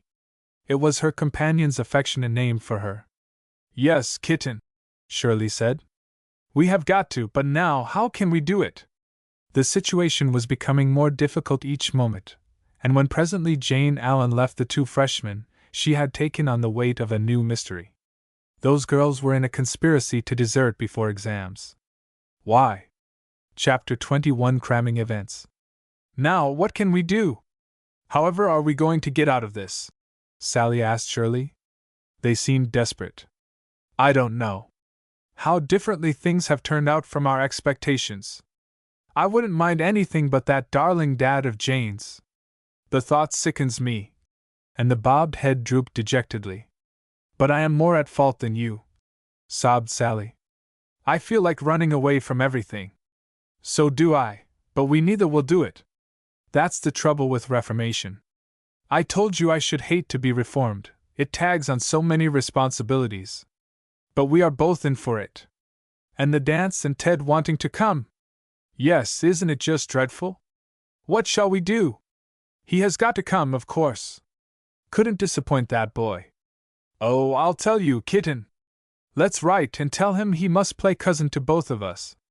We'll give him a name, say Teddy Barrett, and then all the girls will be crazy about him, and he will be sure to go in for a lark. That might do, agreed Sally. It would seem cruel to keep him away. But how about our mail? We can't have it come to Dole's box any more. Don't want to, won't have anything to do with her, snapped Shirley. I have a box of our own, and don't see why we didn't think of it before. She is writing me all sorts of apologies, of course, just wants more money, but I know now we might have done this whole thing differently if it had not been for her interference. It was she who scared us so of Jane Allen and her friends. And they would have been such a help if I had not been so mulish. Never mind, Sally tried to console her. We could not possibly foresee, although I should like to foresee how to get out of it all without scandalizing Jane. Trust one step to lead to the next, said Shirley, and that sounded like a proverb of Jane's. Queer how much Jane and Shirley were alike fundamentally. Write to Ted and we'll have one whale of a time at the dance. But I haven't decided to go. Oh, yes, you have, kitten. Wait until you see the old fairy godmother unload her pumpkin. Or did she carry the dress on a broomstick? I forget the details. At any rate, while I'm thinking of a way to appease the wrath of Jane's father by not dishonoring his scholarship, it is the very least you can do to get ready for the dance. I know where you can hire a love of a dress, lots of girls do it. As Sally drew up a little. And it only costs $5. Let me give you that for Christmas. Write your letter, or shall I do it? Bamboozle Ted until he won't even guess our real meaning, but insist we are his cousins, with first names only. But he would have to introduce us to his boy friends, objected Sally. Well, that's all right. He can do that, and we'll just tell him we are playing a joke. College boys adore jokes, don't they? Pretty much of a muddle, but I'll try it, assented Sally finally. And I suppose I could spare that $5. I can at any rate. And did you see Miss Allen stare when you called me Bobby? Yes, but many of the girls have taken that up. It goes so well with your bobbed hair. Don't mind, do you? Not a bit. Call me Pickles if you like, that would go well with my disposition. Shirley was hurriedly gathering up books and papers from the little table both girls used as a desk in Sally's room under the eaves. Do you realize we have spent 1 hour talking? It's all very well for you, kitten. You can have a recitation prepared or write a theme as easily as I can fail. If I had your talent, I would never leave this college without an A.B., she declared emphatically. I wonder, Bobby, did we make a gigantic mistake? If we had not been so influenced by Dolvin's idea, perhaps we might have managed some way without all that hateful pretense. I can't help blaming myself dreadfully. And to think Miss Allen is so kind without being patronizing, dash. Look here, Kit, demanded Shirley.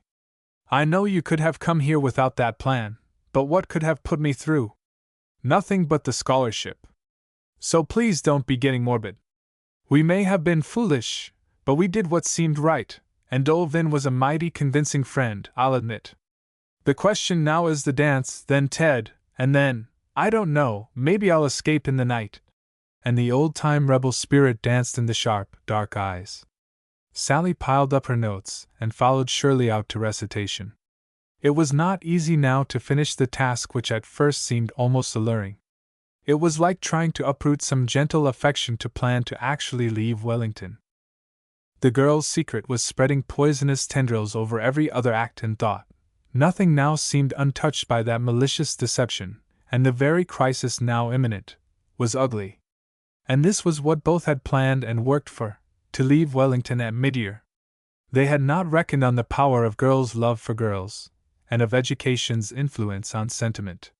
Sally Howland had been steeling herself against growing fond of things, and that very repression made her its victim. Shirley Duncan defied these conditions and was punished with a true case of the epidemic called environment, so that both now seemed all but helpless at the crisis.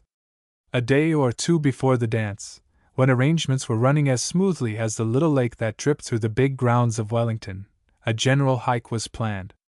Each department, freshmen, sophs, juniors and seniors, arranging to go out tramping over the wonderful hills of upper New York State, touching quarries, testing rocks, hunting nuts and cramming into the one pre-holiday jaunt such various needs of outdoor work as were found in the studies then being under test in all grades and classes.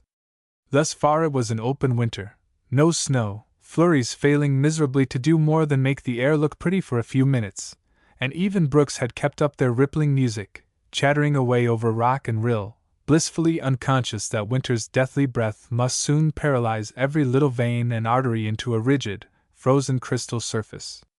The December hike was a fixture at Wellington, and as many of the faculty as could do so went with the classes, to urge, to inspire, to prompt, and to supervise, not to omit the more enjoyable function of chumming with the students. Troopers they all were, dressed in imitation of the Girl Scouts as far as khaki went around, the others sporting golf togs and carrying water bottles or even grub in the convenient golf bags slung over sturdy young shoulders. No need to dwell on the glories of that day, for a hike on paper carries little sport, and usually less material of vital interest. A hike must be hiked, to be real, the grub must be munched by the side of a stream, and the wild things venturing out for crumbs must be seen to be appreciated, as the ad says, so that it would seem unreal to attempt to put into words the glories of a day in the woods with the Wellingtons. What if Ted Guthrie, the fat, funny, facetious Ted, did slide down a hill and take most of the hill with her? Or if Nettie Brockton, climbing a tree for dogwood berries, attempted to fly by the merest accident? She had no choice but to drop into an ugly hole otherwise, so she spread out and gave a flying leap to the side of safety and made it. No one tried to keep track of Bobby, as the country girl was now popularly known, for she ran, climbed, crawled, and burrowed, until Jane and Judith had cause to step lively indeed to keep up with her. Jane, accustomed to the great fastnesses of the Northwest around her Montana home, fairly glowed with the spirit of contest, and being Jane, it must ultimately be set down that Bobby lost a point or two in the final scoring. What a day, and what scratches, bruises, and blisters recorded it! "No bones broken," was the guide slogan, and they were well satisfied to have the precept fulfilled without undue court plaster.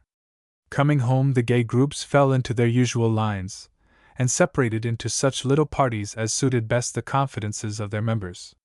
Ted Guthrie chose to take a ride in the big car of Temple Gateway, the sponsor of Wellington, who lived at its gates and shared her prosperity with any student worthy of the name. Ted would rather ride than walk, after her sliding tournament, and along with her there piled into the car as many footsore hikers as the big open car could possibly hold, stretching the word at that. It was almost evening, the day turned so quickly, when Jane, Judith, Dozier, and the two freshmen, Sally and Shirley, cut across the golf links to touch town for some drug-store supplies, before going into the college grounds. The little village always seemed kindly at this hour, for folks going home from work formed its chief feature of public interest, and the tan-bark streets were now being fairly well utilized. "I'll get some stamps," said Shirley, "while you girls hunt for your soaps. Let's round this corner, dash." She stopped short, for as they cut suddenly from the side street into the main avenue, they almost stumbled into a crowd. "What's up?" asked Shirley tritely. "An arrest," answered a man pushing his bicycle. "And I guess old Sandy ain't made no mistake this time. He's caught the banshee." "Yes, sir," snapped an overgrown boy.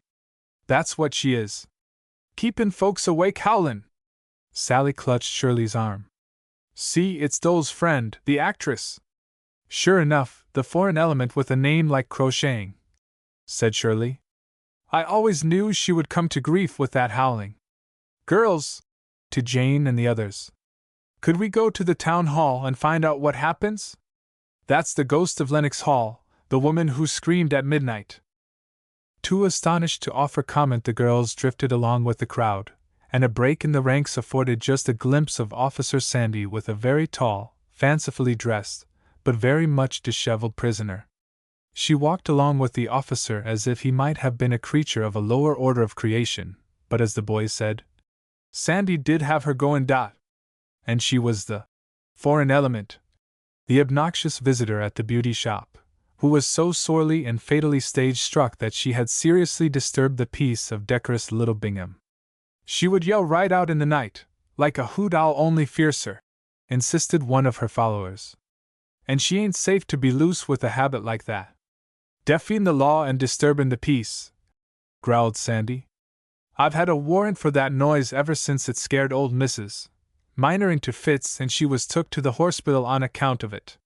City folks is all right in their place," squeaked a thin little woman, one of the very few women in that crowd. But if that kind is allowed to run wild over our quiet hometowns, I say what is Bingham comin' to? Queer noises without words gave answer. The Wellingtons, with other followers, were now almost in front of the town hall, when the victim of this country prejudice espied Shirley. "There is someone who knows me," she cried out. "Ask that young lady and she'll tell you I'm a legitimate actress, and that I came out here to have room to practice."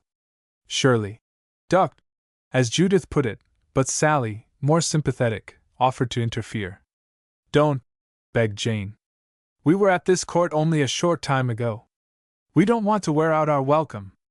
Come along, girls. I, as junior, am responsible for getting you back on time.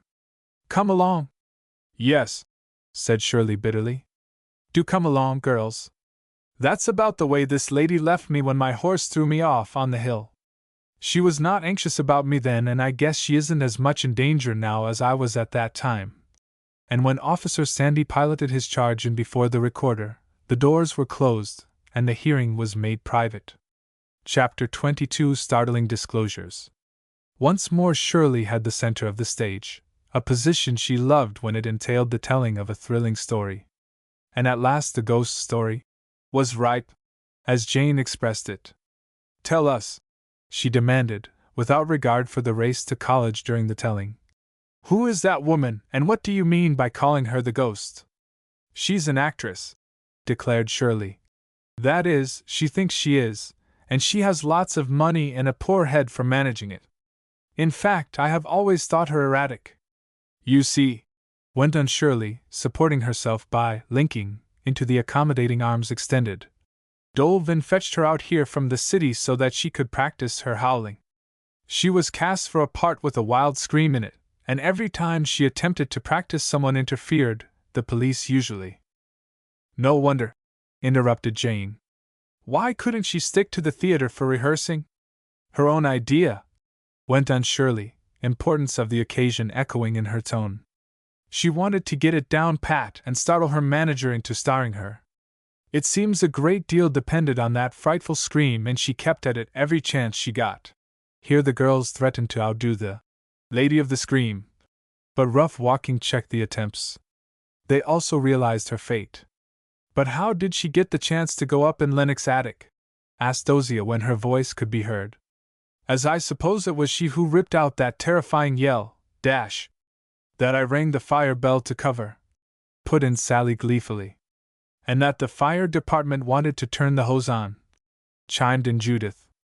"Now let me tell it," demanded Shirley. "Please do," insisted Jane. "Well, she had more than a scream to put in her important part, so she said. She had also to do some wild acting, and Dolvin is responsible for the idea of Madame's Wachowski, dash." "Oh, spare us," cried Jane. "That sounds like an epidemic. It's the name she wastes ink on, but I will spare you girls. Hereafter she shall be Madame Z," agreed Shirley. "Oh, hurry, Shirley," entreated Dozier. "Here we are at the Cedars, and we never could wait for the rest of that story until after supper. I'll rush it through, but Sally, do stop pinching me," she teased, just to make Sally run on ahead in contradiction. "Well, Dolvin didn't want that racket around her shop, so I suppose she told Madame Z to try it on Lennox," continued the raconteur. "They both insisted it would be a wonderful hazing stunt, and that no college freshman's life was complete without a lively ghost scare. I didn't think it would be more than a lot of fun, so I promised not to tell," admitted Shirley. They were at the very gate now where the girls had no choice but to separate in preparation for the evening meal, but it was wonderful how quickly the food was disposed of, and how soon they were back again in Jane's room for the conclusion of the ghost story. Jane and Judith could not but notice satisfaction glowing in the freshmen's manner when they were invited into the juniors' room. This had been one of Shirley's ambitions, and she did not hide her pleasure at its fulfillment. And if she and Sally felt any qualms of conscience for their own small part in the tragedy of Madame Zeit was entirely covered by the eagerness with which the girls hailed the recital. "We both insisted at first that she should not dare come on the campus, dash," began Sally. "Now, kitten, I'll take all the blame," interrupted Bobby. "Land knows, you made fuss enough. cried Dash. Oh, please, Dash. Well, you did, insisted Bobby. Even went into hysterics. But I thought it would be a lark, although really I had no idea the creature would ever find her way up there. I don't see how she did.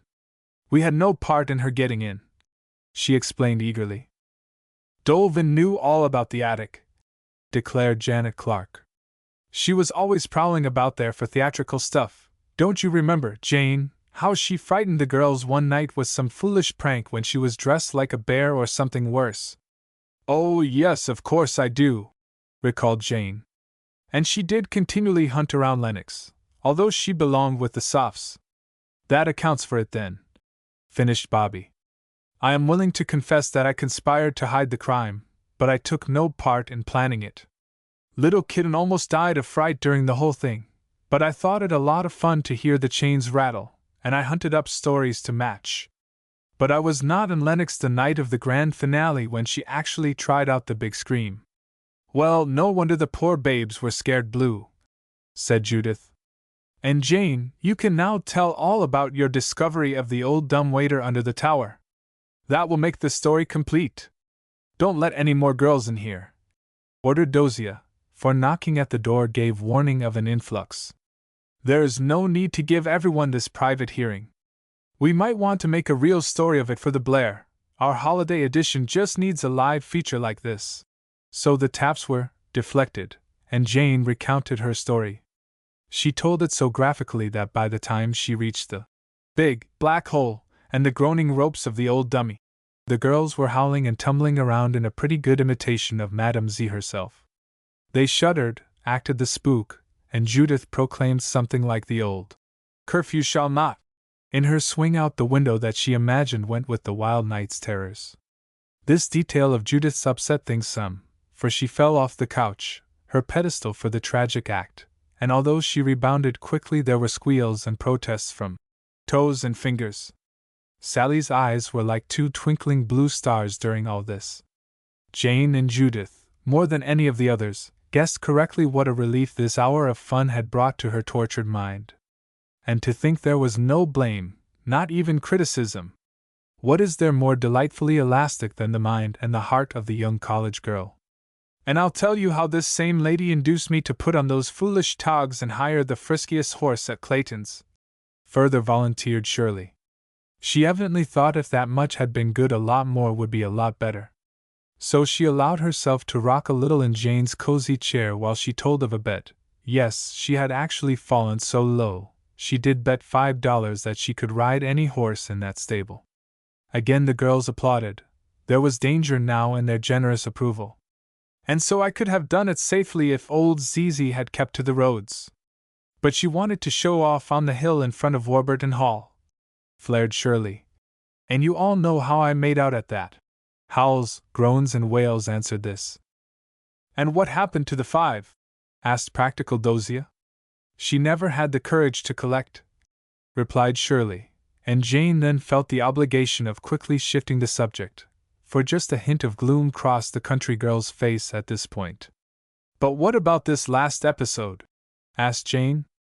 How do you suppose Zizi came into Sour Sandy's clutches? I know how that happened, spoke up Sally, doing her part to relieve Shirley of the embarrassment that seized her at mention of her accident. This so-called actress is really not right mentally. I know it, but as Bobby says, she has lots of money, so of course. Dolvin snapped her up, said Judith. Yes, and you know the Rumson place? That old stone mansion right in the heart of the country folks' settlement? They all knew the Rumson. Well, I believe she has been going out there every afternoon to rehearse.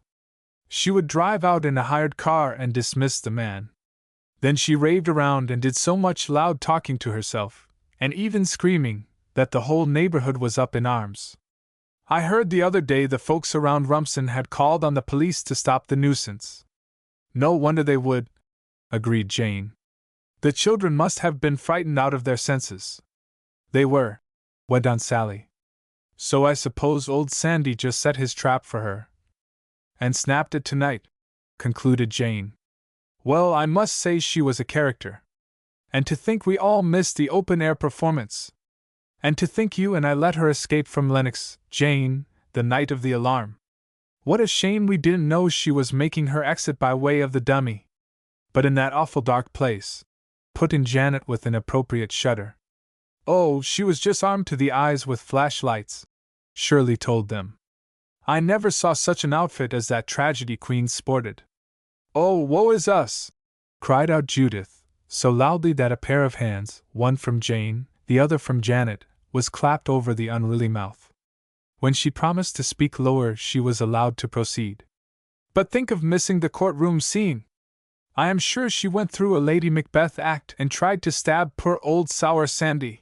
Again the spontaneity of Dosia illustrated the talk, and she made a jab at Jane with the latter's riding crop. And then think of the fun of actually hearing her give the famous screech as Exhibit A? Put in Jane. What a pity they made the hearing private. I'll explain that, condescended Janet, who, having no story to tell, needed some outlet.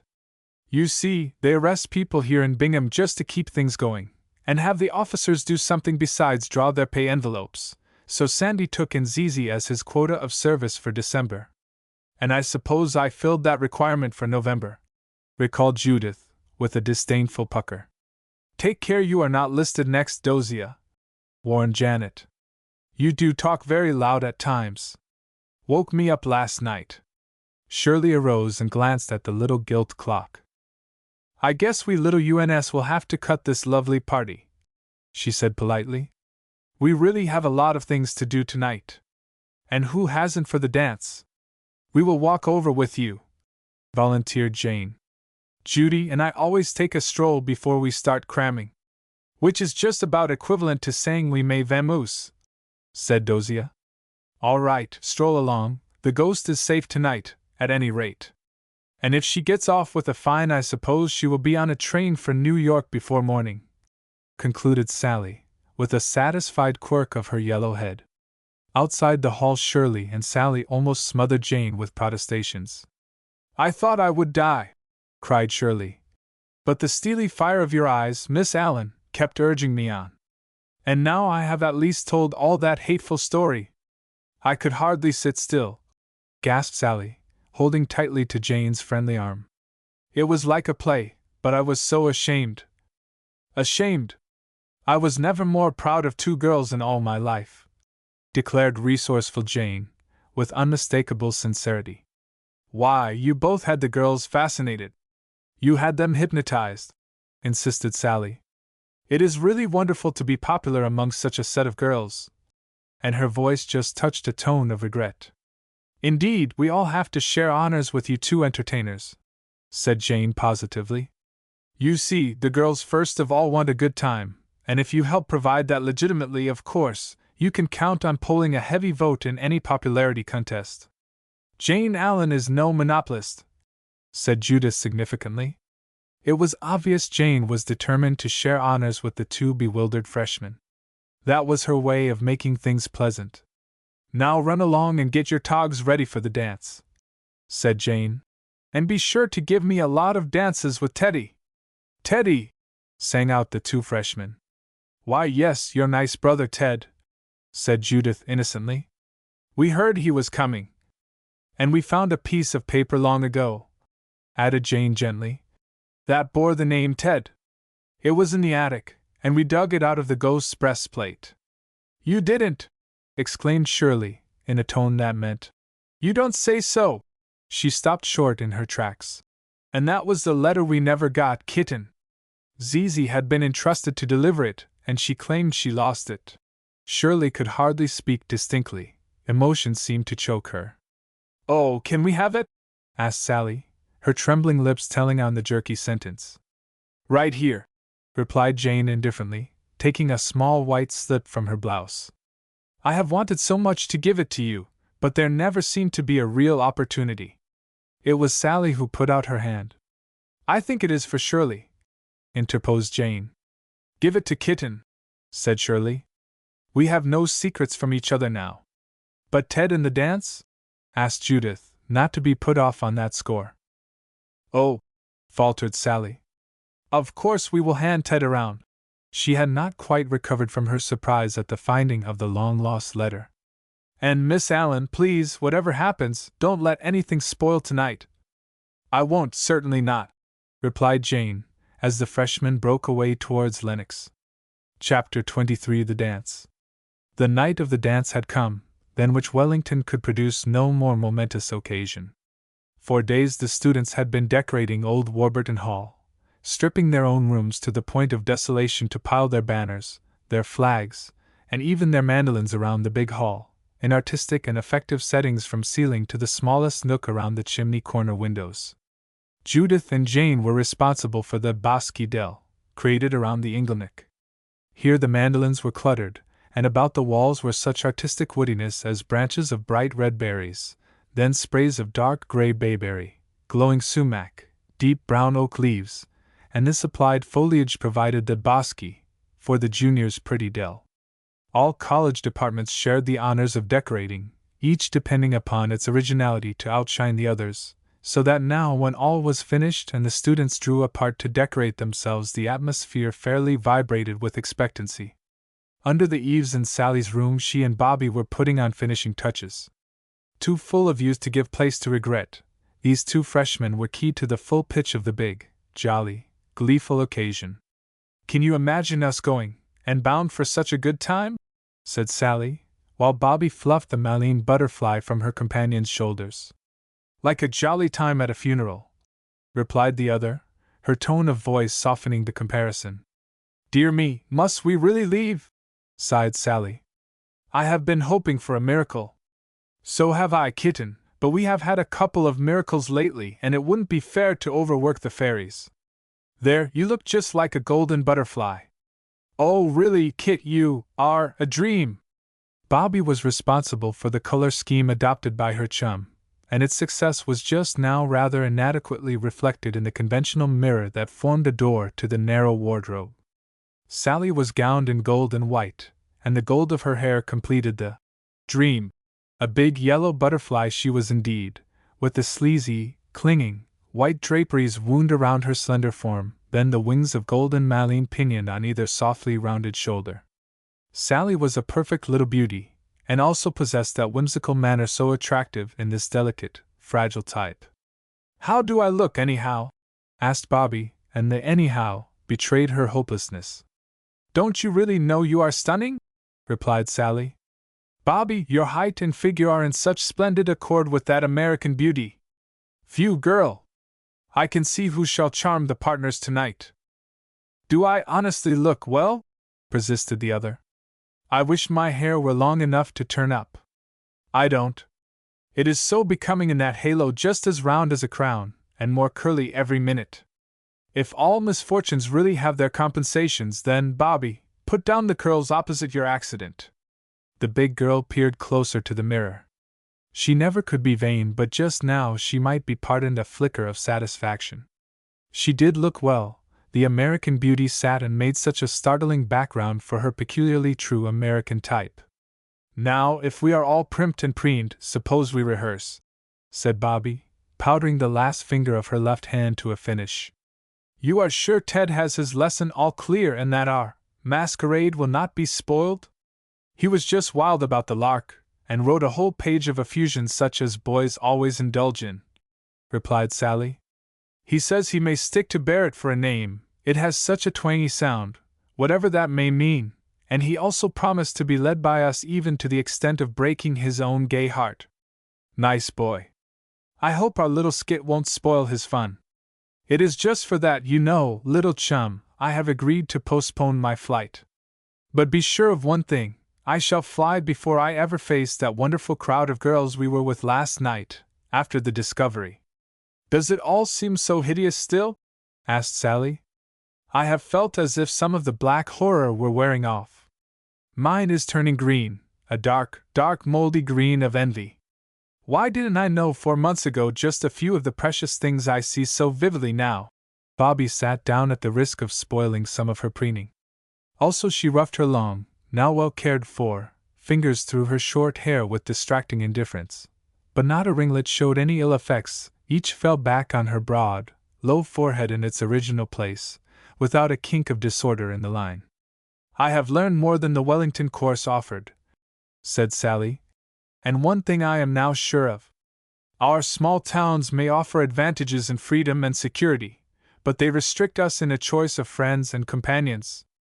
How could we possibly have guessed that the very girl and her group we expected to antagonize should be our deliverers?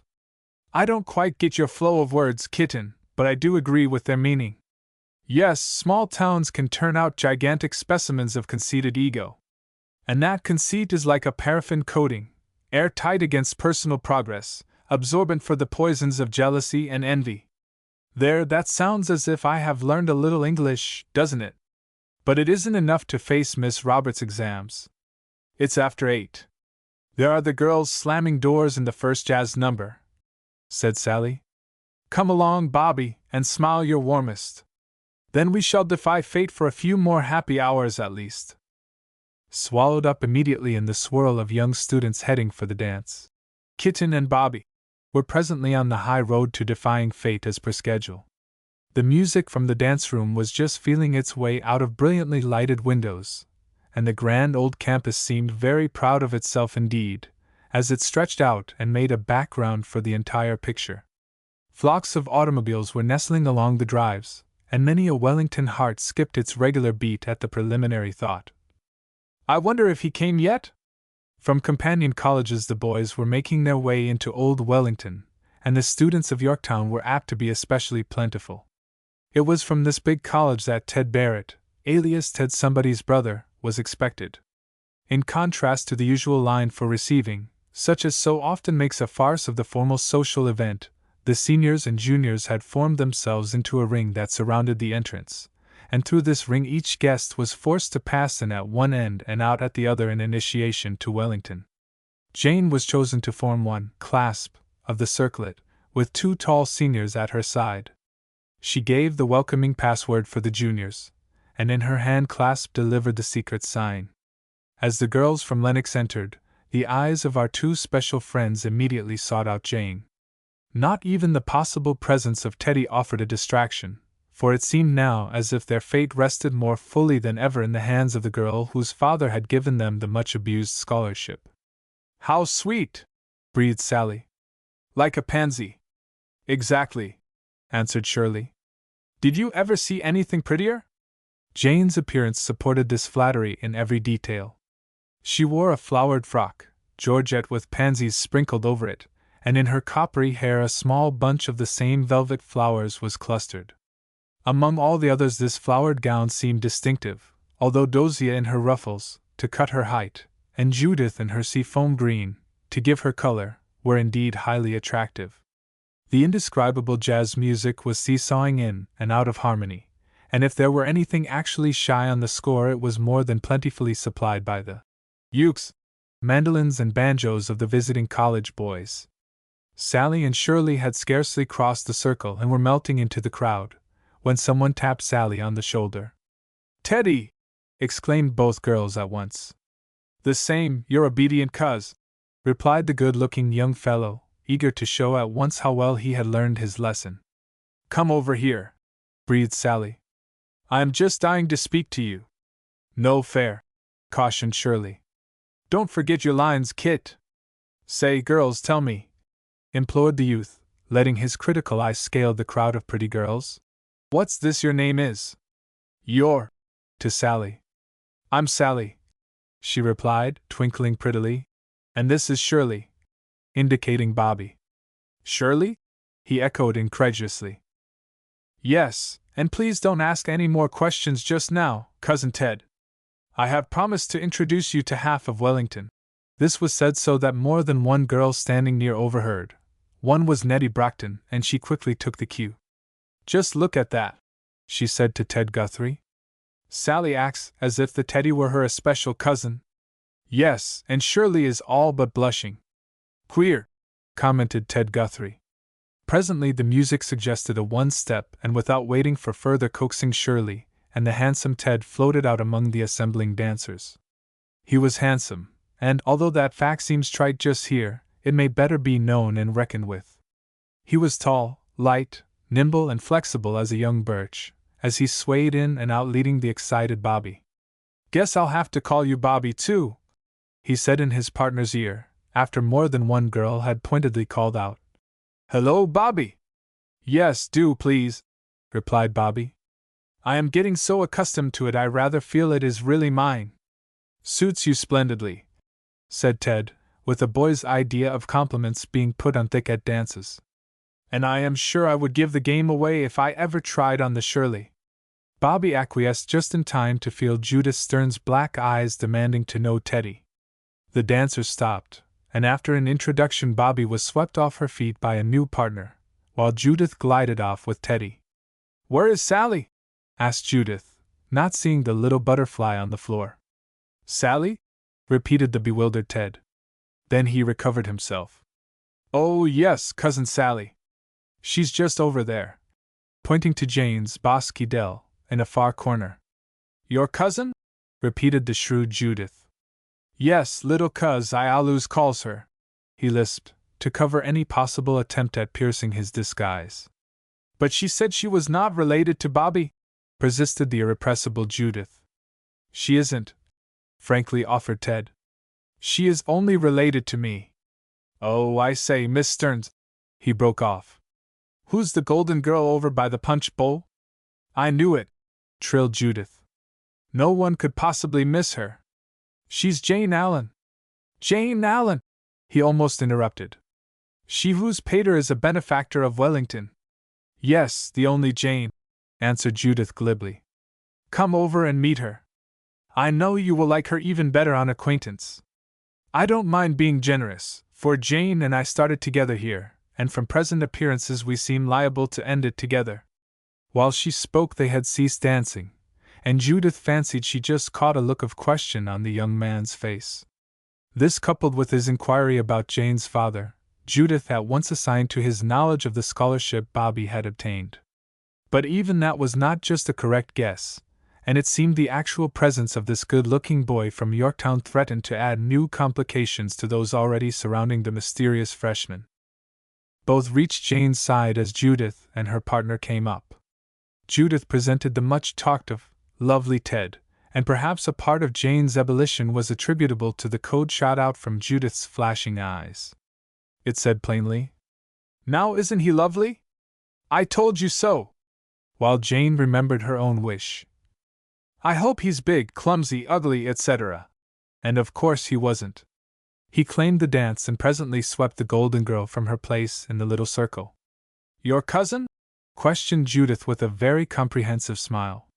"Bobby, I never saw a girl blush as you did when a cuz whispered into her dancing ear." Wise, discerning Judith.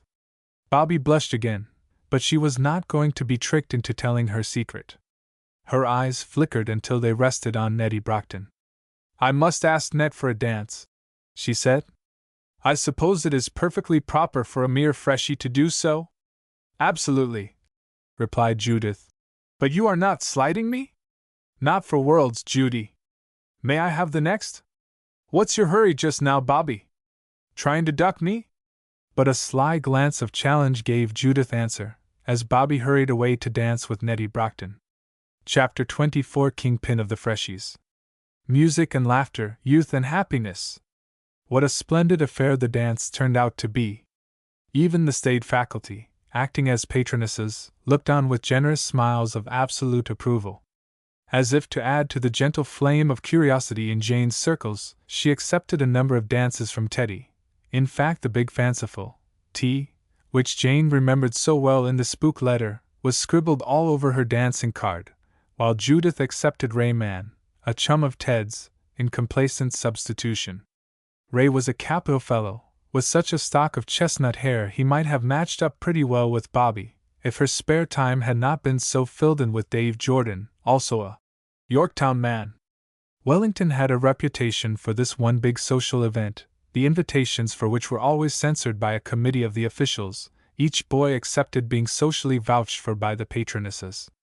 This was as near as the old college would go to co-ed functions, and perhaps the fact that these young girls were always left to themselves for good times, except at the big dance, gave added zest and novelty to the pre-holiday event. All went merrily indeed, except that Jane was almost lost in bewilderment before she and Teddy had finished out 2 dances, halves, and one, sitting out, in the bosky dell. Who was this boy's relation? She wanted to know. And why did Sally so promptly surrender him to all other partners? Sally danced so gracefully, and they seemed to step together as dancers do who have learned at the same functions, yet she did surrender him willingly. Jane dragged Judith out of the din, and after fortifying herself and her chum with 2 drinks of fruit punch, she dragged her further into semi-seclusion in the cloakroom. "What do you make of it?"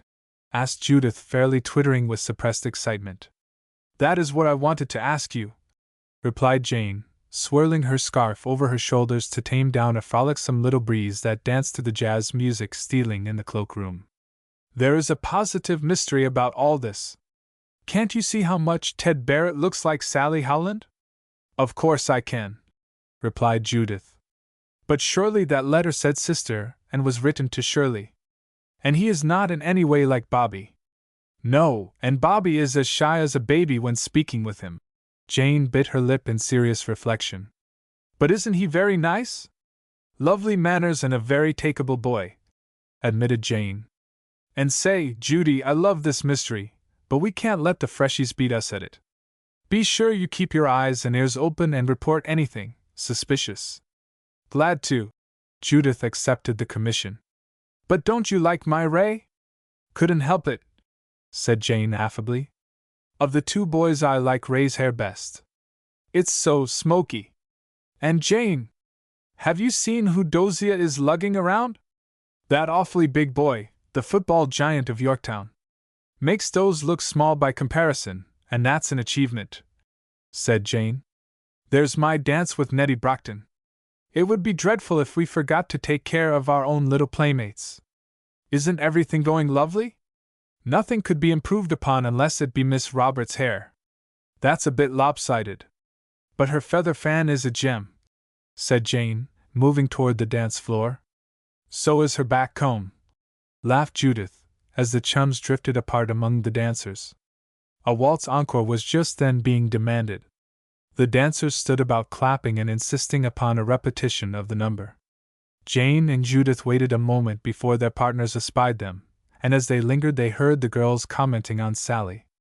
She was, indeed, a charming figure as she stood out there with her partner, who happened to be Ted, and it was Inez Wilson who most particularly noticed the 2 dancers in the center of the floor. She seized Jane's hand and whispered, "Oh, Jane, just see how much Sally looks like her partner." "Yes," put in Janet Clark. "They even have the same pose." "Cousins," said Jane simply, as she and Nettie swung out into the repeated waltz. The resemblance was very remarkable, and standing with the tall boy in his tux, the girl in her butterfly gown made quite a charming little picture. Their isolation at the moment, standing well out on the floor almost alone at the end of the first half, gave them somewhat undue prominence, but it also gave everyone a splendid opportunity of seeing Ted and of admiring Sally's evening frock. When the number ended, a group of freshmen cornered themselves in a window arch and promptly set about whispering some plans. Nellie Saunders was leading, and she declared Sally was the one to make the presentation. Presently a committee of seniors joined them, and the purpose of the secret session became evident. Miss Rutledge, Dean of Wellington and beloved mother of the entire flock, was to be presented with a glorious bouquet of golden chrysanthemums, and Sally Howland, the pet freshman, had been voted by her class the one to do the public honors. "Where is she?" asked Anne Morley, the senior, waiting to complete the details. "Just finished dancing," volunteered Nellie. "I'll go get her." "When the orchestra plays Wellington, that's your cue," said Miss Morley. "The senior class president will make her speech and you freshmen then send up the flowers. Be sure you do it promptly, as the speech has the flowers planted in it," finished the tall, capable senior, leaving the younger girls to carry out her orders. Nellie was back with Sally immediately. "Here she is, and doesn't her gown go wonderfully with the golden ball chrysanthemums?" panted Nellie. "Just like a picture," exclaimed Dolly Lloyd. "Be sure you carry them like a bridesmaid, Sally. Maybe a long time before you get another chance." "But what is this all about?" gasped Sally, a little bit frightened at the importance of the great sheaf of yellow blooms propped up in the corner. "You are to present the flowers to Deanie," said Nellie. You see, the girls always give her something at this dance, and they choose the freshies just to act in the capacity of page. You don't have to say a word, as Sally showed reticence. A senior makes a speech and you just walk up prettily with this corn shock.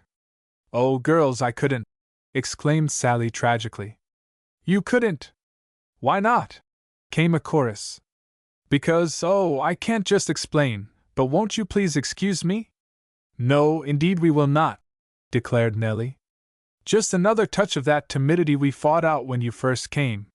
This is an honor, Sally, and we know whom to choose for it. We know how you stand in the half-year's record. And she proceeded to straighten out the Malene butterfly on Sally's shoulders. No one could seem to resist that temptation. I do appreciate the honor, faltered Sally. But there is a serious reason why I feel I should decline. Wait a minute! I'll persuade her, said Dolly, and in the time specified she was back in the corner again and had Jane with her.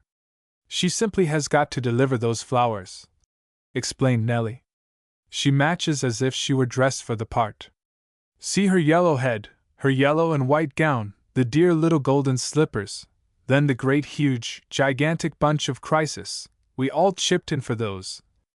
Miss Allen, please let me off, begged Sally, turning two blue eyes, overflowing with meaning, full on Jane. I cannot go back on a sorority order, said Jane, wondering why she should. There's your cue, and Sally, here are the flowers. Bun along, little girl. There's a dear. Sally was running along, in the freshman's glide, almost hidden behind the shock of golden balls, before she could further protest. Wellington, dear Wellington, finished the chorus, and then the senior who was on the little platform by the orchestra called the dean forward and in a few well-chosen words, told Miss Rutledge how much every girl in college loved her. Dear, gentle, beloved Miss Rutledge. Her cameo beauty was not lost even in that group of glowing students. She wore her stately heliotrope brocade, and her perfectly white wavy hair just framed a face soft as damask, with enough natural warmth of color to defy any record of years. Sally glided along with the bouquet, while the dean spoke softly, gently, in that strangely far-reaching voice peculiar to those who train for such concentration. Directly Sally placed the flowers in her extended hands, applause broke loose. What music can compete with the simple inspiration of hand-clapping? And these students knew that score in jazz perfectly. Finally, Sally turned back again and the little aisle made for her through the assemblage, and before she had proceeded more than a few paces Bobby rescued her. Kitten! She whispered, putting her strong arms about the now trembling Sally. How perfectly lovely! Here's Ted. He is too excited to speak. I have just been trying to restore him. Kingpin of the freshies! Ted managed to orate, seizing Sally's hand in congratulation. That stunt is something we fellows miss. If it were our old Shuffles now, likely we would treat him to a soft little ball on his renowned pate. Kingpin of the freshies, took up Bobby. Splendid! I'll tell Nellie that and she can chime it in her new class song. Here they are claiming you, kitten. Come on and see what's doing in the rear. Boys to Teddy. Not allowed? Never are when there's anything good in sight, replied Ted pleasantly. Where's that pretty girl? My dance, oh, here she is. And he seized Judith for the drop step just being inaugurated. In another hour, how short a time it seemed, the dance was over. University boys were piling into their cars, and the girls of Wellington would presently be back again in that cozy, if limited, little world, all their very own. What a glorious success it had been! Even the night was perfect, and now at the happy shouting of goodbyes, the stars blinked down mischievously, and a busy old moon took time from his science to send out a couple of searchlight flashes to greet youth on its merry way. Ted Barrett was saying goodbye to Jane. He made opportunity for this, although his companions were honking their horn recklessly, bidding him come now or stay as long as he pleased. Miss Allen, said the Yorktown boy, I can't help telling you personally how fine this has been. To have the girls here, I know, is due to your special generosity, and some day I hope I'll have a chance to tell you what it has meant to me. Just now, He smiled broadly. Those freshies have me bound in their riddle game, and I can't talk intelligently. Tongue-tied. He finished. I understand, spoke up Jane, smiling herself. They are a wonderful team, and I am much interested in both. So am I, called out the chivalrous Ted, as he answered an ear-splitting honk from his chums and rushed out to the big waiting car. Sally and Shirley were at the steps to see him off, and now Jane joined them. Ted tossed back a freshman's cap, snatched from the head of a luckless steward, who must go all the way to Yorktown uncapped. He threw the ink spot out high in the air, and as it came down, somehow it managed to come within reach of Jane's outstretched palm. Promptly she donned it, of course, and the trophy instantly became an object of excited interest among the retiring dancers. It was only a very small black cloth cap, and a poor freshman was now going home with his inadequate hand on a cold head in lieu of it. But somehow when Jane stuck it on the wall between two Wellington pennants, the juniors and freshmen's, it seemed a symbol of her mystic relationship with the girl who carried the Allen Scholarship. I'll leave it here until we can clean up, she said, looking affectionately at the small black spot on the wall. Then, of course, it goes to my room. Of course, echoed Judith dolefully. I suppose the ownership of that puts you in a Yorktown frat. Hardly, but it will be a little souvenir of this wonderful night. Both Sally and Bobby were beside her now. Their cheeks blazed still with excitement, and eyes continued to dance even now, echoing through those beam-bedecked walls. Wasn't it wonderful? Exclaimed Sally. I never thought I could have such a perfect time, sighed Bobby. That's Wellington, commented Jane loyally. We do everything just right under that banner. And picking up her little party bag, she was ready to leave for sleeping quarters. And do you know what Ted called Kitten when she came down from presenting the flowers? Teased Bobby. What? Asked Jane merrily. Kingpin of the freshies, replied Bobby. Doesn't that sound like a class yell? I hope it will be someday, said Jane. But Sally's blue eyes were proclaiming something far removed from the honor and glory promised by her junior sponsor. And even Bobby's insistent joking could not dispel that strange foreboding. Sally! Charged Jane, noting her sudden preoccupating. Are you seeing things? Why? A flush suffused the face, just showing the telltale lines of fatigue. I sometimes think you two girls are base deceivers, Jane joked. You change your cast of countenance as quickly as. Now, Janie, you leave our little star alone, ordered Judith. Seems to me any girl would be flustered after a first night of this kind. Of course, dimpled Jane. Here, children, please take these things. I will be held responsible for them, and there's no telling who might take a notion to cover her couch with that lovely silk scarf. They gathered up the precious trophies, flags, and scarfs. Then the lights were out at last. Chapter 25. The day after the big night. The flush of success invaded Old Wellington. As a whole, the place seemed suffused with a pardonable pride, and as individuals each girl seemed justly proud of the small part she played in making up that grand total.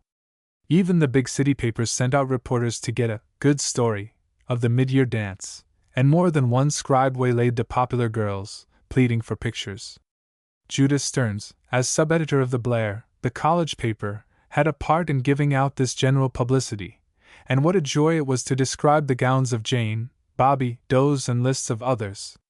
Jane was busy dismantling the dance room, the big assembly room in Warburton, and no classes were to be called for any work during the morning, so that conditions and students might just slide back into orderliness, and thence to the serious work of finishing the last semester.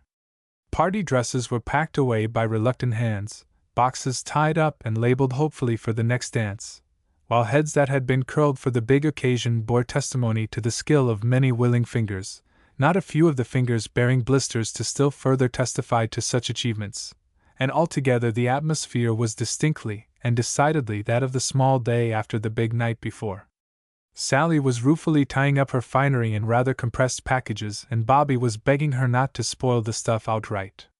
Don't act so suicidal, kitten. Be brave today, for tomorrow we fly, she misquoted. I can't see how you can joke about it, whimpered Sally, bruising her fingers with a jerk at too strong a piece of bundle cord. Really, Bobby, if I ever dreamed it would be as hard as this to go, I don't believe anything would have induced me to come. She bit her bruised finger as well as her trembling lip. You don't mean that, kitten, drawled the indifferent Bobby, who had agreed to help pack, although she much preferred firing things in trunks and utilizing packing time out of doors. You would never have known the fun we have had here, if you hadn't come, and isn't it heaps better to pay now than never to have known it? Nothing seems better now, everything is worse, coal black, pitch dark, bitter worse, snapped the usually complacent Sally. If I had your talent, wild horses couldn't drag me from Wellington, said Bobby seriously. And I do hope, little kitten, that I am not wholly to blame for your unhappy predicament. Her voice dropped to seriousness. Now, Bobby, and the good-natured little Sally smiled through, never forget that you really made it possible for me to come here, and that you… Now, that's enough, kitten. If you start going back, we shall find ourselves in each other's arms with awfully red eyes, first thing you know. I still think the miracle will save you, but poor me! And she affected a most juvenile boohoo. I am surely doomed. Why don't you try it, Bobby? You might get through. Not in 1,000 years. And suppose I did, where would it land me? In your proper place, in class, of course. And have everyone know, I couldn't, kitten. I talk bravely, but I'm a rank coward at heart. There, the boxes are tied, I hope to your satisfaction, and it's sweet of you to do the tags. No one would be able to read the addresses if I wrote them. Oh me, oh my! Somehow today reminds me of old Polly Jenkins' funeral. Her abandoned bedroom looked just about like this, surveying the disorder of the little room under the eaves. Well, you run along and attend to the outside errands. I must hide the evidences of our flight, said Sally, with something between a laugh and a sigh. You may pay all my bills, just say we want to settle things so we can run off home when the holiday is proclaimed, then, if you don't mind, just hand this music to Dolly Lloyd. Couldn't I kiss a few of the girls for you so as to save time later? Asked Bobby in naive sarcasm. I am so sentimental today I could hug the very old trees, I do believe. All right, little sister, I'll go out and do the financial chores, but my head and my heart are still at the dance. And she hummed herself out with a feeble dance step, to do the aforesaid chores. Left alone, the blonde little freshman dropped her hands in her lap and ceased her nervous activity. Really going? She kept thinking.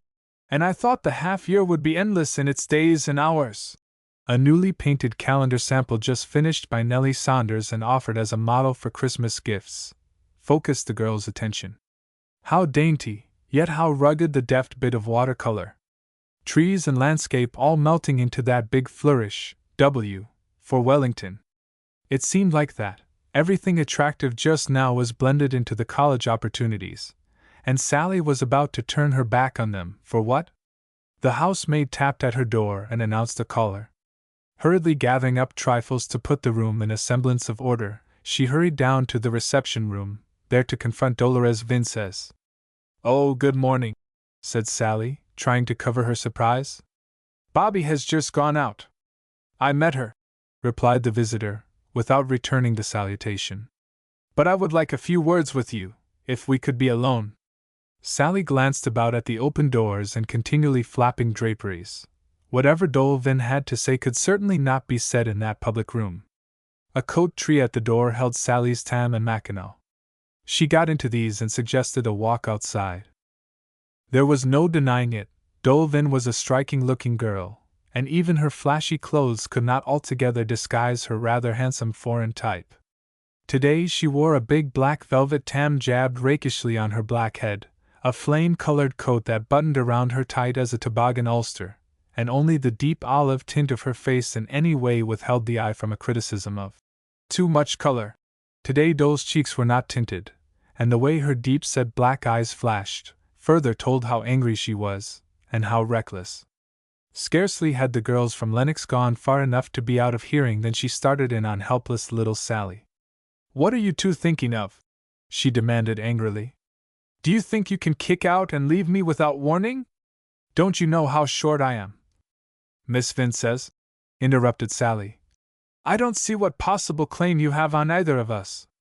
The fact is we both feel you have very much overworked your alleged claim as it is. Oh, you do? And she gripped Sally's arm viciously. Well, I'll just tell you, sissy, I fixed it so you both could get in here. Sally pried her arm loose and kept at a safe distance. I helped you along, played all your tricks.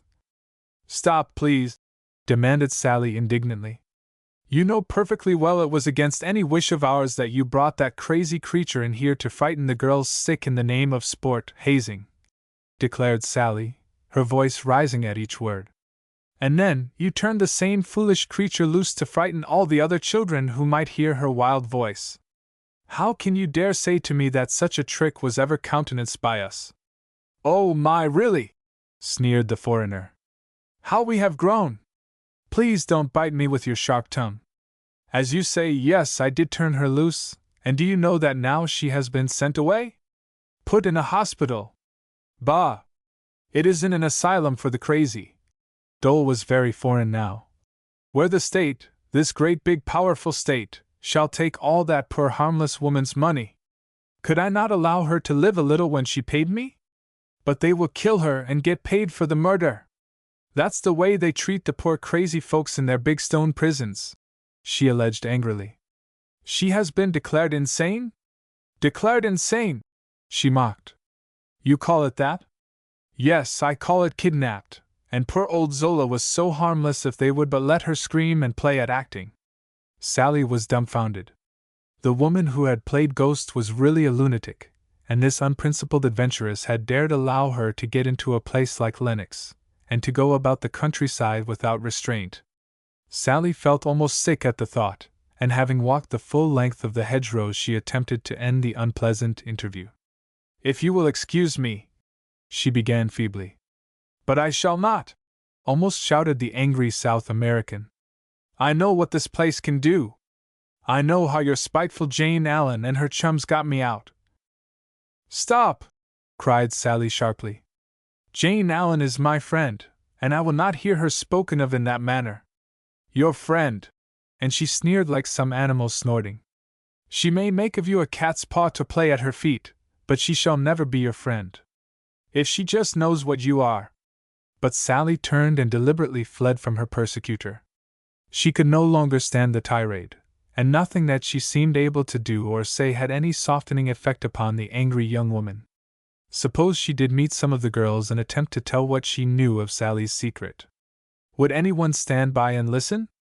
Was not this expelled pupil actually trespassing even to be upon Wellington grounds?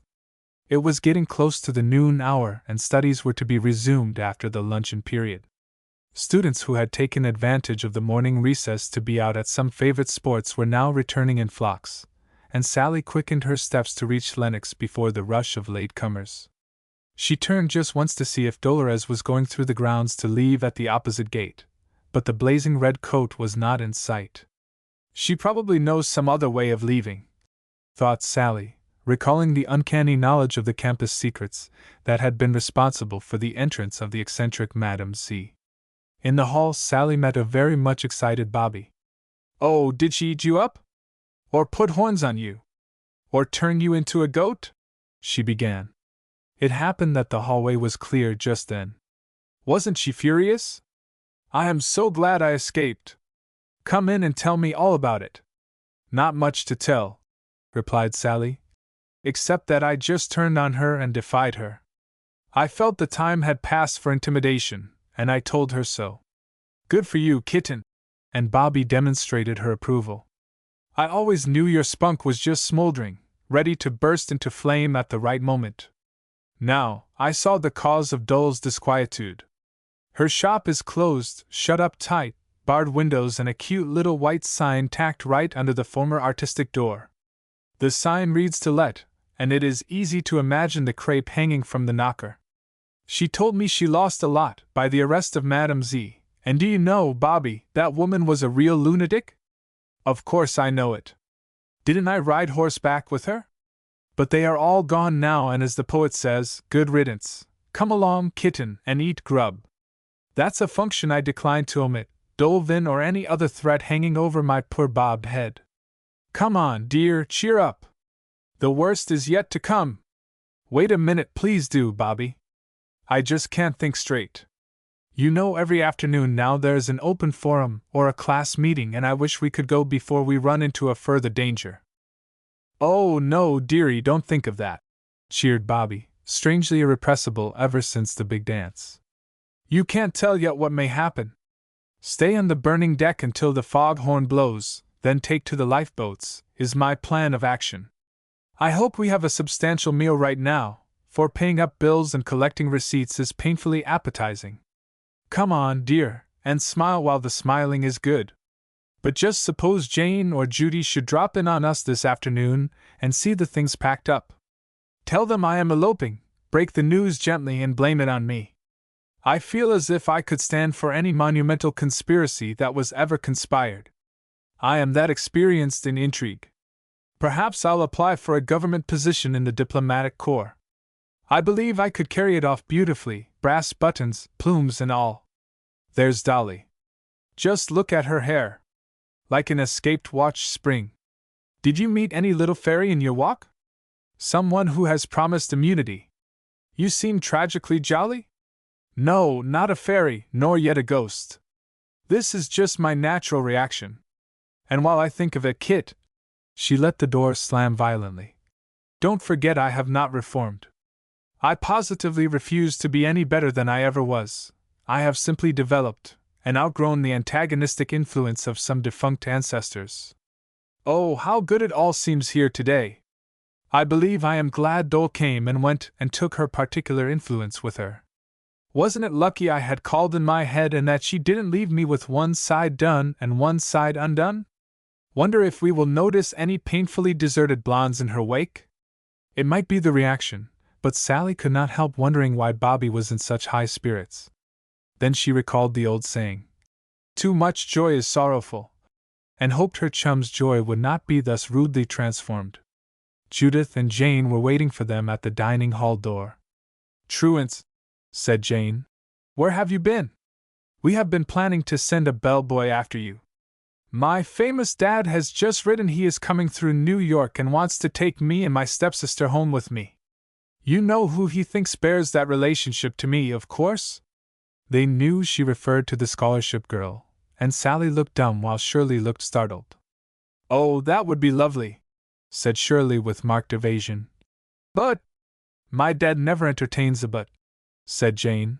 "So I hope, Bobby, you will hurry up your plans to come out and ride a real horse on a real ranch in Montana. Won't you look stunning on a bronco, Sally?" But the invitation, alluring as it was, did not seem to add zest to the appetite of Bobby. It had simply swept her off her trustworthy feet, and Sally seemed little better.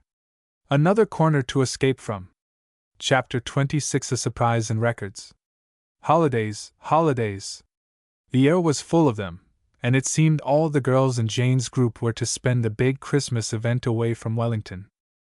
Jane's letter from her father, that which suggested she bring the little country girl back to Montana with her for the holidays, seemed like an answer to her own secret wish. She wanted to bring Bobby home with her, but very much preferred the invitation would come from headquarters.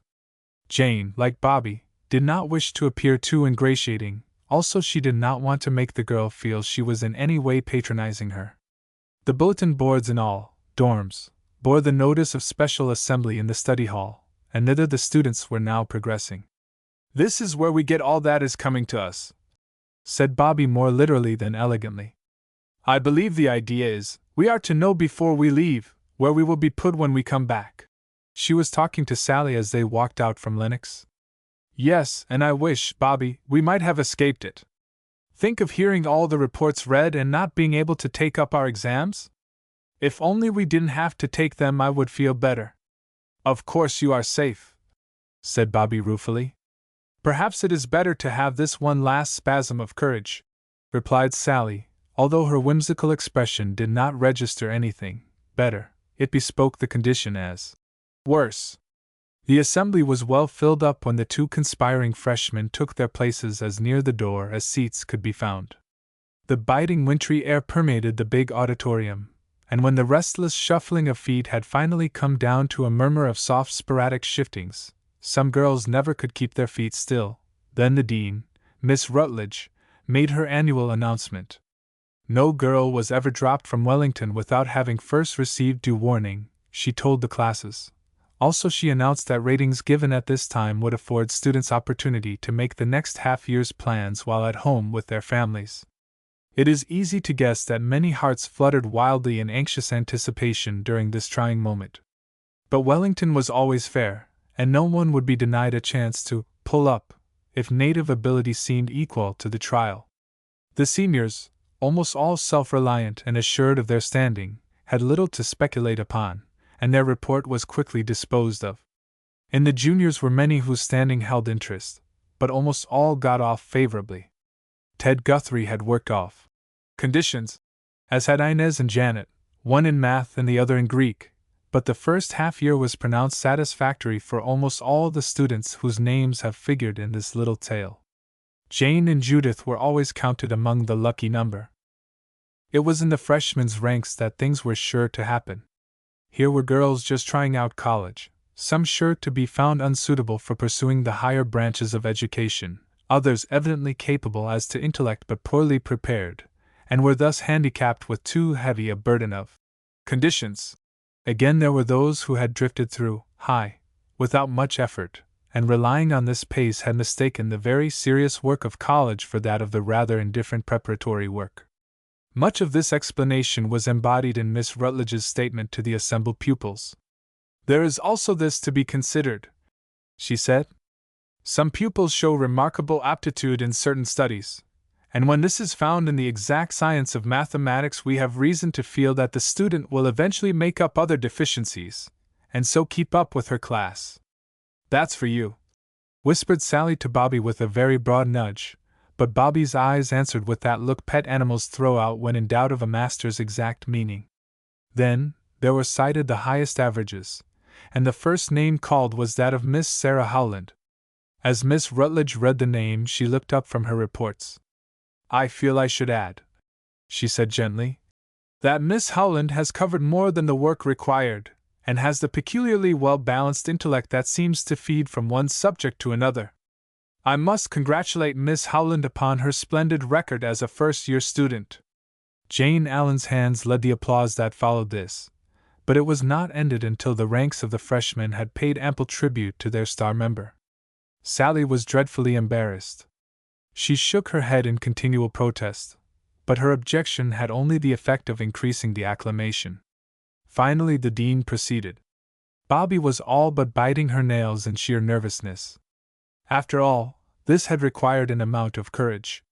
Her nails pressed into her palms fiercely. Perhaps it would have been simpler to have avoided the final reckoning? The girls' names being read gave to her tingling ears merely a blurred murmur. Yes, Dolly Lloyd would pass, and there was Margie Winters. Margie was a star in English. Next, Miss Shirley Duncan, came the dean's voice, and then she paused. Here is a student who has shown exceptional work in mathematics, she continued, and while her preparation for college has been undoubtedly faulty, her teachers recommend that she continue her work and apply herself with special tutors for those studies in which she has been especially deficient. Shirley was all but gasping, when again from Jane Allen's seat came the approval of applause. She made it, the girls were whispering. I always knew she was a wizard at math, insisted Nellie Saunders. Bobby is perfectly all right, declared the wise little Margie Winters. It was all on account of her country ideas. Hush, whispered Dolly Lloyd. We are all more or less from the country. Do you want to claim the Grand Central Station? This set Margie back in her seat, and presently all the freshies had been given their ratings. A few very sharp warnings were administered, and that a great deal of cramming would have to be done by some before the mid-year exams, to take place early in January, was made especially plain by the dean. No one would be dropped without warning, but the standards of Wellington would have to be maintained, she concluded. Little reader, if you expect to get to college, begin your cramming now in high school, and let each day's record be such as will surely make a satisfactory total in preparation. If more students could only realize this in time. Assembly was dismissed, and the girls surrounded Bobby and Sally. Jane and Judith seemed personally responsible for these two freshmen, and no one could discount the gleam in Jane's eyes when she squeezed Bobby's clammy hand. "Why so frightened?" she demanded. "Isn't it just wonderful to know you couldn't break away even though you tried so flagrantly?" There was a twinkle thrown in with this, and Jane next piled compliments on Sally. Never were there two satisfactory students so manifestly unhappy. No one could miss the nervous manner Sally tried so hard to hide, nor yet the heightened color in Bobby's cheeks when she flatly refused to comment on the surprise. "Queer," observed Dolly Lloyd. "If I turned out satisfactory when I just waited for my little return home notice, it seems to me I would at least emit a smile." Freed from the scrutiny of their companions at last, Sally and Bobby bolted for Lenox. It had been a trying ordeal, and both felt its effects too keenly to throw it off at once. "It's over," eulogized Bobby, slamming down her hat on Sally's camp chair and promptly sitting on it. "Yes, and you ought to be the happiest girl in all Wellington," declared Sally, standing limp before the dresser that reflected a sad little face unobserved. "I ought to be happy," repeated Bobby. "How about you? Ted knew his guess when he called you kingpin of the freshies. Salalun, why don't you try to finish? Couldn't I help you? You know the conditions, Bob? We went into this together and together we quit," said Sally, rather crudely for her. "It's a shame," grumbled Bobby. "I just love it all now. But you can remain. Even your conditions are assured. And as you said we went in together, etc.," said Bobby. Jane Allen was at the door before they heard her step. "No," she called out in announcement of her presence. "Bobby, you have no excuse. Even Dad will be delighted, but he couldn't feel as I do about it. Bobby, I'm just proud of you." The dry lips moved but did not answer. "Why don't you trust me?" asked Jane flatly. "I know you are planning something, of course." "Oh, we do trust you indeed," declared Sally with quivering lips. "And we both are too grateful to frame words in expression." "But you are not quite confidential," pressed Jane. Her eye was checking up the hat boxes and other evidences of house cleaning scattered around. They had positively decided to write her a full explanation to be delivered after they left. This was finally agreed upon as the one practical plan, and neither would attempt to violate it now. But this moment, with Jane's affectionate manner as a lure, was indeed a strong temptation. What might have happened did not happen, however, for a team of girls burst in at that very minute and put an abrupt end to the developing confidences. They descended upon the serious ones with such exhilaration that even the neatly tied-up boxes were threatened with violence. "We are going to give a dingus tonight," shouted Betty. "And you are not going to spoil it as you did our ghost party. Sally, this time you two will be left off the committee, then perhaps we can have our fun without your interference. Not that we wouldn't love to have you," she hastened to temporize. "But we know how you do duck our sports, and this time we are bound to put one through. We merely dropped in to invite you, and if you are not on hand, be warned. Be warned that we will drag you from your lair," threatened Nellie Saunders. "This is going to be one grand final rally, and we want above all the two famous members of the clan." "You may wear your kilts and whitewash brushes," conceded Nellie. "You should wear a laurel crown, Sally. I suppose next half you will jump right in junior and skip us poor little sophs. At least I hope we'll be sophs," said Margie Winters. Jane managed to hide her impatience, but she was disappointed.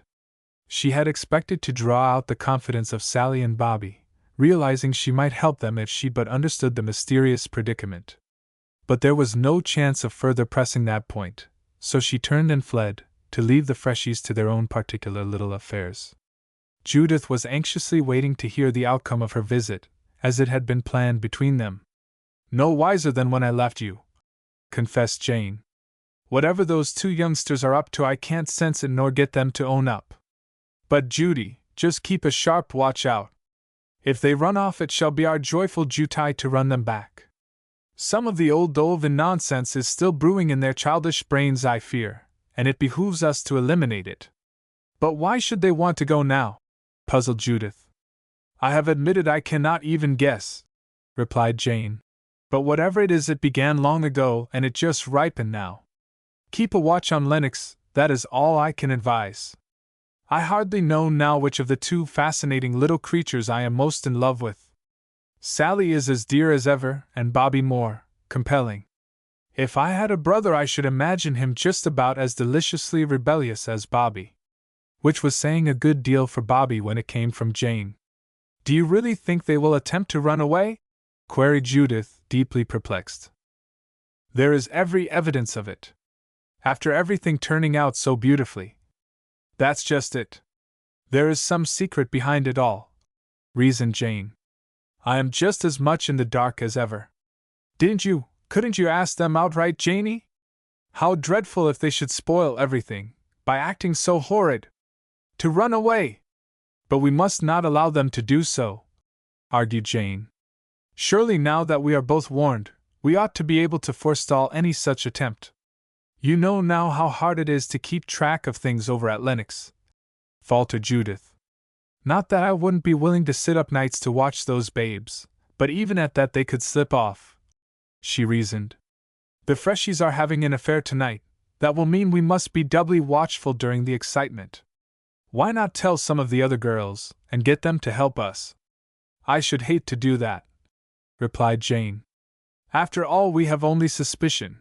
It would never do to start a story like that. I suppose you are right, sighed Judith.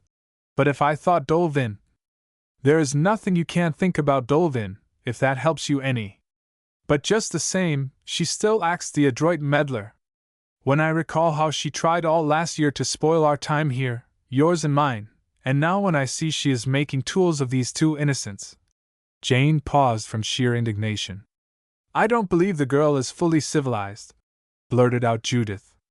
Of course she isn't, if you mean by civilized being human and kind and American. I would rather be hot-headed and fiery, and have all the other bad traits I plead guilty of, than to be as smart and businesslike as she is, but have no heart.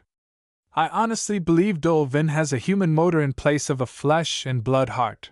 Jane was getting excited now, and she paced up and down quite like a regular stage person.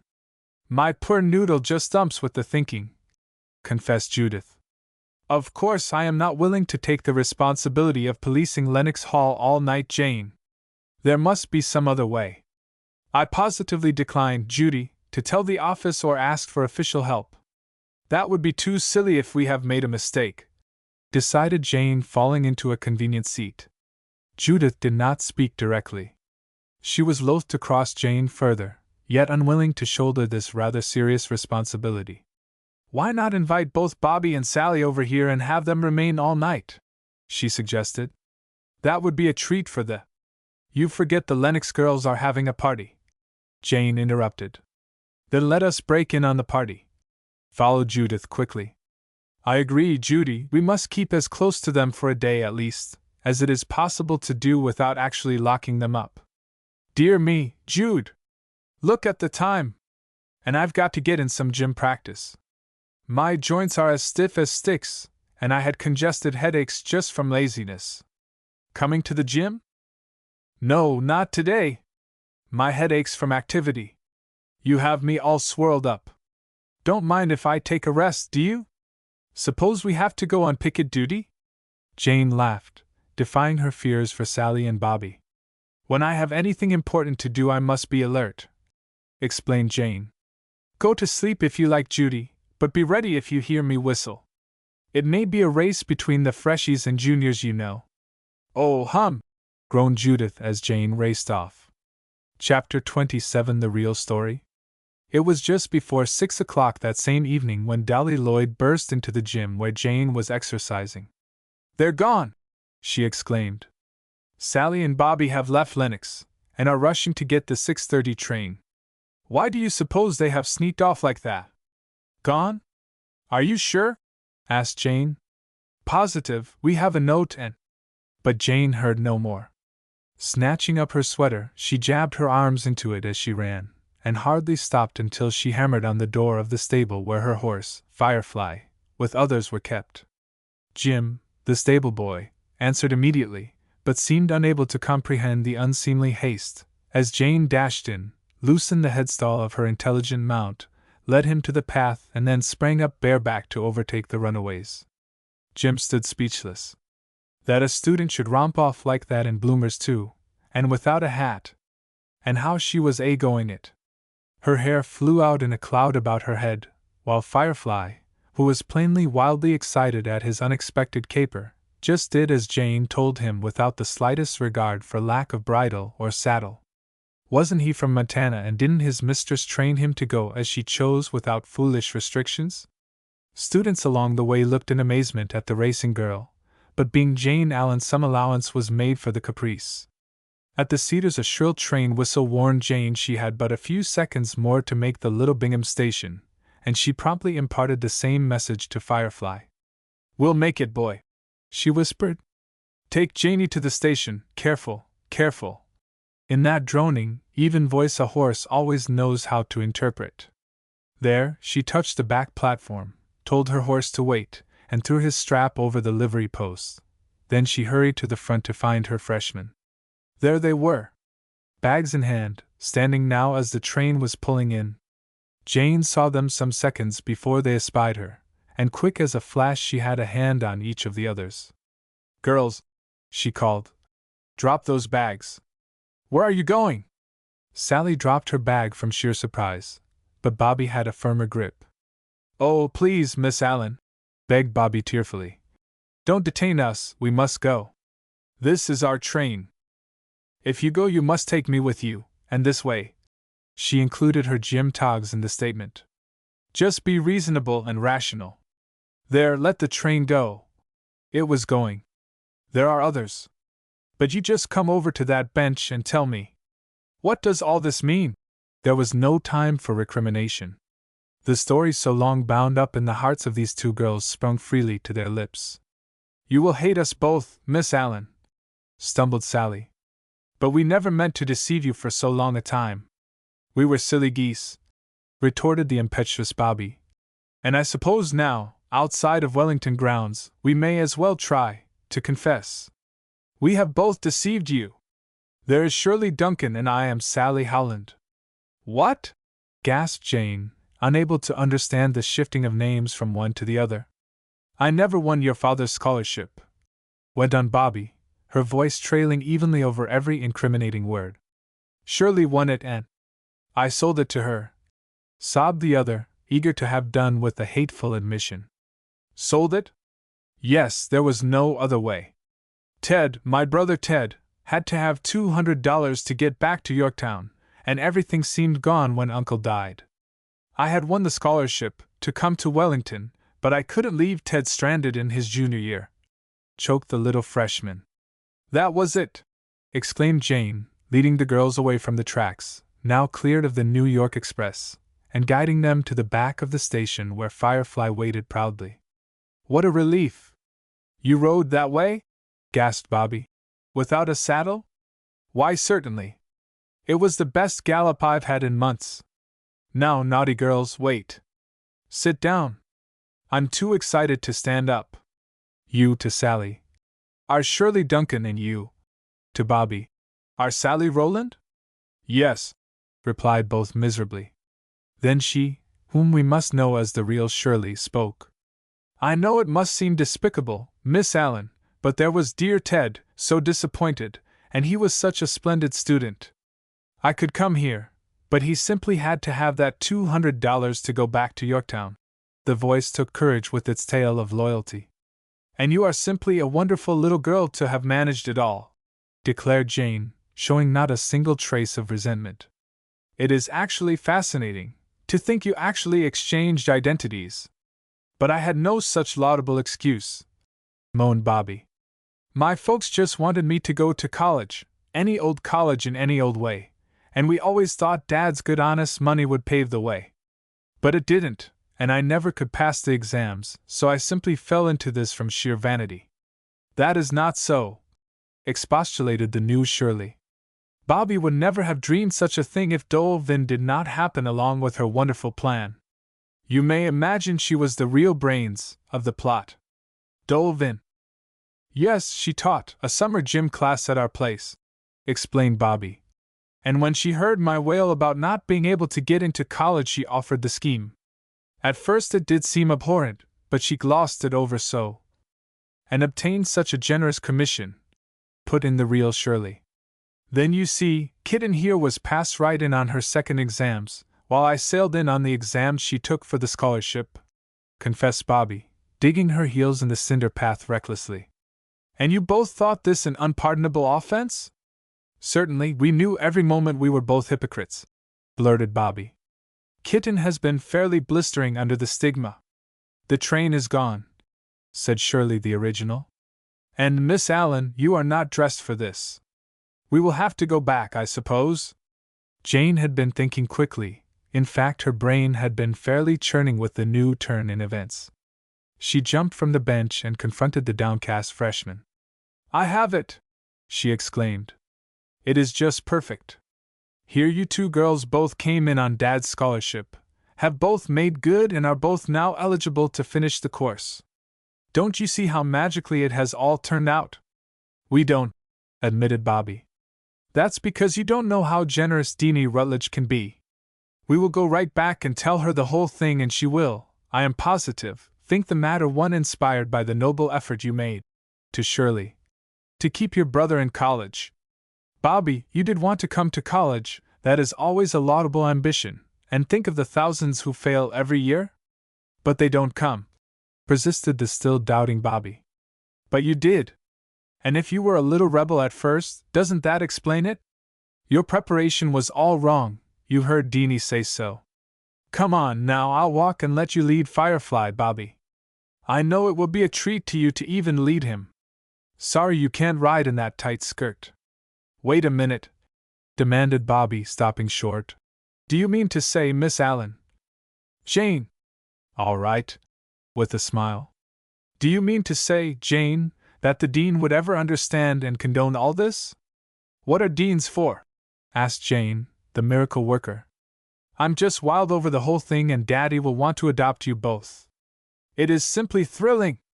You have doubled the value of the scholarship. But if we did come back and the girls knew it? Our change of names? Queried the real Shirley, apprehensively. Don't you see how simple it is? We will just explain that you exchanged identities to try out how one girl could work on another girl's reputation. That you both intended to go back to your real selves at the half-year. So we did, declared Bobby. Shirley was to be transferred to Breslin, and I expected to withdraw. But you don't want to? No, hesitating. But I can't see. I can. The whole thing is a wonderful story, and when we give the girls the one fact, that you simply exchanged places for a lark, and then didn't know how to get out of it, that will be enough for them. Come along there, Firefly, meet my two college chums. And now, Bobby, talk to him once in a while, so he will remember you when you dash over the hills of Montana. Sort of fairy story, breathed Shirley, a little tragically. And Teddy is your brother? Asked Jane. However did he keep the lark up at the dance? He thought it was only a lark, replied his sister. And so it was, suddenly declared Bobby. Jane Allen has made it so, and I'm for a full A.B. course at Old Wellington. Let gossips do their worst. And she capered ahead to the playful clip-clap of Firefly, every step indicating the relief she was experiencing. If Bobby feels that way, I am sure I should not hold out, relented Shirley. In fact, both Ted and I have our own incomes now. We only had to wait for an adjustment, but at the time we were simply panic-stricken. I wanted to pay Bobby back last month, but have not succeeded in getting her to take the money as yet. I think it is all perfectly delicious, declared Jane. Won't Judy and Dozier just howl? Of course no one need know about the loan. That is purely a personal matter. More miracles. Jane, called back Bobby. Don't you remember how you used to question that name, Shirley? Didn't seem to think it fitted me. Well, you see how you were right. I should have been plain old-fashioned country Sarah. Nevertheless, insisted Jane, you have proven how well you can act. Take care we don't cast you for a leading role in some of our masquerades. They turned into the campus again, happy in their newfound security, for what Jane undertook she was sure to accomplish, and even this complication melted away into a fascinating story under her skillful guidance. Hurry! Hurry! She prompted. We must account for this little race. There's Judy. Run on ahead and tell anyone you meet. Tell them we're coming. She ended foolishly to Bobby. Your turn to think. Tell them we had a race, and with a good handicap, Kitten won, suggested Bobby, responding quickly to Jane's suggestion. But what about all our things? Our hats and coats? Demurred the real Shirley. They'll be too interested to notice that detail, said Jane. I'm so happy, happy, happy. Run along, Firefly, there's Jim waiting. Now, come girls, after we deliver Firefly to his keeper we are going right up to the hall. Judy! Judy! She broke off, for Judith evidently had not seen them come in the gate. Over here, Judy! She shouted again, and this time Judy responded. She rushed up to the culprits and likewise confronted Jane. Don't you three dare to deceive me! She stormed with good nature sufficient to hide the girls' evident embarrassment. Where have you been and what have you been doing? I wouldn't attempt to deceive you, Judith, said Bobby bravely. We were running away. Why? The question was put seriously. Because we have both been deceiving you all, and no matter how generous you two friends try to be, I am at least going to set that matter straight before the whole college. I am Sarah Howland and this is Shirley Duncan. She placed her hand on little Shirley's arm. Judith was dumbfounded. They expected she would be, naturally, but she now stood there speechless. Be a good sport, Judy, urged Jane, and help us stage a real happy ending. Don't you want to jump on Firefly and ride him over to the stable? I don't. Why has Shirley become Bobby? Jane wanted to laugh, but Bobby's face was very serious, and Shirley's lip was quivering. Jane released her horse and watched him canter over to the stable. We'll all be late for tea, but never mind, she said. Let us tell Judy all about it. She'll die of curiosity if we don't. Look at her poor face. Jane Allen, if I knew a big secret I'd tell you, declared the abused one. Here's a seat, there, now listen, began Jane. Shirley Duncan exchanged places on the scholarship certificate with Sally Howland, that's Bobby, because Sally couldn't get in otherwise, and Shirley needed the money, confessed Shirley, insisting on having a part in the confession. But it was for her brother Ted, you know, interrupted Bobby loyally. Is that Teddy your brother? And Bobby, you blushed so when you danced with him, and I accused you. It was Judith's turn to talk quickly now, and she made good use of the opportunity. Finally something like order was restored. You must help us, Judy, pleaded Jane. I insisted the girls should come right along and simply tell their story frankly to Deanie. You know how splendidly she came to the rescue of our friends last year. You need not be afraid to tell her your story, girls, agreed Judith. In fact, I think she'll be just tickled to death to have two such little Trojans in our midst. But what about the others? Oh, I don't want to face it, faltered Shirley nearly in tears. Why can't we withdraw and do as we planned, Bobby? Because we won't let you, insisted Jane. Just now you are bound to feel a little frightened, but if you could see it as I do, as Judy does, she hurried to add. I tell you girls, the others will just want to carry you around on their shoulders, they'll be so proud of you, finished Jane a little breathlessly. Carry us around? Questioned Bobby. If you hadn't caught us we would be making pictures of ourselves with our faces pressed to the damp window panes of that train you hear whistling now, she declared, with a flash of her natural humor. Kitten's face wouldn't be pretty either, if she puckered it that way. Jane knew the battle was won, now that Bobby joked and smiled, so she jumped up quickly and urged them along. Come on everyone, there's a light in the office, she said. We will just have a few minutes to talk to Deanie. The girls went back, and when the holiday finally came both freshmen were hailed as the particular friends of Miss Allen, and were to spend their vacation at her father's ranch in Montana.